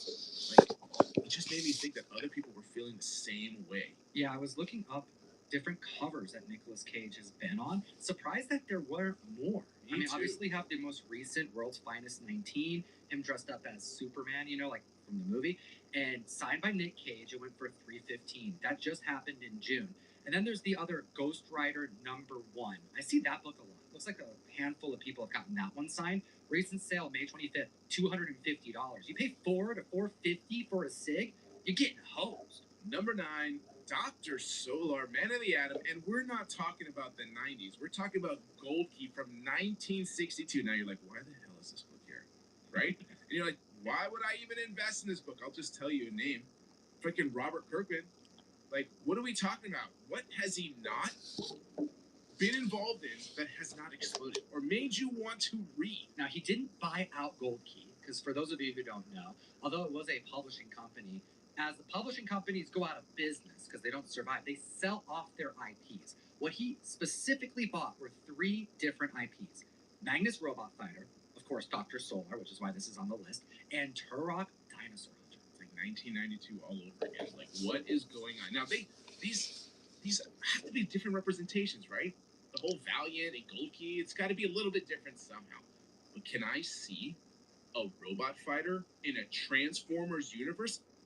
Absolutely. Dude, can you see Turok go up against Dinobots? Absolutely. And I think that's why we're also seeing $3,500 in sales for this book from 1962. An 8.5 went for $11.95. A 4.5 went for $150. To be fair, it's not because of Kirkman these books are going up to that degree. The Gold Key itself is very difficult to find. The key issues in 8.5 or higher, and even 8.0. Like, when you're looking at prices in general of other titles like The Phantom or like you said, Turok, you will see a huge escalation, right? Every half a point increment at a certain point. Magnus Robot Fighter, also debuting in 1963, issue number 1, had a record high sale, selling for $2,300 in a 9.0. That is up 64%. Clearly, the idea of these characters being introduced in the Energon universe, which has already combined G.I. Joe and Transformers and Mask, Robert's building up a whole new universe. It's mature. It's serving the nostalgia cycle, of course, but knowing that he's going to have free reign with all these characters, and it's optioned as well, has people really confident in Turok for the first time in a long time. Okay, fine. So maybe it helps a little bit, but they're also not offered often in those types of grades. Next on the list at number 8 is Star Wars number 1. Jeff, the 9.8 went for $34.16, and 8 different 9.8s exceeded the recent 12-month average, which is officially over $2,800. We missed the boat, apparently. Can I tell you what I actually heavily thought about this last weekend at this convention and tried to find? Was a Star Wars one in a 9.8. I was like, God damn it. Am I actually going to try to find one and buy one right now? And there wasn't a single 9.8 in the room. Dude, we talked so much about key books on this list. There were And in the 9.6s. last 2 years, Star Wars 1 was never a book that we were like really bullish on. And boy, were we wrong. One of my biggest regrets in comics is not buying. No, it's not, but man, like we've talked about this so much. $2,100 to $2,200 just last year. Like this book is going to be double that potentially by the end of the year. Is that what we're seeing? Dude, these are invincible price hikes that we're seeing on Star Wars. And what, is it the Mando Grogu movie? Or is it the $200,000 theft that took place between 2024 and 2025? Yeah, if you're not following this Lego catastrophe situation that's going on where like someone consigned $200,000+ of Star Wars rare Legos, then you're missing a little bit of entertainment. There's some great videos out there, and I just completely went down that rabbit hole this morning, and I kind of want to know more. So if you are not aware of it, go Google it, check it out. It's fun to see what's happening, and get your paperwork in order when you're consigning stuff. Make sure you know fully who you're doing business with. Yeah, like $200,000 at risk, or maybe a little bit less, who knows. But it's interesting that Key Collector focused more on the Lego drama in covering this number on the Key Collector Hot 10. Do yourself a solid. Use code TOM101 on the best comic app in existence. You actually get access to this list before we even hit the mic, and you support the show. Number 7 on the list is Giant Size X-Men number 1. A 9.0 went for $4,043. Over $14,000 was spent above the recent 12-month average. It takes 3 sales to even qualify for our list above that 12-month. And Giant Size has been on our list over and over again all throughout the year. And I think we're seeing a spike right now, outside of some stuff we're going to get into later on the list. The mutant era beginning officially with Avengers Doomsday. But most importantly right now for me is X-Men 97 Season 2. I gotta just say, this is one of those shows where I don't mind rewatching. Like, when I think back, like, oh, I gotta rewatch a show, maybe to catch up, I just kind of eye roll. To get, like, refreshed. Right.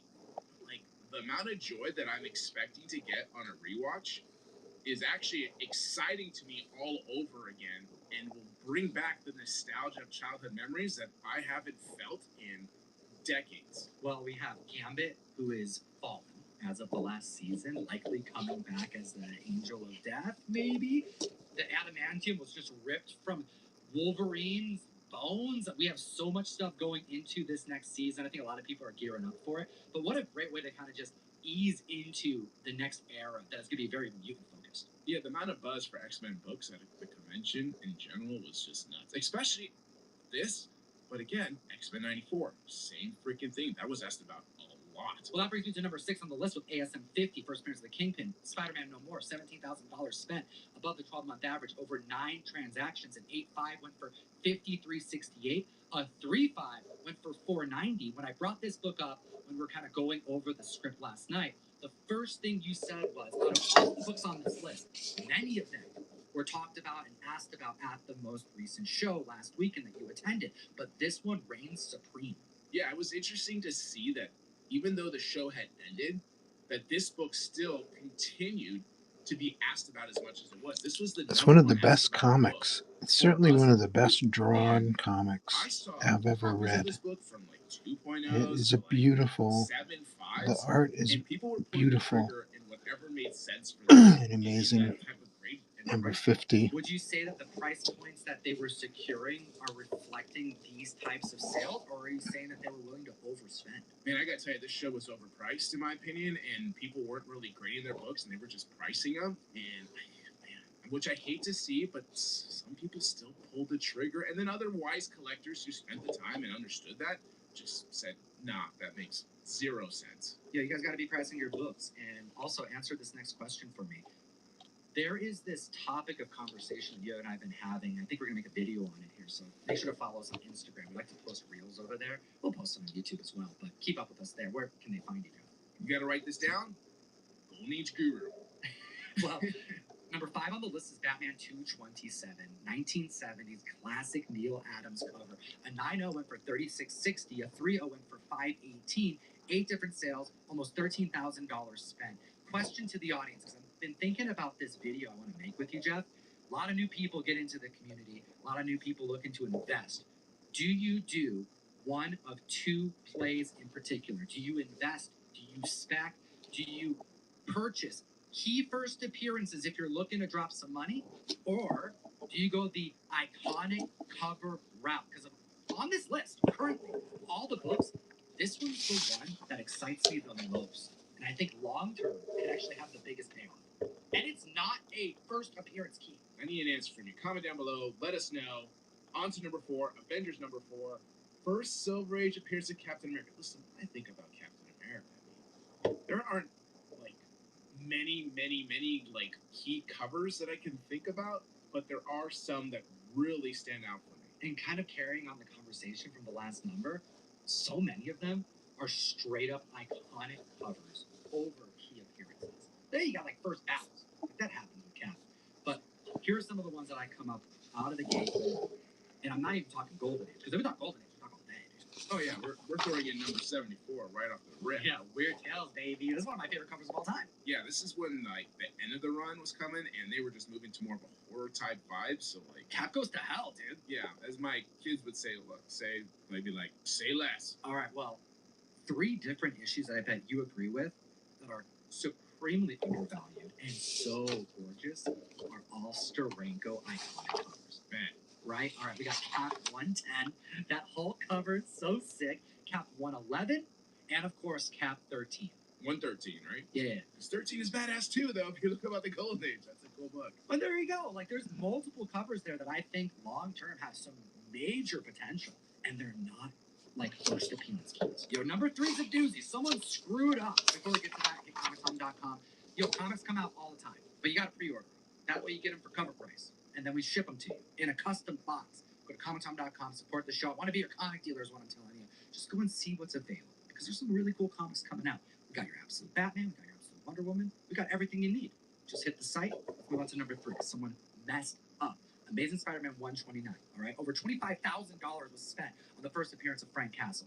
On the high end, a 9.6 went for $58.56. Strong number. On the low end, a 3.0 went for $8.20.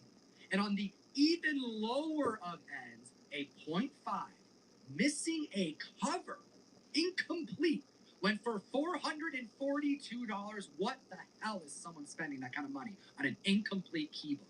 You guys have heard us. We normally try to understand that mindset of like a 0.5 or 1.0 being like, oh, it's probably got really nice eye appeal. Yeah, that cover must be gorgeous because it's missing a good chunk of it or something. But that cover, maybe it's the saving grace. You have like a 4 or 5.0 presenting book that you can get for cheap. That's not the case for this one. No, this must have been one of the prettiest back covers in existence. Dude, the back cover's so great, Jeff. But like, what are we talking about? You pay another $400 and you have a 3.0, potentially even 3.5. Like, that comes with the cover. Just so we're clear here. Because of all the pages too on the inside, you get everything. I don't understand it. Frank Castle wouldn't understand it. He'd probably slap you over the back or pistol whip you and be like, get some sense. Guys, that's why you follow us here. We're going to guide you. Number 2 on the list is Invincible number 1. Near $20,000 spent within just 6 different transactions. There's a couple of variants within this list, but the main ones I want to focus on is the 9.8 hitting 7,500. The fact that Invincible has hit 7K and above, pushing 8,000, is historical this year. Like, that has put this book as one of the biggest modern age collectibles of all time. Then a 9.6 hitting $4,050. Now, I'm assuming at the show you saw a lot of Invincible. Just about every booth had Invincible in some form or fashion. Raws, graded, both, whatever. That's a big deal because at a standard comic show, you have dealers who just don't deal in modern. There's like a lot of vintage dealers, and even those dealers are like, all right, I gotta get like this section of the wall. Invincible. I think there was one old hat there who just like, you just know he wouldn't accept it. So he didn't have any, but like I said, the other like, I don't know, 15 plus dealers had something. And you're right. That is a mental switch for people because, like, you have to understand, $7,500, this book has sold multiple times already. Above that, below that, around that. So it's pretty consistent. But I'll still get people commenting when I make posts of like, oh, pushing the Invincible. I was like, what are we talking about here? How great of a show is it? Like, if you don't appreciate it, that's fine. But like, if you don't get the fact, like this book, I think sometime next year around the show is going to be easily an $8,500 book. In my mind's eye, I'm putting copies aside because I believe in this show. What do you guys think in the comment section below? Because this is despite no live action film with it, no series yet, no spin-offs yet. Imagine what could happen over the next 10 years. Walking Dead, anyone? Number 1, the hottest book in the world this week. Feels good. We got Logan, Incredible Hulk 181. $94,000 spent of the recent 12-month average across 9 different transactions. On the low end, $24.59 for a 4.0. On the high end, we saw a 9.8 sale, the highest 9.8 sale since last year. $67,000. This is another Weapon X.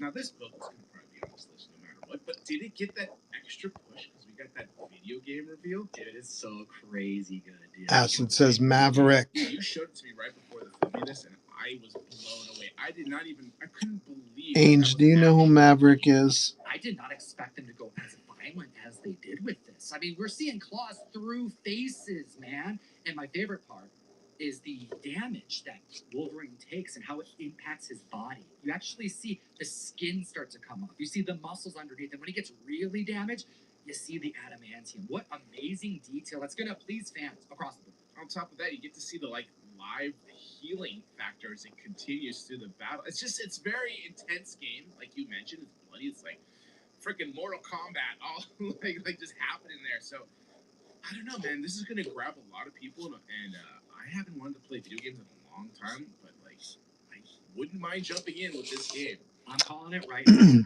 I think this video game is gonna be huge. I think people are gonna fall in love with this version of Wolverine because the Wolverines in the games, it's like their own narrative, it's their own story. It's essentially like its own like micro IP, if that makes sense. Just wait, Marvel will release a comic with this version of Wolverine on the cover, maybe on the interior, who knows? Maybe one or the other. And that book is going to be one to pre-order. It's one to spec on because if people love this version of Wolverine, they're going to pay more to have him on the cover for the first time. Yeah, this is one brutal Wolverine. Hit the like, hit the subscribe button. What do you think about this game? Also, I should probably do a giveaway. It's Dork #1 in foil, limited to 500. I'll tell you how to win at the end of the video, and as always, Collect the old and gold and eat responsibly. get your Steranko, dude. Damn, we haven't told them about that in a minute. Like, get your Steranko, right? That's right. Strength don't stank. Enough said. All right, best way to join the giveaways is the only way to join the giveaways. Comicstom.com, SMS group, or text message group. You put your phone number in. That way we can contact you to let you know you won, and we can get your address. You know it's us. There's no shenanigans. Have a great week. Yesterday was amazing. Rachel was determined to live her life on her terms, not her migraines. Because after years of coping, Rachel took the next step. This is going to be a challenge. I can't do too much Yesterday, black breakthroughs were made, because there's a coating on this and minds paper, were which is changed. going to be a smudge The last fest. was yesterday. Let's outdo yesterday. Talk to a doctor about migraine treatment options at PfizerForAll.com.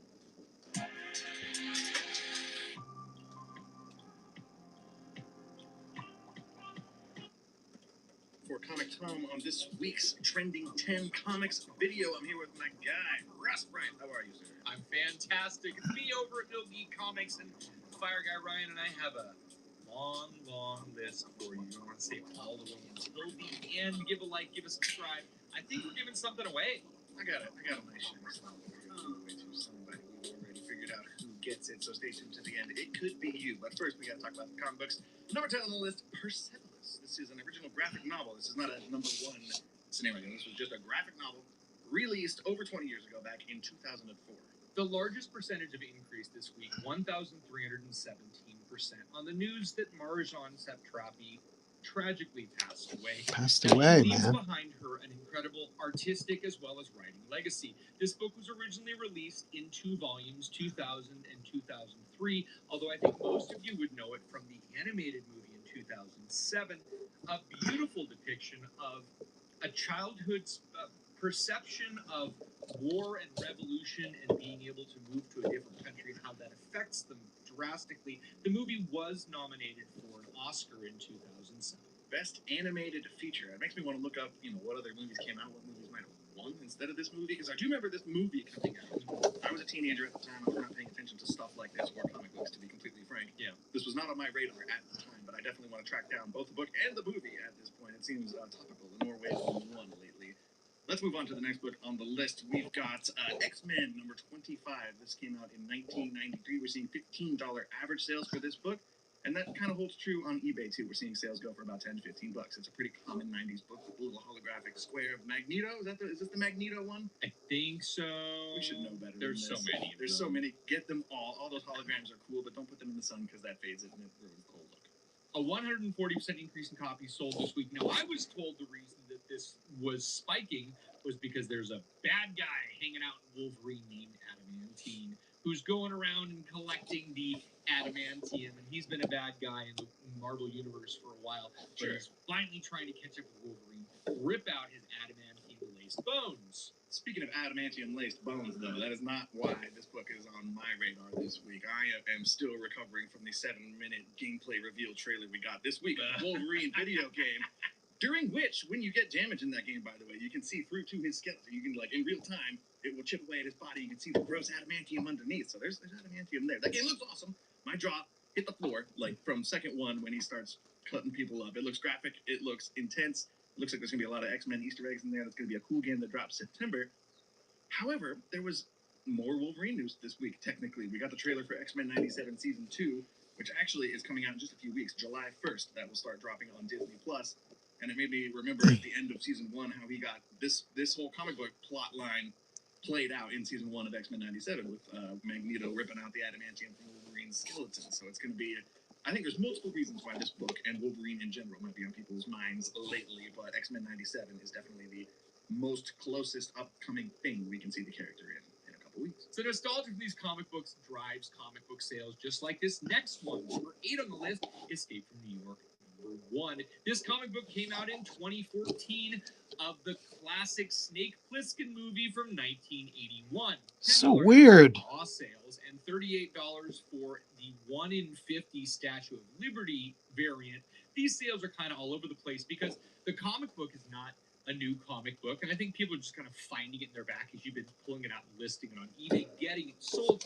We had heard news back in 2022 that we were going to have Teen Radio Silence going to be making a movie, and that must have fizzled because we have new news this week that Zack Snyder is tied to be able to direct and write.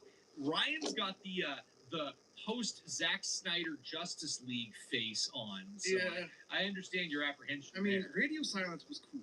They made one of the recent Scream movies. I think they did that movie Ready or Not. They're a pretty cool directing team. So, that was a good sign, I think, for something like Escape from New York a few years ago.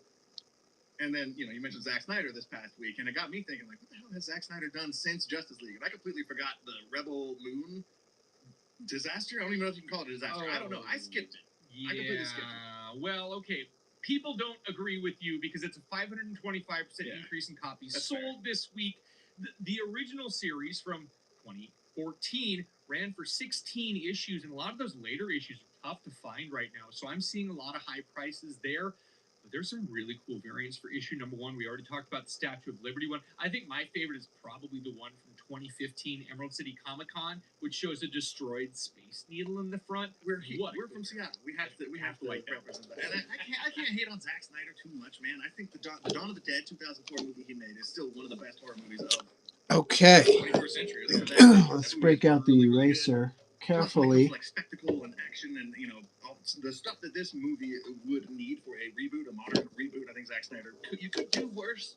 And again, we talked about this a few years ago. So like we've seen this rise and fall since then. So maybe tread carefully. We don't know anything more than the fact that somebody is attached to make a new Escape from New York movie, which has not panned out for a while. So tread carefully. But like we talked about, there are some cool covers to hunt down for this one. Let's talk about the next book on the list. Another title was optioned this week. We have That Texas Blood, number 1 from 2020. This is a very successful Image comic book, a kind of noir crime story that's right up my alley, but I've kind of been saving it. I know I would love this book. I have not read it yet. $15 average sales. We are seeing multiple sales of $20 for issue number 1. $70 set, everything with all of the variants, but a $660. All right, wish me luck. I'm going in. Here we go. I'm going to take this slow and steady. They've done a few comic book adaptations before. I wanted to look up their history as a network. They made recently, I don't know if it's still going. It must have just wrapped up this year, but The Beauty. We've talked about that. I like that one, yeah. Right? That's another comic book show. They did the Why the Last Man series a few years ago that did not pan out.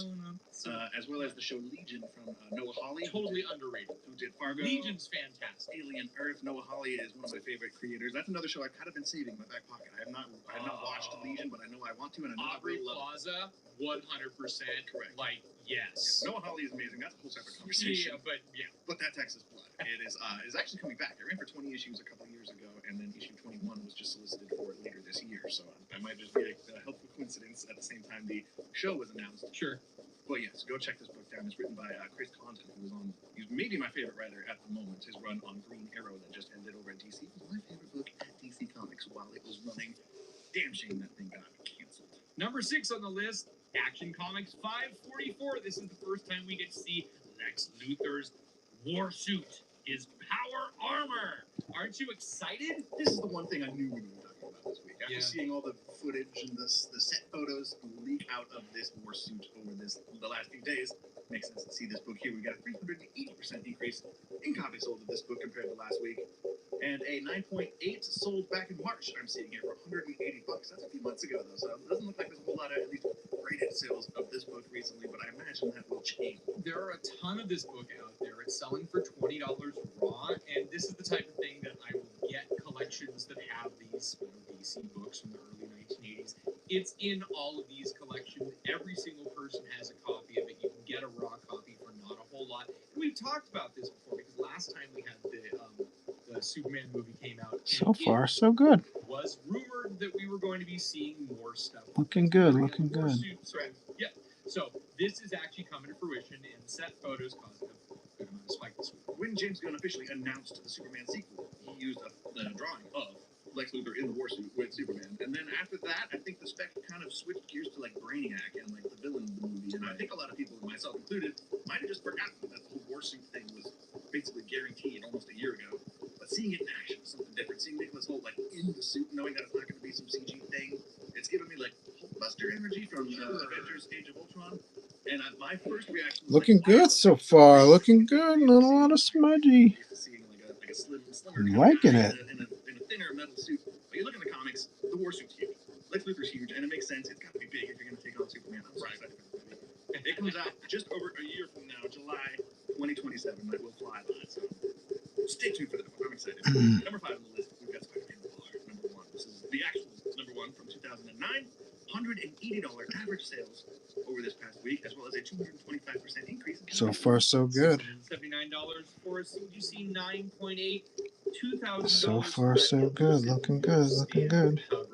This book has been in high demand for quite some time, and with the popularity of the new Amazon Prime series, not going anywhere. I have lay people who know nothing about comic books coming out of the woodwork to tell me, have you watched it? Have you watched it? Have you watched it in black and white and in color? Oh, yeah. I think a lot of people love Nicolas Cage, and he's at the point where he can do no wrong. He can make whatever project he wants to. Willy's Wonderland, right? Yeah, exactly. I love my brother, but my brother has been nagging me almost every day, and he doesn't watch comic book stuff. So shout out to my brother Zachary, but he has been bugging me about Spider-Man Noir basically daily. I gotta actually sit down and watch this show instead of rewatching Daredevil on Netflix for like the 40th time. That's what I've been doing lately. Regardless, I'm excited to watch this. It came out all at once. It's one of those drop the whole season all at once versus a week release. So it's all there, ready and waiting for people like me who haven't started it yet. Now, even if you haven't seen it, it's like most superhero things. It has a pretty open-ended ending. And Nicolas Cage was asked about, do you think there's going to be a second season? And he had this to say, I do not know, but I would say that whether it happens or not, all of us achieved what we set out to do, and it works on its own. We'll see what happens. That doesn't sound like he's looking for a payday, but, you know, depending on the popularity, there may be another round for Spider-Man. Watching this video. Okay, good call by me. Saved myself a lot of smudges and cleanups. It's a separate conversation. It's not much of a mystery. It is what you get in the box. But the more mystery aspect of it is whether or not you can even get the box, because it's sold out. It's sold out again. Normally now is where I would say, go here, sign up for the mystery. You can't get it. You can't get it. It's sold out. We're not going to have any slots open until the July box. So if you want to be notified when the box opens up again to potentially sign up and secure your spot, because it's becoming very limited access, make sure you just go to comictom.com, sign up for the SMS text messages, and we will definitely be dropping text alerts to all of those people to say, hey, you know, the mail call enrollment is coming up soon. Better, you know, set your reminders, get to the website, do whatever you got to do. Basically, just go sign up for the text messages. All the info is down in the description. It will make your life a lot better, especially for the giveaways coming up. We'll get to that later, though. I love you, Ryan. Oh, thank you. That's nice. I love me too. Number 4 on the list, Absolute Batman number 15. This is the first appearance of the Joker. Well, it's I'm gonna the pause you right origin here. of the Joker. I've had multiple people, Tom and I, Tom could back me up on this. We've had multiple people tell us that it looks like Joker is constipated on the cover of this comic book. I don't disagree with that sentiment, but it wasn't the first sentiment I had. So First one my brain went to, because Russ and I can't get on the mic without having some sort of fecal conversation. something scatological, yes. It Anyway. has to be. Back to the book.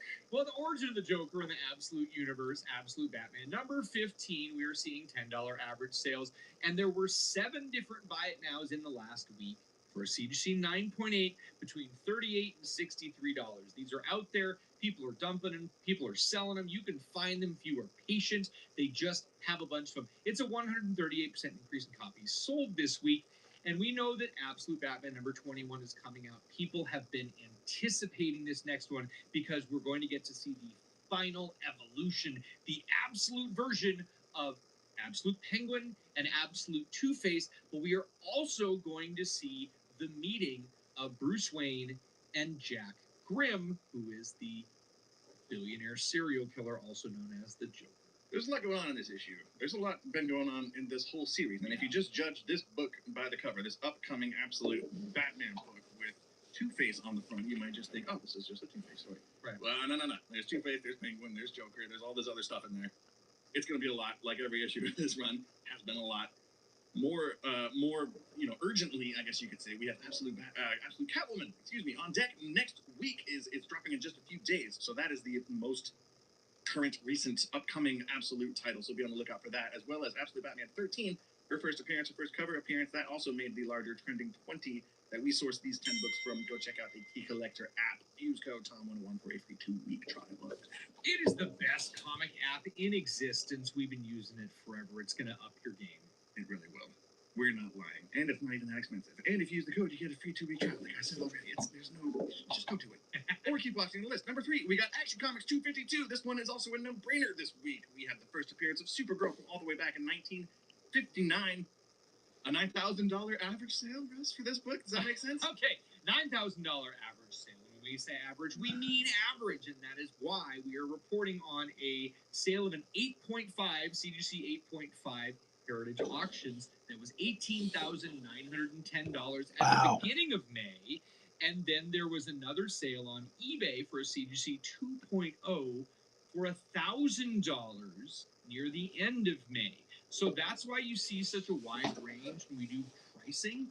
But again, high grade ones are going to cost you more. The low grade ones are not. You can get an entry level copy for probably $500 to $800 raw. It's not going to look good. It might be complete and readable, but really, if you want to get something that's a little bit more respectable, you're going to have to spend a few $1,000s, all the way up to the most recent high sale at $8.5. Or get a reprint. Almost $19K. Showcase Superman. Say the average sales, but sometimes it just helps to go into specific sales and specific numbers to give you. I've got Volume 1, Showcase Superman. I think that has the first appearance of Supergirl in it. Drops in just a couple of weeks. We got the last trailer earlier this week, and I had not seen it until we prepped for this show, but it got me even more pumped for this movie than I was before.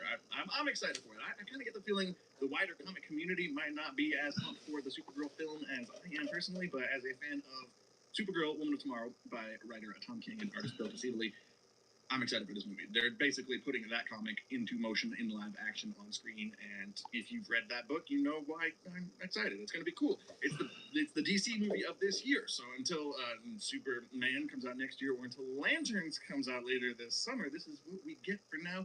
I'm excited for whatever post-credit scene comes in. I'm excited to see what Lobo does. I'm excited to see Crypto mess some stuff up. I don't know. It's gonna be a cool movie. I'm excited. It's just a few weeks away. It is really good to see that DC is finally working on building more layers of this, and they seem to make sense. We've just had DC projects, sorry, Zack Snyder, but they've come out, they've done a thing, they haven't gotten a whole lot of steam, and they aren't world building. This Supergirl movie, I believe, is going to be the next step towards getting it even bigger, especially if it connects to the Green Lantern series coming out this year. We can only hope. Number 2 on the list, we are almost done. Batman 181. This is the first Poison Ivy appearance from all the way back in 1966. Again, this one has a $2,000 to $200 average sale across all grades, which, we got 5.0s to talk about, we got 7.5s to talk about, so let's just start throwing numbers out.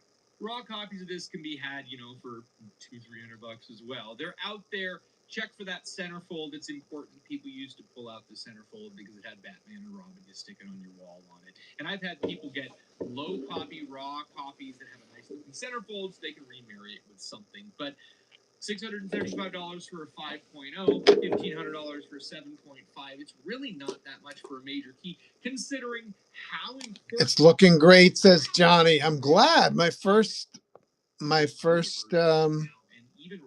Maverick. Age 21. Not familiar with Maverick. I thought not. I don't know why. I just didn't think this was Maverick made it through your radar.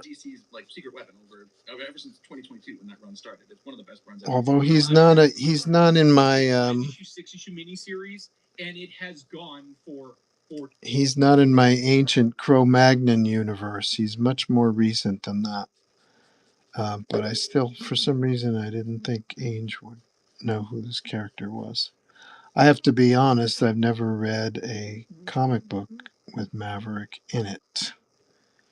I may own one because I was buying the Jim Lee X-Men there just before he went off to Image, and I think that's where Maverick first appeared. So I may actually own a comic with Maverick in it. My friend Jorge used to write I think he had a regular series, or at least a limited series. My friend Jorge wrote that series. So maybe I read one or two of Jorge's Mavericks, but I don't have a recollection of them. Sorry, buddy. And that was early Jimmy Chung work also was on Maverick.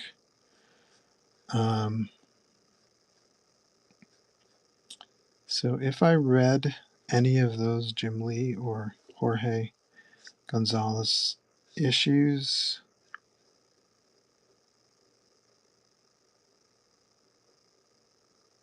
my brain has shat them out. I wonder if Maverick is a mutant.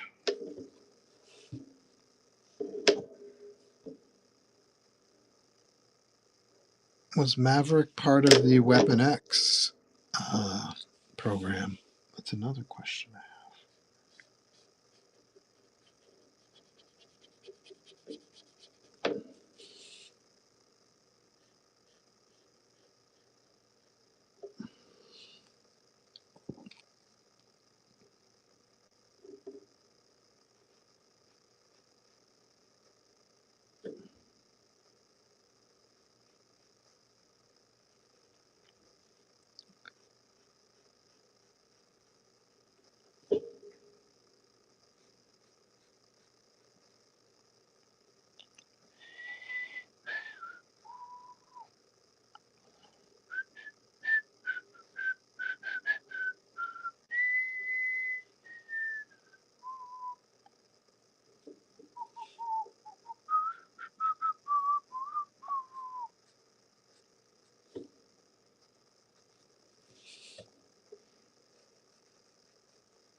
I just realized I forgot to sign the Wolverine Weapon X. Gonna have to sign that bad boy.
Just imagine next year's sketch cover madness, and imagine Maverick going up against Spider-Man or Wolverine. That'll be an interesting challenge.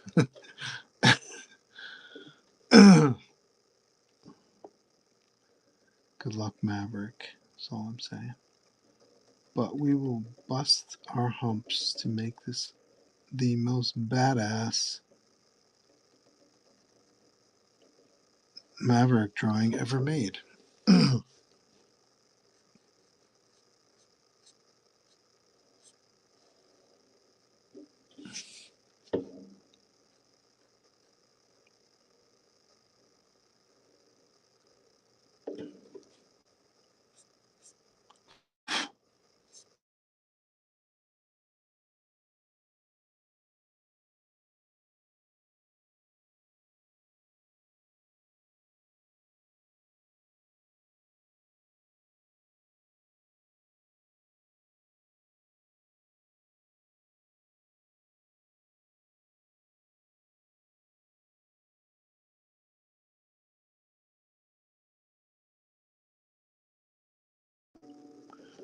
I think she knows if I don't pick up, that means I'm live.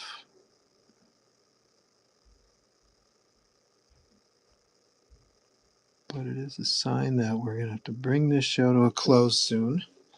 I will finish Maverick, and then we'll close up shop. I'll be here tomorrow at noon, and we'll do some auctioning. Maybe we'll sell some prints or something, some remarked prints. That would be fun. Thursdays at noon. I'm going to try to get back to it.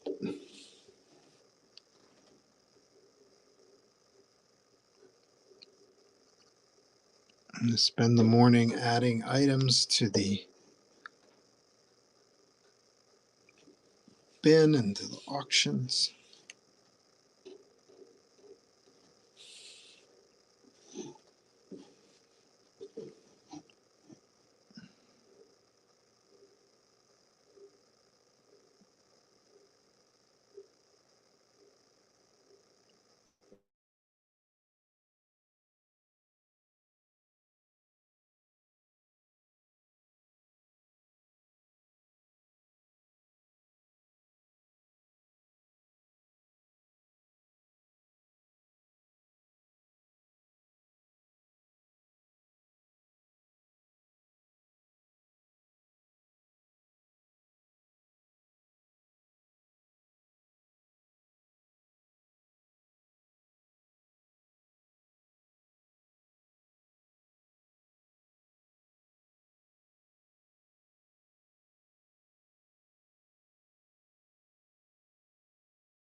So my phone overheated.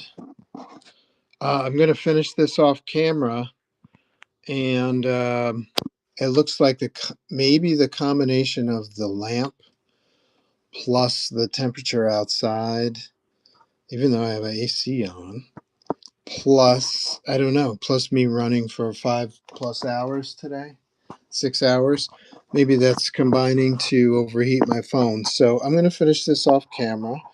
I hope you guys have a great evening. I'll see you tomorrow at noon for sure. Thursdays at noon, coming back, whatnot. So thanks again to Johnny Pez for the double whammy today. We got Maverick and we've got Weapon X. So fun gigs, and I'll see you guys tomorrow. I like that you signed the gun. I have your Deadpool where you did that as well. Oh, cool. That works perfectly. Thank you, Joe. Please send me a pic of the finished piece. Will do. No worries. And I'll see you guys tomorrow for sure. Okay. Bye.